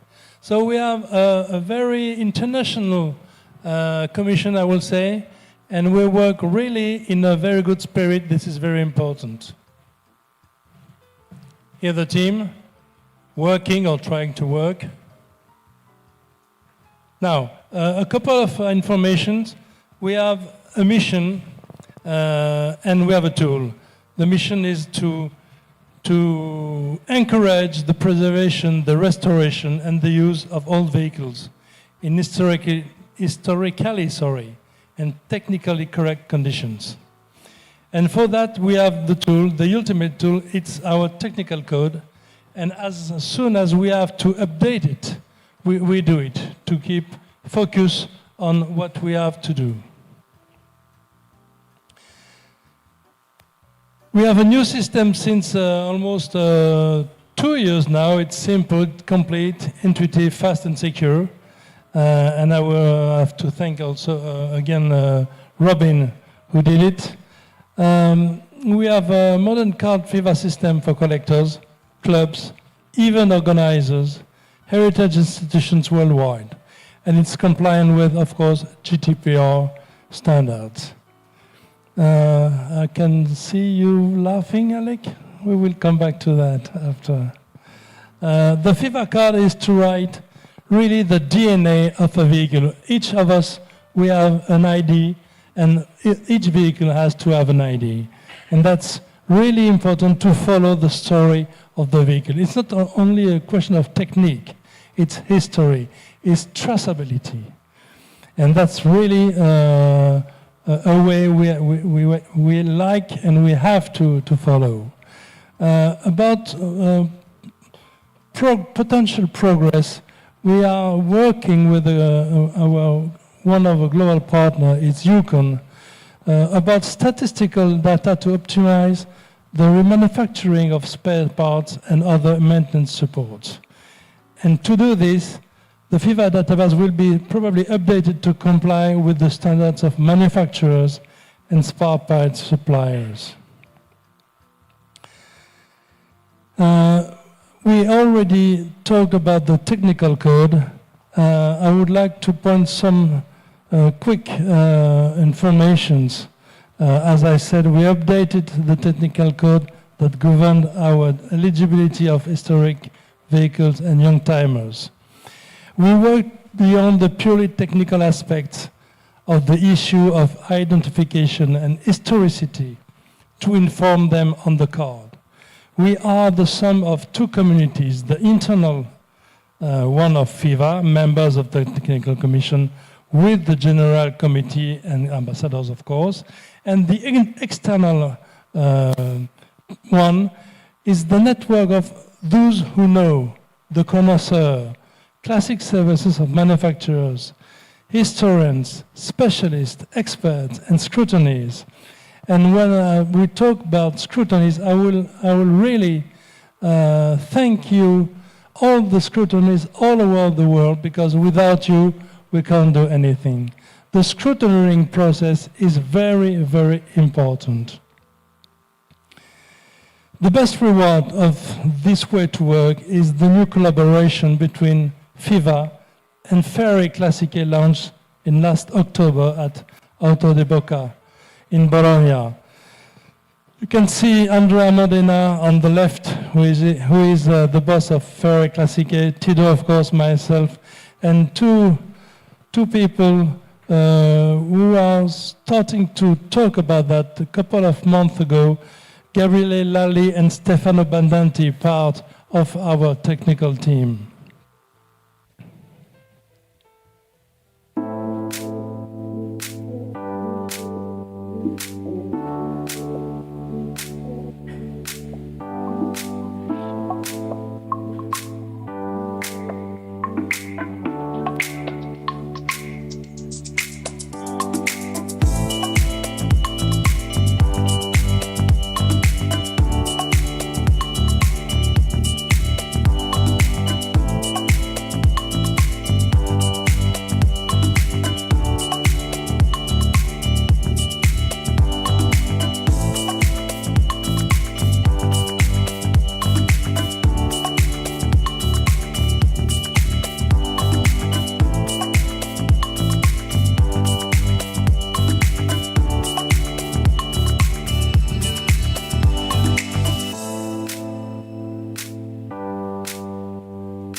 So from now, all Ferry Classique certificates will include a FIVA ID card, 2 certifications, 1 shared commitment to authenticity. We are very happy with that. And as I said, we are very focused about scrutineering. In the near future, other documents for historic vehicles will be proposed.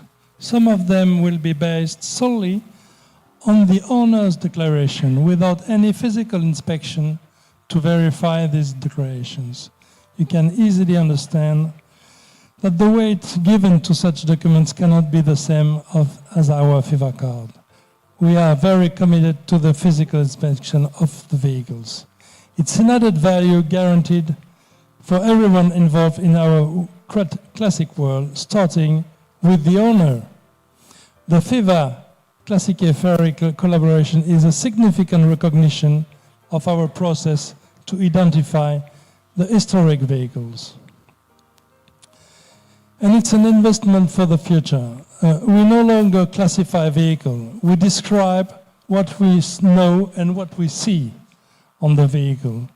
It's a factual, non-confrontational approach, sorry. Any error or new information is transcribed on the card. The task will be more and more difficult with the time passing. The life of vehicles, the memory of the actors who disappear, and the interest which can generate significant deviations. A reference index is essential how to identify the vehicle claiming to obtain a FIVA card. This work is a guide for younger generation who will have more and more difficulties on the subject. That's why last year we launched the directory, and it was based off those three supports: the Directory of Historic Racing Cars by Dennis Jenkinson, the Heritage Dictionary of Historic Vehicles from Dr. Tutuk, and the Charter of Terrain. And this first index is part now of the 2025 FIVA Technical Code. For instance, you have 10 definitions, and I'm always taking this example. It explains you the difference between a copy and a replica, for instance. These good examples still remain, Alex. Huh? Thank you for that. We describe not only the vehicle, but the general history of that particular vehicle, that model. Okay, quickly some statistics. We are now more than 14,000 cards in the database, with the number of countries, Cyprus, of course, Switzerland, and Greece, because in those countries it's we have to have a FIVA card to register a car or a motorcycle, let's say a vehicle. We have issued identity cards for all time, and you can see it's, I will say, stable since 20 and 22. It's almost stable, so we have to work on that. At the contrary, young timers are decreasing. I don't know why, it's only statistics. Huh? Top wheel years, sorry. You can see we have a lot of cars from 90, 91, 1889, and it's giving almost 30%, and the rest are older. And in top packs, we have Mercedes-Benz, just before BMW and Mitsubishi. And the first model is still the Mitsubishi Pajero. Anyway. Okay, so 2025, we worked a lot out of the pure technique about marketing, communication, promotion. We made a working group from January to June to produce some conclusions. And the development targets are confirmed. They are manufacturers, event organizers, politics and administrations, an active ANF in the maximum of countries, and we are working on that, because some big countries, like Brazil, for instance, you have to start to issue ID cards, because it's really important for the DNA of your vehicles. And we are ready at the Technical Commission to help you to start some Zoom meetings with the board, with scrutinies, and we started to do it with India. We are starting in Portugal, and I hope we can start it in Brazil, in Morocco, in other countries. It's very important. And by the way, of course, Asia. We started with China. We have one FIVA ID card from China. I hope we will have more. And Masaki-san, I'm waiting for you for Japan also. Thank you.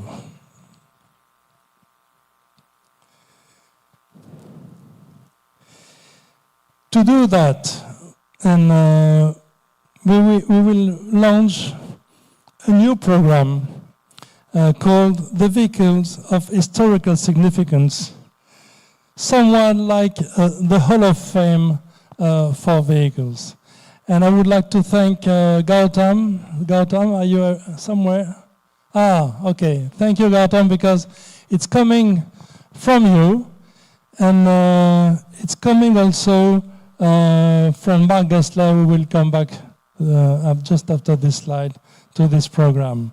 About communication, we had a beautiful article in Magneto. I can't show it. Ah, yes, here it is. So I invite you to read it because it's really complete. And about the Vehicle of Historical Significance program, this is a picture dating 10 years ago. I think it's just in front of the Smithsonian Museum in the US, in Washington. It's the Mustang Bullitt, and presented like a jewel somewhere. Not in a museum, but in a place where everybody can see the culture power of this car, because of course that's the ultimate weapon from Lieutenant Frank Bullitt.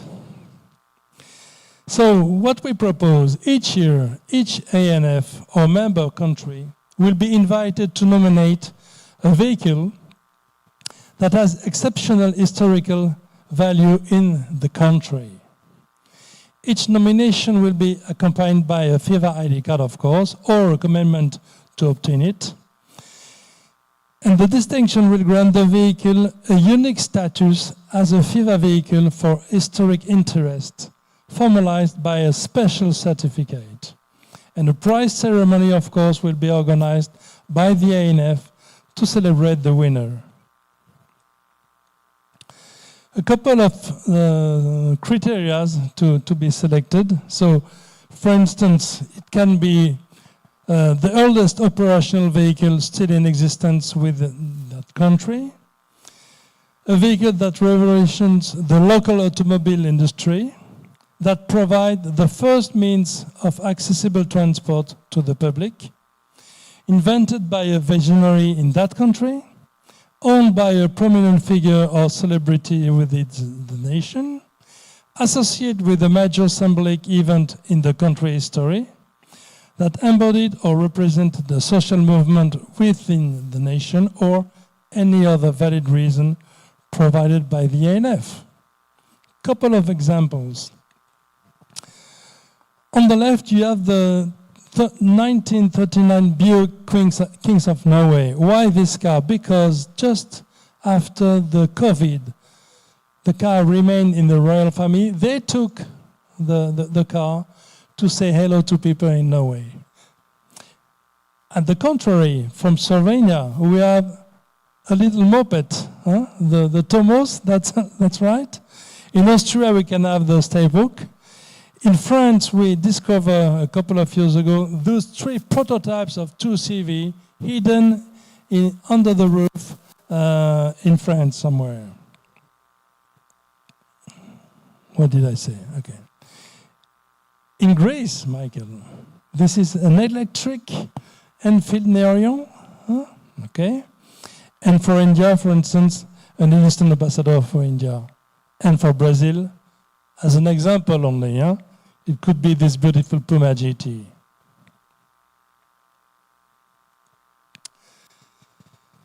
So for next year, the targets, is clearly to extend the collaboration with other manufacturers like Ferre Classique. We still have meetings scheduled with Maserati, Lamborghini, Pininfarina, and probably tomorrow, I hope, with Mercedes-Benz. Why is it so important? Because we have access to the initial information since day one. For instance, at the Ferrari, they have everything in their archives and everything is digitalized. We are ready, as I said already, to ANF Zoom meetings with scrutineers and boards of the ANFs. We are going to launch the Vehicle of Historical Significance program, the VHS programs, chat rooms, symposium. We can imagine the symposium by identification of vehicles or whatever. The TC can help and work with other commissions, of course, on strategic subjects of the future. To have the right to circulate as free as possible in the LSZ, the low emission zones, to have the technical possibility to circulate with our traditional vehicle with internal combustion engines, fuel and e-fuels, and I will say for the VHS program, Natasha, to work maybe with the Culture Commission, if you don't mind. That's all. We are ready with the team for the next 3 years, I hope. Thank you. Obrigado.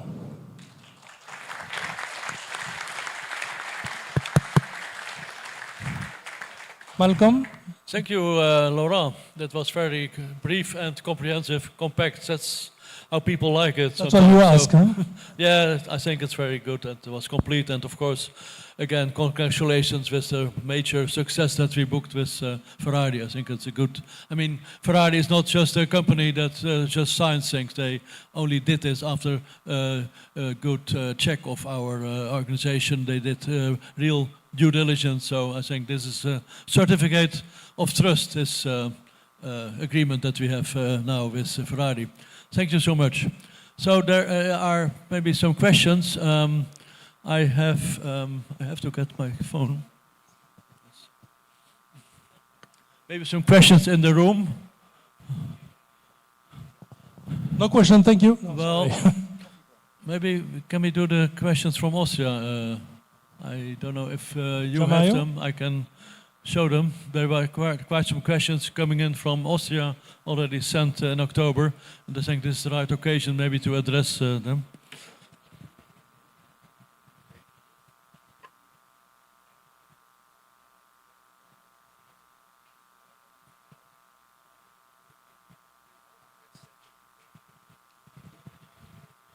If necessary, can you show them, or Mario, or shall I read them? The question from Austria about events calendar. Yeah. Well, hola. Okay. Thank you. I will read the motion received from OMB from our ANF in Austria. The letter is signed by the General Secretary Christian Schamburek. Motion number 2, concept of FIVA events. Around 100 events are registered in the FIVA event calendar each year.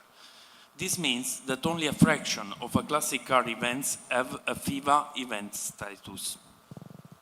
Classic car events organizers ask us what benefits they gain from registering their event with FIVA. They also ask what requirements must be met and what role the FIVA stewards play. What are the strategic goals of FIVA events? How do ANFs benefit from them? Furthermore, it is not clear to us what role we have as ANF and how FIVA would like to involve ANFs in FIVA events, or what FIVA expects of us. How is it ensured that the ANF is involved in the registration of a FIVA event in its own country? We ask FIVA to provide the ANFs with a corresponding concept so that we, as ANFs, can inform interested organizers and actively support FIVA events. Yeah, that's a lot of questions, Malcolm. I guess you cannot answer them piece by answer question by question, but maybe a general answer would be. Yes. Yeah. It's a fair question. The question that I would revert to is that we want to work directly with the ANFs. If they saw my rushed presentation, they would have seen how we communicate with ANFs. The events are applied for by the organisers of the event, not normally by the ANF. But the ANF is always involved automatically, as you saw on the screen, when an application comes into us. So I'd be happy to talk to Austria at some stage in more detail, but my gut feel here is that we need all of the ANFs to get engaged. It's not just Austria that are confused. We have to get rid of that confusion, and I take that on board with my commission. Okay. Again, I think indeed it was it are valid questions, but I think they can always answer in a one-by-one contact as well, of course. So I think that was a complete answer. Any other questions in the room or remarks? Or from the members following us remotely? Mario, any other questions or no? Okay. Then we gained some time indeed. We have now the coffee break, but please stay with us after the coffee break. The coffee break will we will restart again at 4. I suggest at 4, and then we will have a focus on South America. We are here in South America. I think it is interesting to learn more about the, let's say, classic car culture here, about the legislation issues that are present here in South America, about all the things, issues they are dealing with. I hope there will be a lot of participants from South America here to illustrate what's going on here and how the scene develops and what the perspectives are. And Alec Daly will moderate that part of the session of today. So please enjoy your coffee, but be back at all of you at 4 o'clock for the last session of today about South America. Thank you so much.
We start for a very interesting session about South America.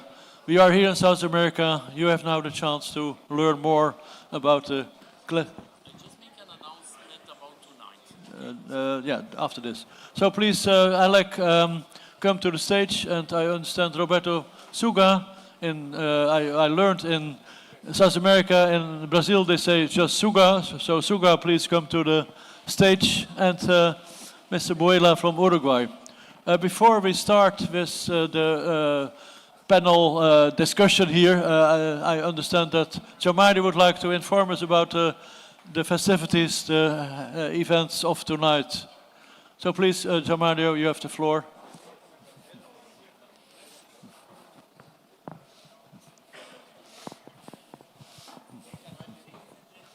That's not... Okay. Just a few information about tonight. The meeting will end around 6 p.m. Dinner will be served starting from 7 in the usual restaurant, okay, where you can go. Then at 9 o'clock, there will be a capoeira show with some drinks offered by the Brazilian Federation. The place will be in a tent called Pelourinho, which is just past the swimming pool.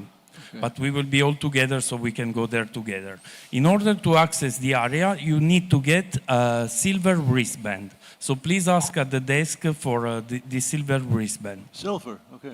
Yes. Oh. Yeah, like this color. All right?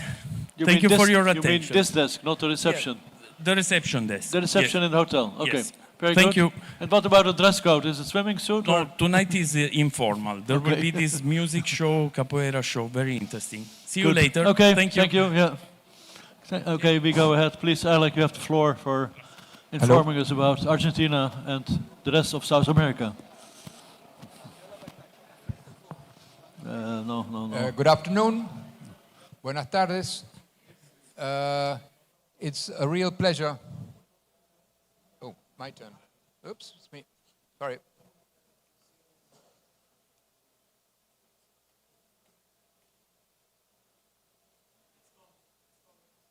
There we are. Okay, there we are, yes. Just to let you know, we are in South America. I've heard a lot of conversations saying, how many hours have you flown? 24, 62, 35. Just to let you know, yes, I still have a credit in my favor, like same as Carlos Coseria. We have flown that way many times, okay? Anyway, it's a real pleasure to have you here. Our Brazilian Federation has done a wonderful job organizing this. You know it's not easy. There's one chapter which they haven't quite finished fine-tuning, which is the weather. There's a bit of rain coming, but apparently the farmers need a bit more water, so that's fine by them.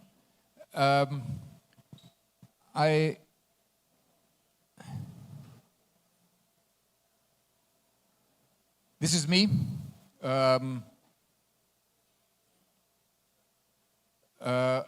have the very important title of being named ambassador for South America, following Carlos Coseria's footsteps for the last 10 years, basically. So a lot's being done, and a lot is to continue being done.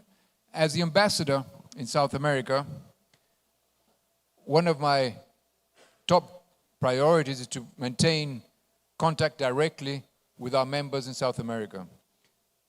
This can be done remotely, by WhatsApp, by mail, or even by phone many times. But obviously, person to person pays off. This year, I've managed to squeeze in one more country, which is Peru, who are celebrating their 50th anniversary as we speak. And believe it or not, it's the first time a FIVA representative ever visited them. So there's a lesson learned there on our behalf. I think it's our obligation to be more in contact with them. And we have to do that somehow or another. I have represented FIVA in key South American events, such as anniversary celebrations, 2 weeks ago, or 3 weeks ago, better said, I was in Peru. They had a preliminary celebration of their 50th anniversary with their important rally, which enabled me to take part in it, understand what their situation is, and also meet some people that came from Ecuador, which is a neighboring country just north, and there was a learning curve there also. And Peru is going to be coming on board, both on two main areas where we have to focus on, which are ID cards and events. They need coaching. Even though everything is on the website, they need coaching. And that's part of my need. And I know I have the support from Malcolm's team and from Laurent's team. That is coordinating programs with the different areas. When we have, for example, on the legal side or on the cultural side, when we send out requests for information, some answer, some don't. And that is why I have asked the different commissions to copy me, because I can act as a liaison between the commissions in Europe and with the countries in South America. Essence of FIVA Trophy, whenever I go to these markets as a steward or taking part there, I always prepare some kind of a trophy to hand out at the event, be it a rally or a concourse. And depending what kind of event it is, I give it a broader view, such as the essence. I call it the essence of FIVA, to call it the spirit of FIVA. Because it may be for a preserved car, or maybe somebody that's understood the philosophy of FIVA better or not. And also, the induction into the Hall of Fame. This is something which is very important, and the whole idea, the concept of a Hall of Fame is excellent, but if it's not executed properly, at the end of the day, we lose a lot of the effort. And fortunately, we have had people inducted in Brazil a couple of times, in Chile a couple of times, and in Argentina. And the last one I took part in Chile last weekend, it really came off super well. I mean, we had pages in the main newspapers giving coverage to this elderly man who has a museum in the south of Chile, and he was really, really taken by receiving this recognition on behalf of FIVA. Also, when invited, I am present at the FIVA General Committee meetings, which is, again, act as a liaison, both ways, taking back requests from the commissions or bringing questions, either way. That is important because, okay, with Zooms help. It can't always happen, but the formal face-to-face meetings are important. Because that helps us initiate sharing of experiences, and no doubt, this contributes to FIVA's internationality, as we're seeing today. I mean, there's a full house today. We have people online, and I'm sure they will be perceiving what you will be transmitting of your impression on what you're seeing in Brazil, which is no doubt is going to be positive. I'm sure you've all gone through geography in your respective schools and are conscious that South America is a very vast and diverse region. Okay, we only speak two languages, basically Portuguese in Brazil, and the rest is Spanish. But we're different. We cannot say that a Colombian is the same as a Chilean, or a Paraguayan, or Uruguayan. I mean, there are differences. There are commonalities, of course, but there are differences. Today, I'm very pleased to say that we have a representative from Uruguay, obviously from Brazil. I'm covering Argentina, but we have somebody from Colombia, and we have people from Paraguay, from our ANF in Paraguay, which have come here for the first time. They're taking part in a AGM, and I think it's something which is very, very promising. There's a lot of work to be done, but it's very promising. The first step has been taken to come to this meeting. But to give you a better picture of FIVA presence, I prefer to focus only on two very different ANFs. We have the Brazilian one, which is a federation. It's a real federation with a lot of clubs. That's why today we've had 80 representatives, I believe, in the room, which are covering both geographically this huge country, as well as a different kind of clubs, makes, ages, types of vehicles, and they're present. And on the other hand, we have Uruguay, which is squeezed between Brazil and Argentina, so it's much smaller, but that doesn't take away their creativity and their initiative. They are a very creative representative, the Montevideo Classic Car Club, and it's a learning process for them and for us. It's an excellent testing ground. So I will ask Andrés Buela is our president of Montevideo Classic Car Club. He will be presenting Uruguay. He will be followed afterwards by Roberto Suga, who will be doing the Brazilian side. And then whatever, if there are any questions, you can make them. Can't guarantee you'll get answers, but you can make the questions. Okay? So I'll leave you with Andrés. And if you can go to...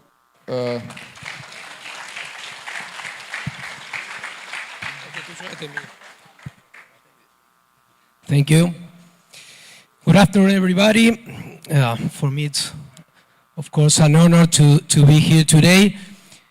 With the risk of being repetitive, I want to thank FIVA for the opportunity that you gave to Latin America of having this assembly here today and tomorrow.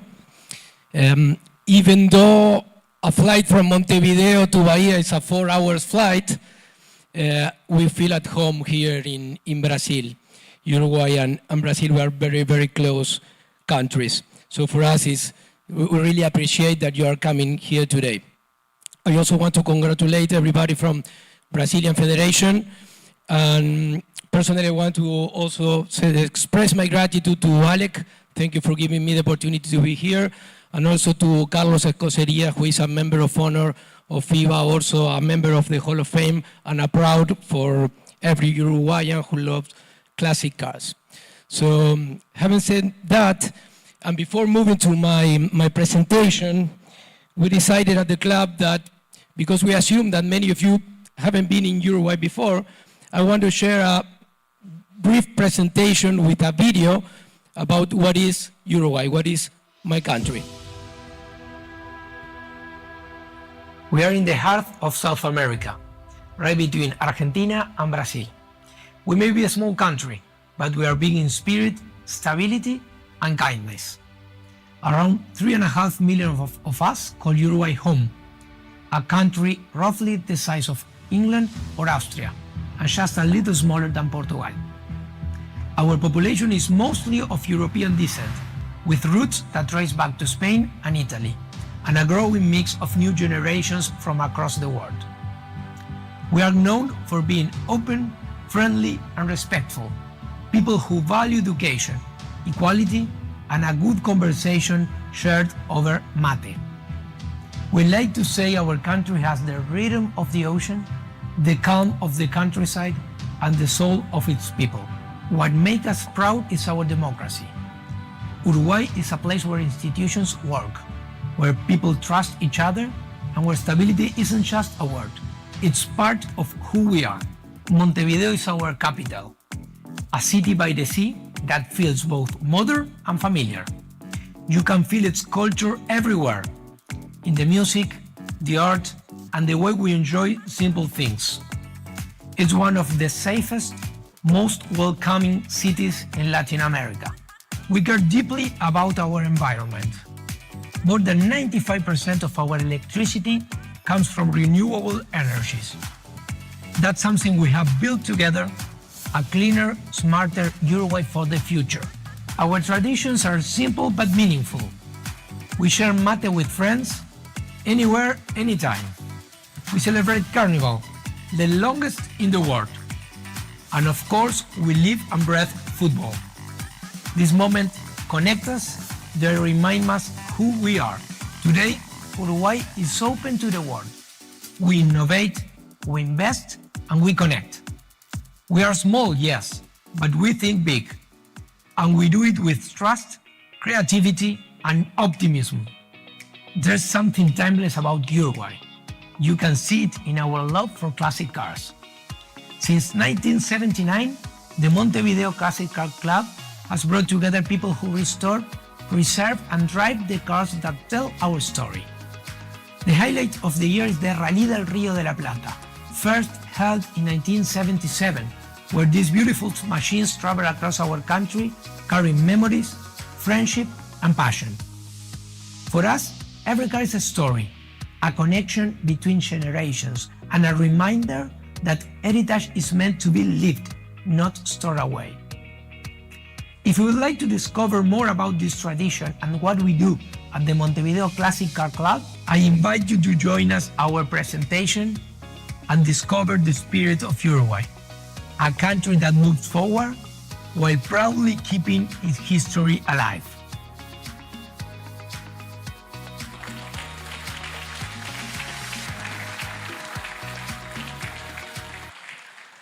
It's easier when you can read it.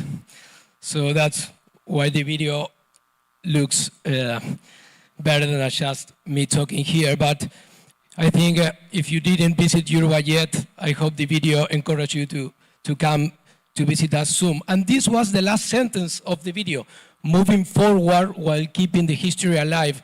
And honestly, I think that maybe this is the challenge that everybody who is in charge of a classic car club has in his hands. How we move forward, how we innovate, how we do new things without forgetting where we come and without keeping the roots of the movement. So I don't know if we are moving in the right direction in Uruguay. So what I'm going to share with you is not a recipe for success, because we don't know if we're going to be successful. But what I decide to show to you is what we are doing to move forward. And maybe it can work for some of you. First of all, social media. We have been working a lot hard on social media because we know that today an event happens twice. The event happens here now, but it's also happening in the social media. These guys there, they are recording the video and sending it by Zoom and YouTube, and the same happens with our events. And this is a screenshot of our Instagram that shows that on the last 90 days, our Instagram account has almost 300,000 views. This is much more than we can do in a presential event. So that's something we're really focused on working about. And that means that we need to invest. And we know that budgets are not enough in everywhere. We have budget problems. But, you know, this is a picture that the girl Camila that made the video that you just recently saw took for me, and we need to invest and to contract professional people to improve also what we do on the social media. Cooperation with influencers. Maybe many of us were still not comfortable with this concept of the influencers, but believe me, this is how the world now works. Young people, it's looking and paying more attention to these influencers than the traditional media. So let me tell you what this is something that we have started to do this year. We made a screen of the local influencers that were talking on social media about cars, and during the year, we invite all of them to our events. not paying them because we don't have money. We just give them a card sometimes. We invite them to have lunch with us or even to share the event with us. And the result is this kind of publications that they do to share with their followers, but they share with us. And for example, this publication that was done in June this year reached almost 25,000 likes. That for us, for the Montevideo Classic Car Club, would have been impossible to reach so many people saying, I like that video. How we achieve that? Just inviting these guys to our events and saying, okay, come and share with us. And for sure, this brings young people, because the challenge is how we bring young people to our events. This is something different, but goes in the same direction on how to attract young people. And this is an invention of Mr. Carlos Coseria. We call it the Joven Entusiasta, or the Enthusiastic Young Driver Prize. What we do is, when people register on the event, we ask them to give us the birth date, and drivers under 40 enters this prize. And then we calculate the difference between the car's age and the driver's age. What are we trying to do? We're trying to have young people driving old cars. In the last event we did, there was a tie, and this was magnificent, because we have two young boys, young men, that tie in 41 points. This is Juan, who was born in 1991, driving a Vauxhall Velox of 1950. So his score was 41 points. And this is Pancho Moyano, who was born in 1996, driving a Peugeot 203, 1955, so 41 points. This idea, or this prize, encouraged young people to join us, but not driving a new car, driving an old car. Little details with children. This is a picture of what we call the Rally de Invierno. There were 3 little children coming here. Okay, we took the time to buy some presents to them and ensure that they will be happy to come again, not only because maybe they will drive our cars in the future, but also because if they are happy, they will be happy to join their parents in future events. A website. We have been also working a lot on a modern website, but not only modern because it's nice or looks good, but also that it's interactive and facilitates the life to our members and also to our secretary. The website of our club today allows our members to have a user. They can upload their cars. And this is how it looks when you make a registration to an event. You select the event, and then you have all the data of the pilot, the driver. You can choose your car.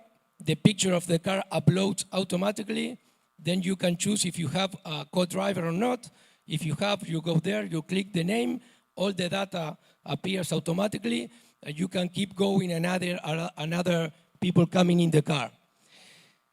This helps us a lot because make the registration easy, and this is also helping us to reach to young people who now doesn't take the time to read a form or to fill a form in a Word or an Excel spreadsheet. Everybody now do everything with a cell phone. And also, this helps us a lot because when everybody use a standardized form, a web page to make the registrations, our secretary, this is how it looks for her. So it's easy to understand and to have all the information together with the name, the birth date, phone number, mail, the car, the picture of the car, and everything. So we have been working very hard to make things easier because we think this make us more near to young people and to the new generations. Young timers. I heard something talking, they were talking about young timers. From this year, we decided that young timer has quote, up to 10% of the total green on our events.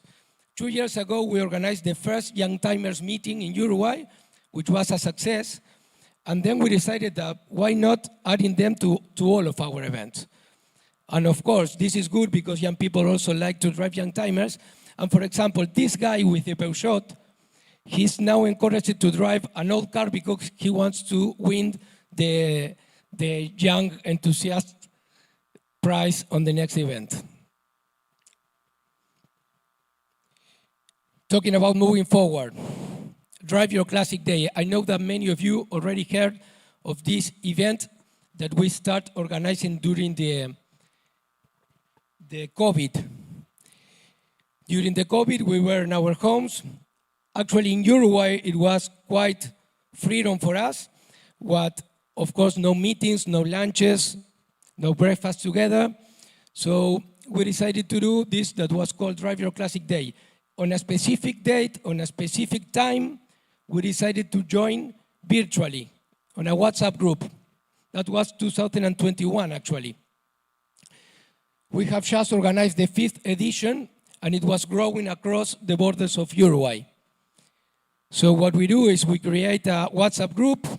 The group is blocked until a specific date and time. At that specific date and time, we open it so everybody can share their picture. And the idea is that everybody's driving in different points, but at the same time. So we're sharing even though we are far away. There's something we have been improving is this event license plate. What happened on the first edition is that people start sharing old pictures, and that wasn't the idea. The idea was that everybody has to be driving at that time. The way we solve it is we create like a license plate, we share it in the group briefly before the event, and we ask people to show a print version of this license plate to make this picture valid. And this is a map that we have been doing that shows where the pictures came from in the last, we don't have here the first edition, but we have the last 4 editions. This is a worldwide map where you can see people from Europe, North America, Central America, and of course, South America. And this is the closer map of our region. You can see Salvador da Bahia on the right top corner. This is Uruguay, for sure. Most of the people participate from Uruguay. And we don't lose the hope that we can still make this event bigger and bigger. And I want to say thank you a lot to Brazilians, because Brazilians have been participating a lot in our Drive Your Classic Days. So, obrigado, os amigos do Brasil, que siempre nos acompañan. Y tanto así nos acompañan, sorry, I switch. It's so big the way Brazilian support this event that for our surprise, there is a magazine, it's called Cultura do Automóvel. This magazine made a coverage of our event this year, and if you pay attention, there is this license plate, this white paper that many of us are showing, is this license plate that I explained we asked people to show. Last, talking about moving forward. Legislation. I want to express my public gratitude to Lars, to Gabriel. Gabriel mentioned during his intervention that we have been in touch a couple of months ago. Actually, in Uruguay, we have been, the new government have been discussing some modifications to the regulation for the imports of classic cars. And we decided it was time to have meetings, to have an approach. We met with Gabriel by Zoom, and we start doing what you suggest. We start to react in advance based on what is being discussed in Europe. We don't have the problems you have yet, but we know these problems are coming. So we took advantage of that to present a law project. This picture is a deputy of Uruguay. At the moment they were voting, not the law we want, because it takes a lot of time, but at least at the time of this voting, we achieved the main objective is that they didn't change anything in Uruguay yet, and we think we are on the direction of improving instead of deteriorating the law we have. So moving forward also means that we must work on legislation, as you have been talking before, and I'm fully convinced of that. And keeping the history alive, that's the second part of the presentation. What I said before is what we're doing to move forward. But we can't forget where we come from. So as we give prizes to young people, we also give prizes to older people, to the most experienced people. We always recognize the older car in our events. They always get a prize. And we also have the experienced driver prize. In this event that I showed before, Aníbal won that prize. He was born 1941. He drove a Ford 1974. He scored 175 points. When he received the prize, he said that was the resistance prize, but for sure he recognized, and every person that has the spirit of driving an old car, even when the years pass, I think deserves our recognition. We have two special events during the year just for older cars. This year we complete the 20th edition of the pre-war journey, and we are also running the Vuelta del Medio Siglo. It's like the round of the half century, pre-1950 cars. And these are the kind of cars that we have in Uruguay for this kind of events. Because we don't want people to move entirely to young timers or to 60s or 70s and 80s cars. We have a lot of these kind of cars in Uruguay, and at least 2 times a year, we want people to move them. And the last, celebrating our history. This is something that makes us very proud in Uruguay, is that all former presidents and founder members are active members of the club. It's not that they went out of the directory and they never returned. This picture is a picture that was taken on our last anniversary in May this year. And people who are in the picture are all the former presidents alive. The man with the microphone is the only living founding member of the club, together with current authorities.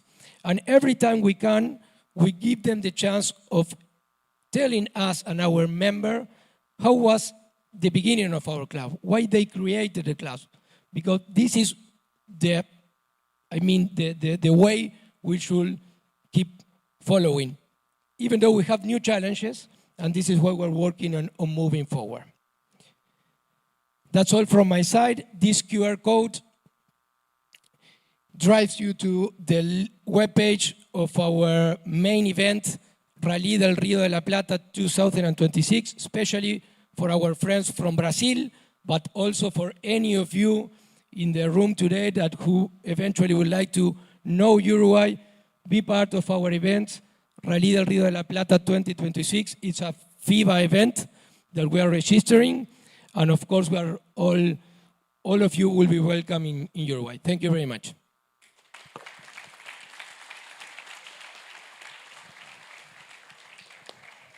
Thank you, Andres. As you can see, a small country, but extremely active and creative. And not just creative in theory, they put into practice a lot. So congratulations. We do the questions and answers afterwards when they finish with the 2 presentations. Can we do, now we have the other extreme. Roberto, please. We've all met Roberto by now, and his mother, okay? His mother has always been with us. She's already part of our tradition, and we're very grateful that she's always here with you, Roberto. This is going to be quite different, and that's why the idea is to show you a broad spectrum of what South America is. So it's all yours, Roberto. Thank you very much, Alec. Good afternoon, everybody. It's a pleasure to receive the word of classic cars, historic cars in Brazil. It's an honor for us, this opportunity to talk about our movement here in Brazil. And we have in our Brazilian Federation of Antique Cars, Vehicles, we have almost 90 volunteers.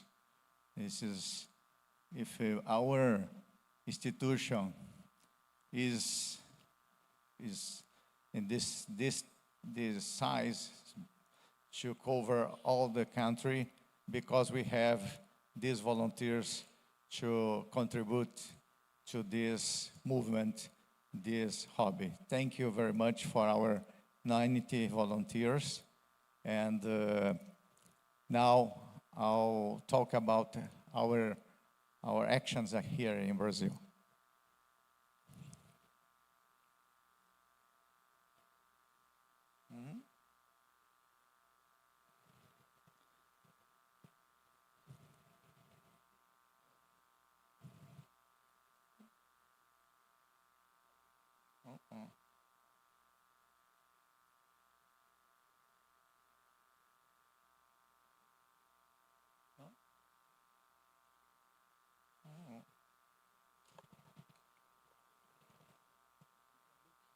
Okay. Start what? I don't know if it's the first. This? Okay. This back. Okay. Okay. In August 14, we had 114 clubs, members of a Brazilian Federation. Now we have more than 250 clubs.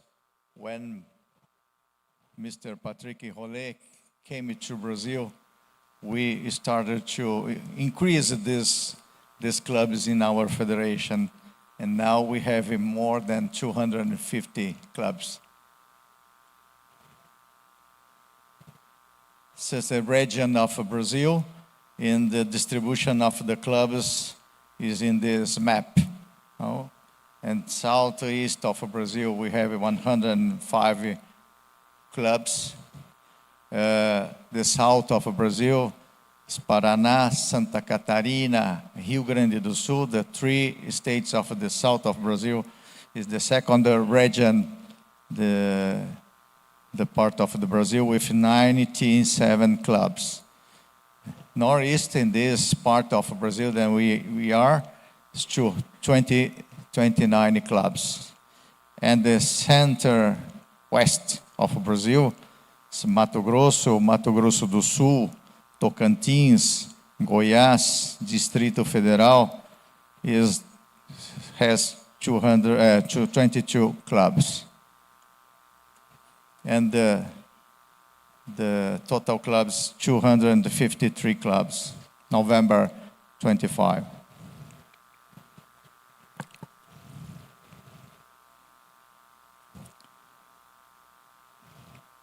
We have a continental country that is very hard to promote, to explain about the movement, the historic cars movement, and we have several workshops, several meetings with the clubs to explain, to support several events of our clubs in Brazil.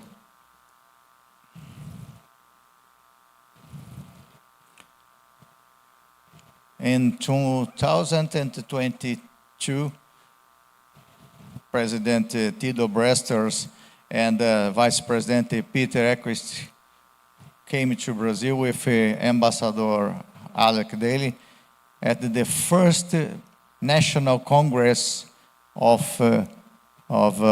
historic vehicles in Brazil. And in this moment, we had opportunity to interchange several experiences with museums, collectors, clubs, and part of the legislation in parts of several states of Brazil.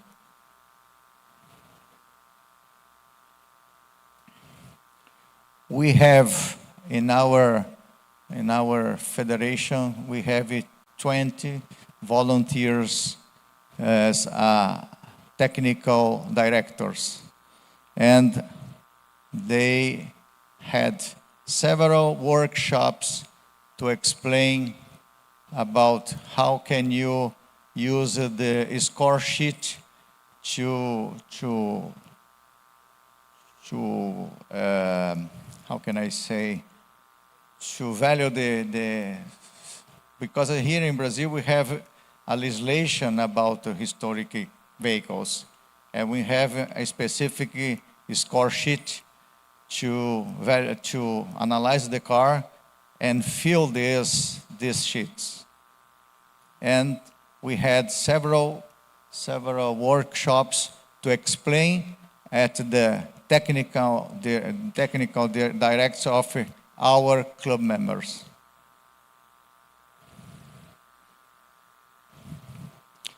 Well, about the legislation, in 1998, we had a legislation specific of collectible cars, historic cars. Why? Because in 1997, in Brazil, we had a change of the legislation or to impose several safety equipments of all fleet of Brazil. And we, in that moment, our president contacted FIVA to ask about how can we do, because the new legislation imposed to put these safety equipments in our classic cars. It's not a safety use in our cars. For example, the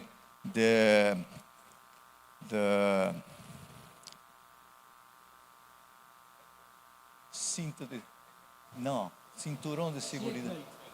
Seat belt. Sorry, the seat belt with 3 points. You can use in this in several classic cars. Then we checked with FIVA. How can we do? How can we explain to the Brazilian government to maybe to is an exception of classic cars? Then we convinced in 1998 to put in our legislation, specific legislation about classic cars, to create a black plate and no use safety equipment for all fleet of Brazilian fleet. And this legislation stayed until 2022, because in that moment we had cars with a black plate until 1968, because in this contact with FIVA was informed that in all the world put the condition that to recognize classic cars, historic cars, with at least 30 years old. Then we using this condition here in our legislation, and we propose to Brazilian government is 30 years old, no equipments to maintenance the original conditions of each historic cars. Then these cars use the black plate here in Brazil. But we had several, after 1998 until 2022, we checked, we saw that several cars, modern cars with 30 years old, is different to check, to do the score sheet about the original conditions. we ask to the government to renew this legislation, to put some points, some items to increase it, to modern this legislation. Then in 2022, we proposed that this legislation the new legislation has the score sheet with each vehicles.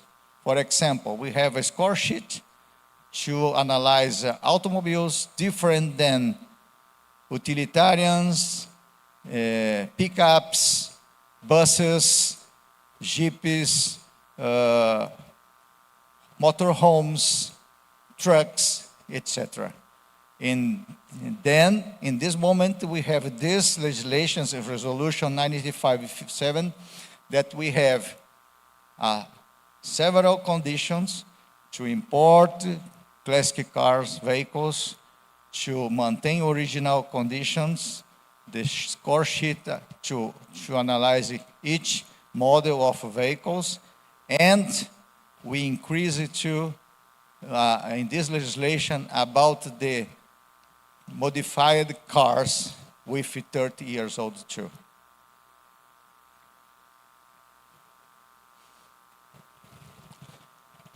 Now in Brazil, we have 141,000, more than 141,000 collector vehicles with a black plate in here.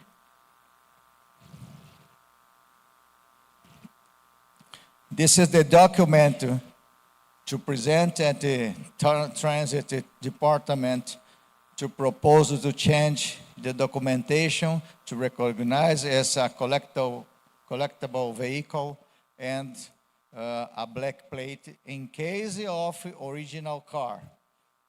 In case of modified cars with 30 years old, it has another plate. It's a white plate with a grease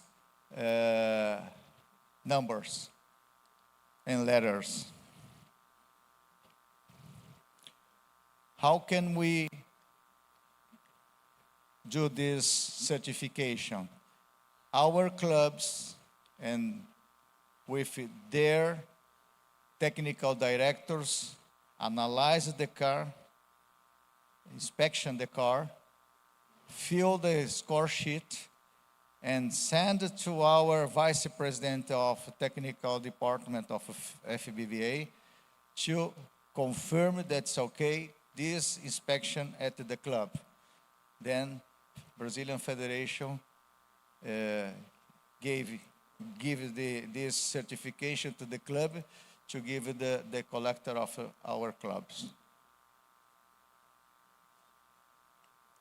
This process was in paper, but now we have an APP system with a cellular phone, and the clubs can use this APP to do all the points, this score sheet, and the photographies of the car, and send electronic model to our federation, and check this and confirm that it's okay to give the certification to the collector. This is the plate, the black plate, and we have with the plate, Brazilian Federation give the number of the certification and QR code to the frame of the black plate.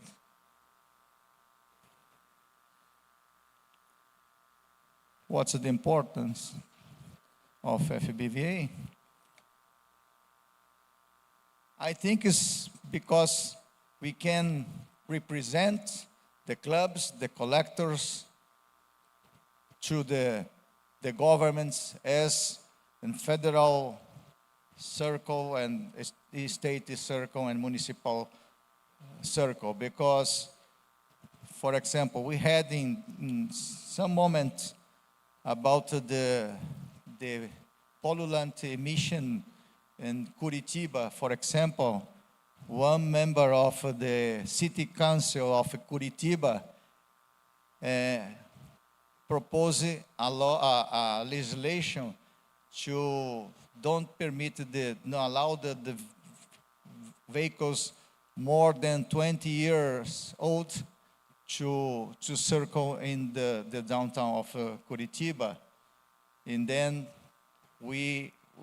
our director in that state talked with the city council to explain, because the classic cars, historic vehicles, is not a usual car, daily usual car. Then we convinced that this proposal of this project of the legislation is very, very restriction to our cars. Then we convinced with it's very important for us, the survey that FIVA prepared it in 2014, and in 2021-22, specifically in Brazil. The numbers, the statistics was very important contribution, this survey of FIVA survey, to explain the Brazilian government about these conditions to maintain, to keep the cars in movement.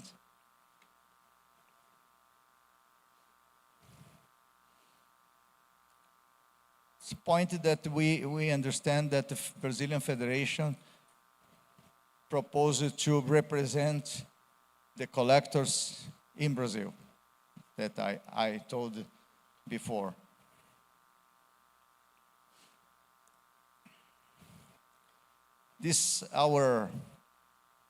We are worried about these points: inspection of pollutant emissions, restriction on the circulation, and fleet renewal programs.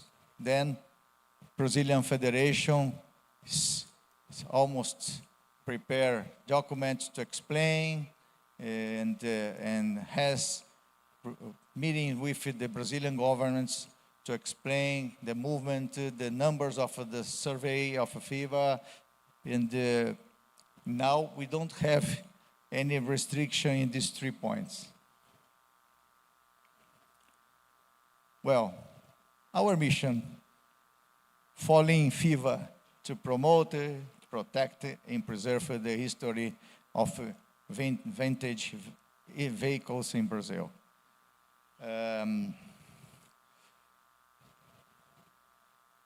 Then I would like first, for us, when we had a new legislation in 1997, it was very important, our association with FIVA, to explain, to give several information, to prepare our arguments to the Brazilian government.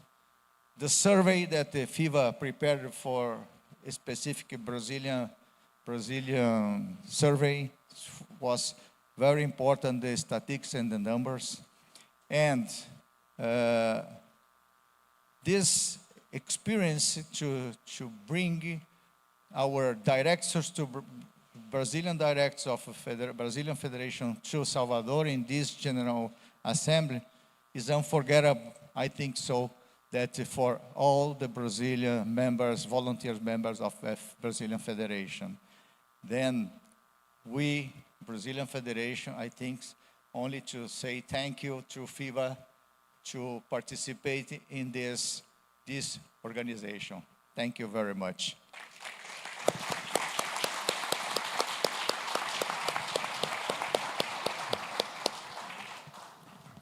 You can't leave yet. They're going to show questions at you now. No, not from the people at the back. No, they're your friends.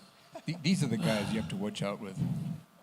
No, well, jokes apart, I hope this is served to give you a taste of 2 different countries in this vast subcontinent. So please feel free to ask Andres or Roberto the questions you may want to know, their experiences, their challenges, their solutions, or whatever you think will benefit the audience. Thank you.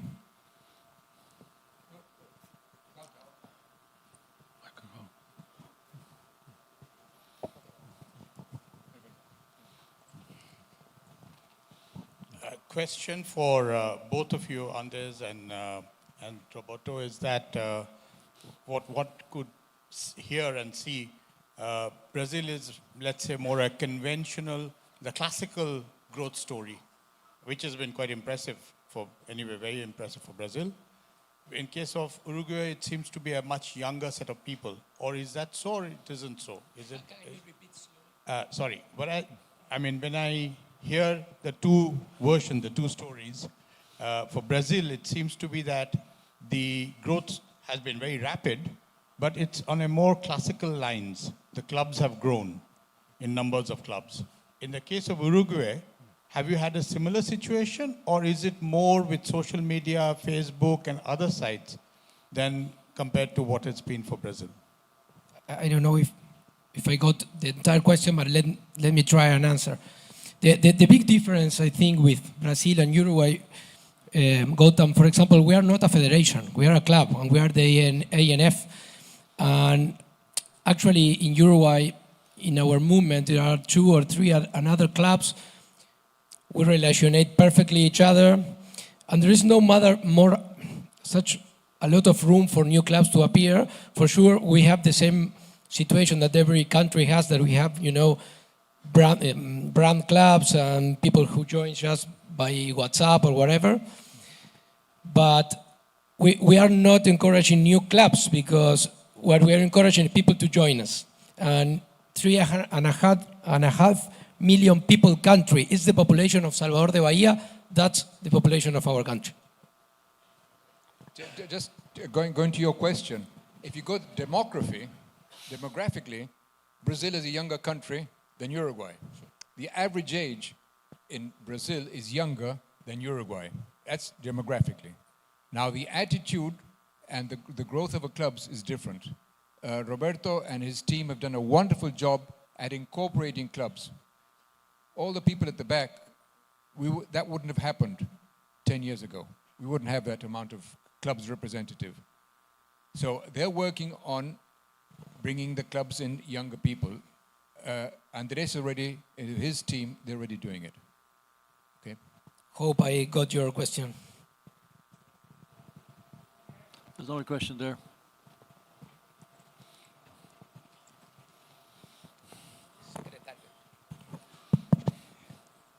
The question is for Andres and Suga.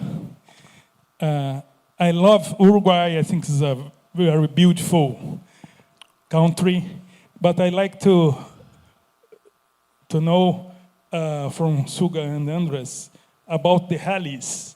I know that both have already been in a rally in Brazil and Uruguay and other countries, and I like to hear from you the strong points for each one. What is the best point for Uruguay rallies and Brazilian rallies?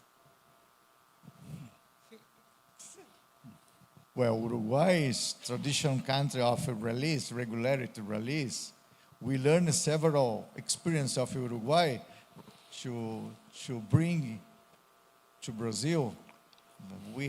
Mario Lott asked a question, but he is our rallies sport director of the Brazilian Federation. But I think this Uruguay, we learned several experiences of Uruguay and Argentina, because both countries have traditional rallies, regularity rallies. And we learn now in Brazil, we have Brazilian regularity rally championship every year with 80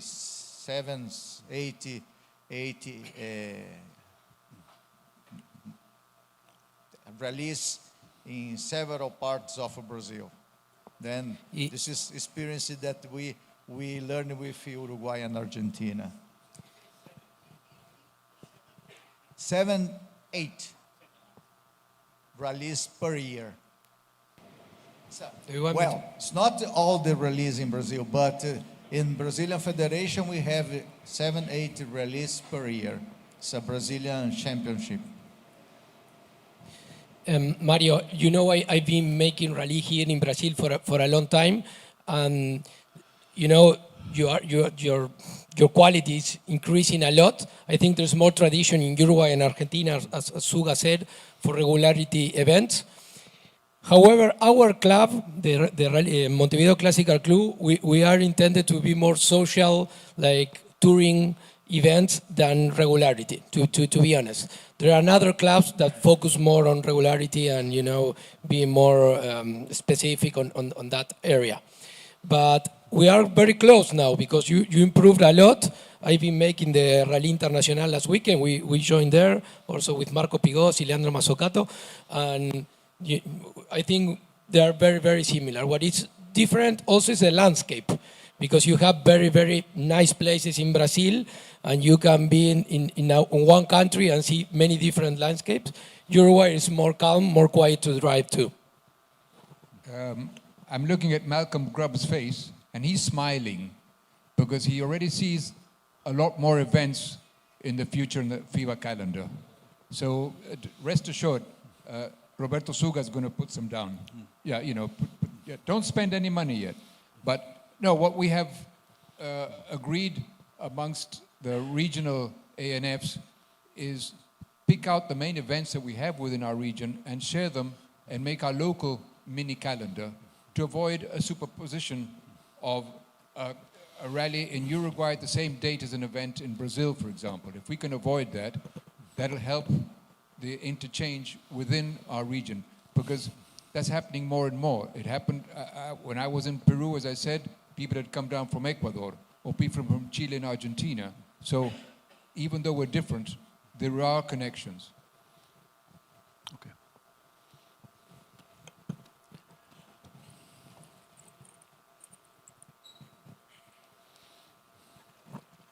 Thank you. Thank you very much. Well, I want to congratulate both of you, both the organizations, the club in Montevideo and the Federation in Brazil, for such a fantastic growth and such a fantastic organization. I started the first magazine of old-timers, classic cars in Brazil, and maybe perhaps it's even the first one in South America or Latin America. And at that time, in 1979, 1980, we had about 12 clubs in Brazil. And still, Uruguay had the old-timers running. It was a fantastic place because it was living day-to-day life. And I would like to see a comparison and a benchmark of the growth that we had in Brazil with the clubs and in Uruguay in terms of spreading out the organization and approaching the younger people, which I think is very important, compared to other regions, and that we can benchmark the best situations throughout the world for a proposal to be spread out through FIVA. Thank you. That's the whole purpose of this. Sorry? That's the whole purpose.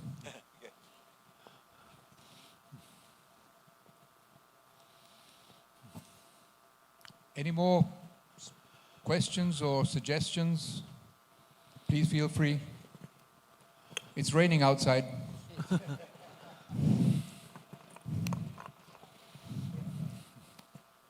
Roberto has something to add.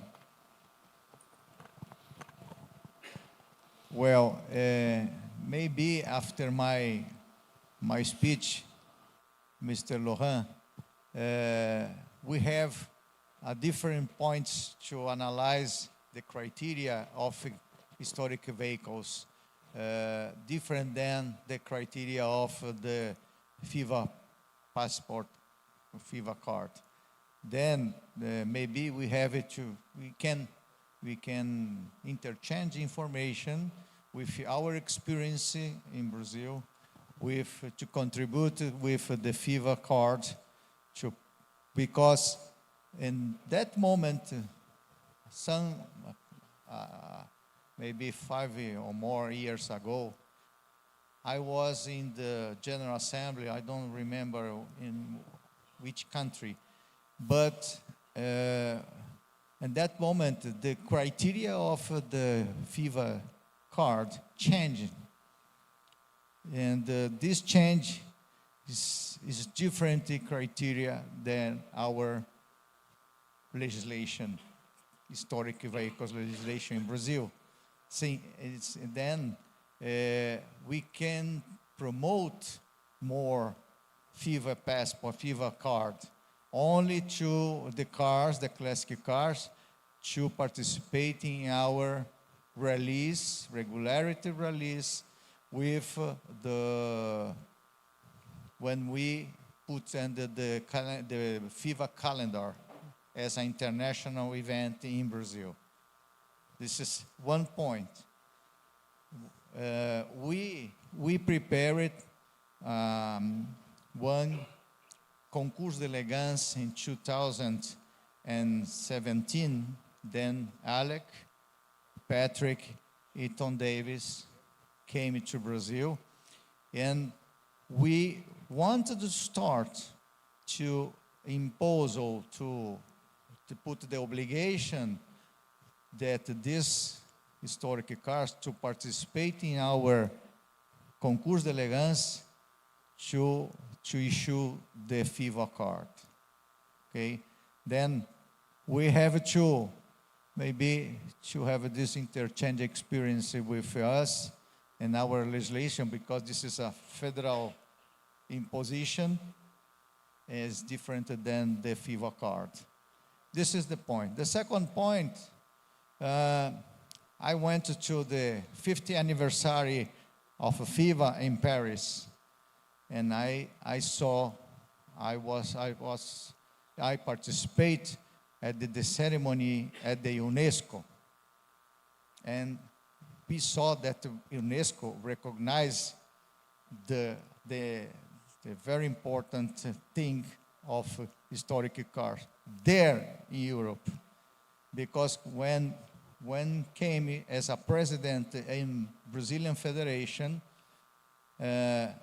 after the anniversary of FIVA, I went to the office of UNESCO in Brasília, our capital in Brazil, to put closer Brazilian Federation with UNESCO.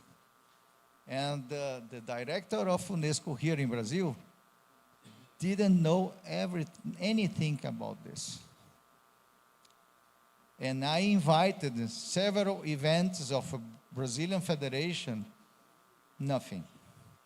Then I would like that maybe FIVA help to put closer our Brazilian Federation, our events of a Brazilian Federation at the UNESCO in Brazil.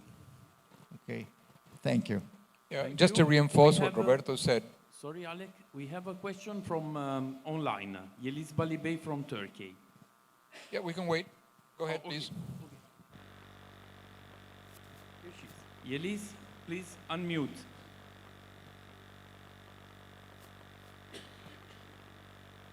Okay, speak. Hello, everybody. It's nice to see you all.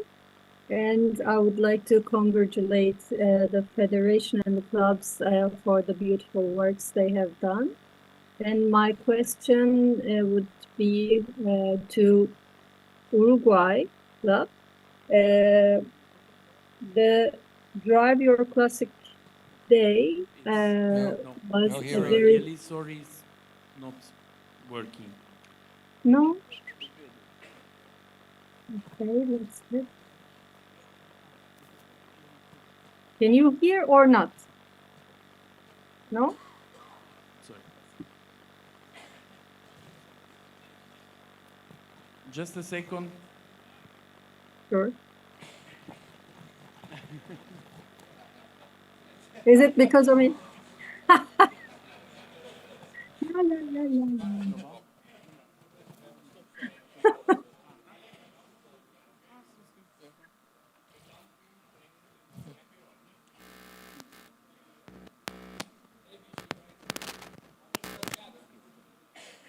Okay, try again.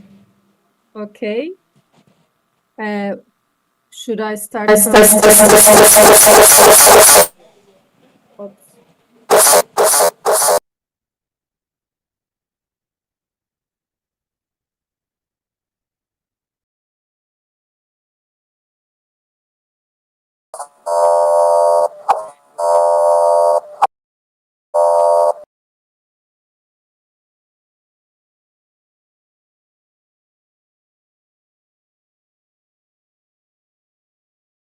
Okay, you need something. Okay, you need Okay. something. Okay, you need Okay, I something. think. Okay, you need Okay, I something. think. Okay, you need Okay, I something. think. Okay, you need Okay, I something. think. Okay, you need Okay, I something. think. Okay, you need Does Okay, I anybody something. have think. Elon Musk's number? Anybody have Elon Musk's number? Anybody have Elon Musk's number? Anybody have Elon Musk's number?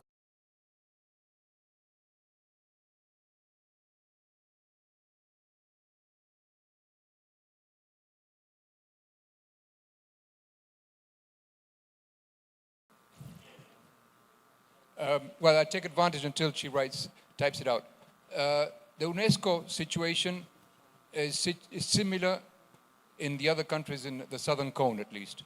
Uruguay, they have contacted them, Andres, right, and no reply, and in Argentina either. I mean, we've invited them when we came back from Paris to the 꽗ᴜ event, and they were very grateful to be invited, but there was no follow-up or anything. I mean, it was totally our initiative, so that is something which I think can be improved on.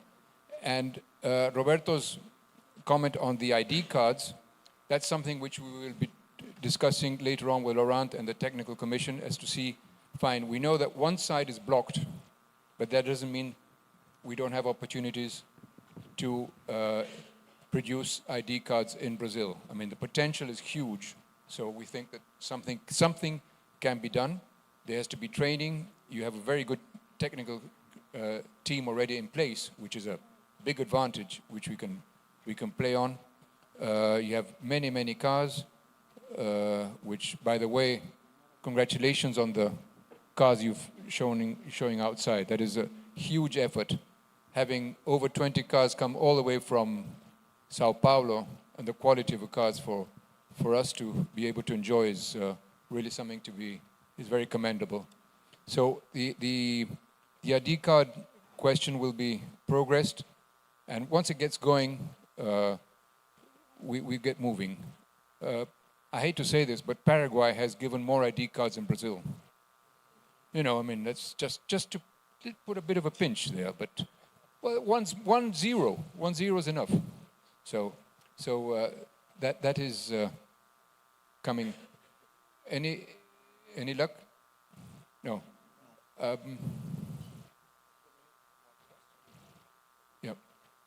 Well, we want to wait for this Turkish lady. She's okay. Gone for dinner. Okay. Maybe I would like to conclude if possible. Okay. Yeah. Any ready? Tiddo? Yes, thank you, both of you. It were really very, and Alec, of course, as the moderator. It were very good presentations, and indeed showing two things that's important to have organizations which are driven by purpose, not by personal interest, but by purpose, only with the member interests in the perspective. And indeed, that innovation, of course, is also something you have to deal with, and also showing how much we can learn from each other, which I think I can conclude with the concept of cross-fertilizing. I think that's what FIVA is also about, to share best practices. That was this afternoon really a good example of this. I would like to thank you for being here with us this whole long day. There is dinner, there is Brazilian culture tonight. Tomorrow we start at 9 o'clock sharp. Of course, we have to do getting the quorum. That's the most important thing. So if improve me when I'm wrong.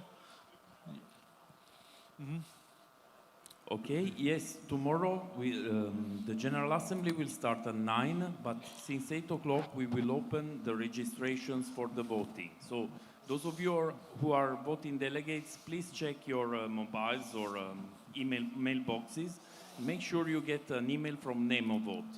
The vote will be weighted. You will be able to check the weight of your vote. And I ask you to vote to establish the quorum.